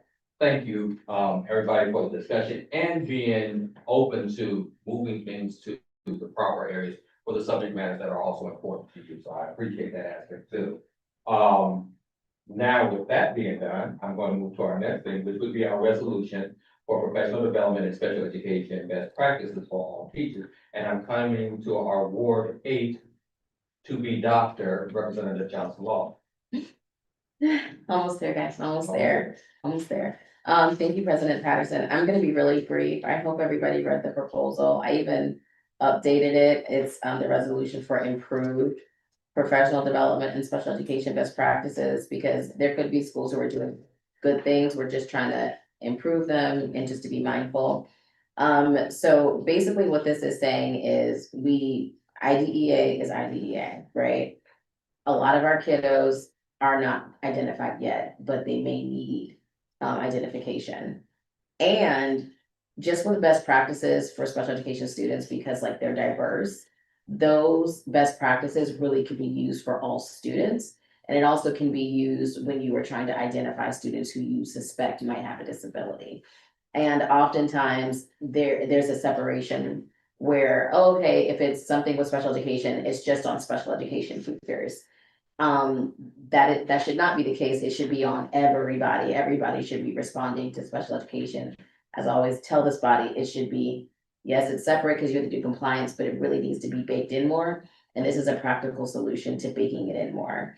I did some research, Vice President Williams, I know you had some questions about what OSSE has done. So in the proposal, I talked about the special education initiative. That is something that OSSE did. It's usually like an annual conference that they have. It's not mandatory. It's something that LEAs and schools can opt into, which is really nice. I'm not sure if they do it annually, but I thought that was a good start. And it gave me the idea of, well, why can't you just have that, but have it all year round and just break it down? So I broke it down into a couple pieces. Develop and require an annual professional development and special education best practices for all teachers. So basically, this is just for the schools, so that way they're able to have just some type of like, this is your playbook, and I got that from Louisiana. It's surprising, sorry Louisiana, but just basically like people deserve some type of playbook or something to be like, okay, this is how we do this, not just guidance about what IDEA states, but like this is how this looks, and here are best practices in real time. Another teacher recommended the peer-to-peer modeling, right? OSSE can't be in the room at all times. Like, you know, how do we spread this out and spread out the work? Well, the special education teachers are already doing it. Like, this should be part of professional development, no offense, not just 1 year, but like all year round. So basically the teacher showing the teacher teaching the teacher, and really school leadership really holding folks accountable to be able to implement it and do it. Shout out to Gail Haynes. Honestly suggest that Ms. Tony Barton, the new CEO, they are doing this. She's doing amazing work. And if we ever have a panel on this, that might be a good person to talk to about this as well. And then of course, like just making sure that the materials again are accessible and culturally responsive. I had something else in there about reporting, but I thought about the statutory authority of this board and people reporting to us, and we don't have that. So I took it out. I talked with Jen and I was just thinking about what other jurisdictions are doing. So Jen, I always appreciate your guidance. Thank you. Louisiana basically calls it a special education playbook. They provide training for general educators on interpreting IEPs and using accommodations. North Carolina requires professional learning for general and special education educators on inclusive practices. I don't know if this is relevant, but the Department of Education back in 2023 really encouraged state education agencies to create a joint learning opportunities for educators, basically just across. So basically it's a way to like bake in how to teach our special education students, but also using those practices for our non-disabled peers. If you turn the page, I just got it started, guys. It's not, I have to flush it out with the staff, but it's just a good starting point. I would love questions and. And I'm gonna take a point of privilege, on this. Parliamentary, point of privilege, because you and I did discuss, and we're not trying to get this resolution ready for the next meeting, okay? But so that everyone understands that part for. Yes. You know, a lot of times we come here, we're talking about getting ready for the next public meeting. So what I'm going to be doing, even as we have this discussion, is that I'm going to be referring it to a particular committee for it to be worked on. So now that I've said that and kind of framed that for everybody, please give any type of feedback or any conversations, but that's what's going to happen. Okay? Yeah, I mean, I'd be happy to talk through this with you in the Educator Excellence Committee, and if that's where you think it was. Exactly. I mean, Well, it's gonna be suggestion. And I've been Thank you. through iterations of different charter schools where I've seen this kind of done framed well at the beginning, where it, you know, every teacher is a special education teacher, and then where it's scaffolded through PD throughout the year. I think people have different levels of experience as teachers, where like not every school is the same, but I fully am on board with gen ed teachers also having the practice to be able to serve everyone, and I think, as you know, right, like teaching students with special needs is like teaching everyone, and it's the best teaching. So I'm curious how we like implement policy effectively with it, because schools are in such different places, but I'm happy to talk about it. Yeah, but I think that's us, like, as we talk about, like, here's a guide, like, even though it's not like a standard, but just here's a guide on how to do that. And this is what we believe, recommendations, and this is what we believe as a board would be helpful to do that. All right, so I don't see any other discussion on the board, see if they raise hands. I see none.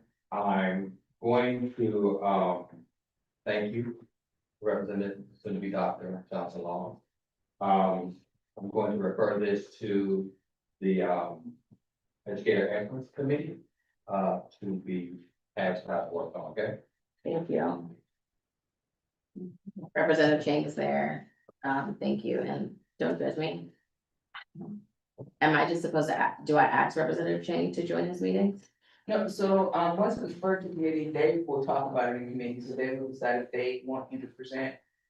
So they will meet to plan out their meeting agenda, and they will say, okay, these are the things we want on the agenda, if resolutions on the agenda, they more than likely the agenda will let you know that it's on the agenda.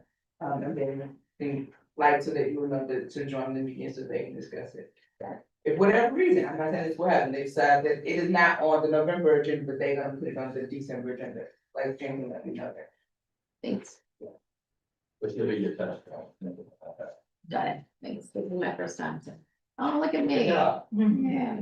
All right, we're getting to that point, Now we have an SR on state board strategic priorities. And I have a great script that will be focused on them, just read. We added this resolution to the agenda because, as we discussed earlier this evening, the goal is to finalize and vote on our strategic priorities at the November 19th public meeting. Based on tonight's discussion, the staff will finalize the resolution and prepare it for us to vote on at the public meeting. Okay? So it's more of a statement, I think, than anything else, that this is gonna be something that we're gonna vote on the 19th. Had great discussions on it earlier and everything like that, what this would look like. I appreciate everybody's comments on some things that we want to edit. Again, we're gonna be focusing on the descriptions, which will be in the resolution, not the initiatives. At this particular point, the initiatives can be changed and things like that as we go on. But we will be putting descriptions in the resolution. I want to make everyone aware of that, and it will be on the agenda to vote on that resolution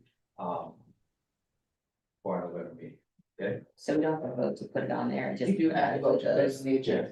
Oh, sorry. You are correct. Okay, You are correct, Representative Johnson. okay, like, wait. So, what I'm asking for, Yes.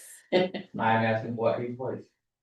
All in favor of putting the resolution for our strategic priorities on the November public meeting, all say aye. Aye. Any nays, any abstentions? It carries, it is always given that. Well, thank you all so much for that. This is on the public meeting agenda. We will, also internally begin working on what is the communication strategy to get these out. So in the next coming weeks, you all, particularly the board leadership staff will have this conversation with them. And share that information out with the rest of the board. Thank you. Okay, now I get to come to my favorite part of the whole day. Okay. Thank you, members. Wait, did you have something? Ceremonial? Oh, my sheriff. Yeah, did we? Sorry. I'm sorry. Yeah, sorry. Yeah, I apologize. I'm so ready to go. Just making sure. Okay. I'm ready to go. I'm so ready to go. I'm just not going to lie. Let's go and it can happen, right? Only because I put it in my book. Jen, I had your back, Jen. I had your back. It was, Okay, don't just put it on so- Jen. I- Earlier, I suggested because there were schools that were identified. They were notified that they were blue ribbon schools. Afterwards, they were told that they were ending that program. So I don't know what we call, I wanted to acknowledge those schools that had previously been acknowledged or identified as blue ribbon schools in some way by a resolution. I do not know what we call, okay, I don't. Well, I just want to acknowledge those schools for the animal. That's it in a nutshell. And I would like, staff to work with me to kind of put some wording and some identification around, you know, they worked hard. You've been identified as an excellent school, we call it the excellent school, whatever the case may be. And present them with a resolution. A ceremony. For November? I was hoping so. How many schools is it? I don't think it's more than 4. I think it's just a couple. And then, so everything would be pretty much identical except changing the name of the school in the resolution. Well, I mean, I don't know if that would be the case. I mean, That is true. I mean, And they have- yeah, but they're not the same Yeah, they have nuances of why they were identified. exactly. So like, if some school has really great, I don't know, literacy work, but then another school has really great parent community engagement and absentee, you know. They don't get named blue ribbon schools for the exact same reason. There is criteria. And they score different scores from that, but like they each have their own highlights. Okay. So what I'm asking, is that we do, I will request from the schools what their, Like recognized for. what they received as far as recognition prior to the program ending, so that can help and inform the resolution, is what I'll be responsible. So that way we will have something to write from. Yes, ma'am. I was just going to share, I can send you, there was a recent Education Week article about states that have started their own blue ribbon programs or have recognized the blue ribbon schools. I can share that with you so you can see the examples from other states. It does look like a lot of them are staying consistent with calling them blue ribbon schools, even if they're doing it under the state band. Well, I mean, I would say, we would send that to him, we would just convince that we would put it in the resolution. Okay. Yeah. He's not gonna write it. Well, I think I like the information. I still want to read it. Thank you. So I will appreciate you sending it to, and thank you very much. Okay. Yes. That being said, I'm asking that we put it on November 19th, that I will work with the staff, to get the information from the individual schools, and create the resolutions. Okay. Yeah, maybe they will go back as well. What else is CRs and, you can just Add all of you on. Gotcha. Yeah, I'll assign that to the staff. Okay, gotcha. Now, that being said, I think I am at the point that I get to, I get a nod from my director, I get a nod from everybody on the staff. I have smiles from everyone. So let me read this nice little statement. Thank you, members, for the time and engagement tonight. We will next convene at our next public meeting on November 19th. Members of the public can visit SBOE.dc.gov to learn how to submit and present testimony at upcoming public meetings.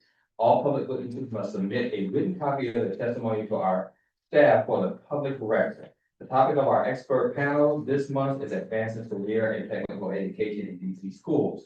Members voted on this topic at the October working session.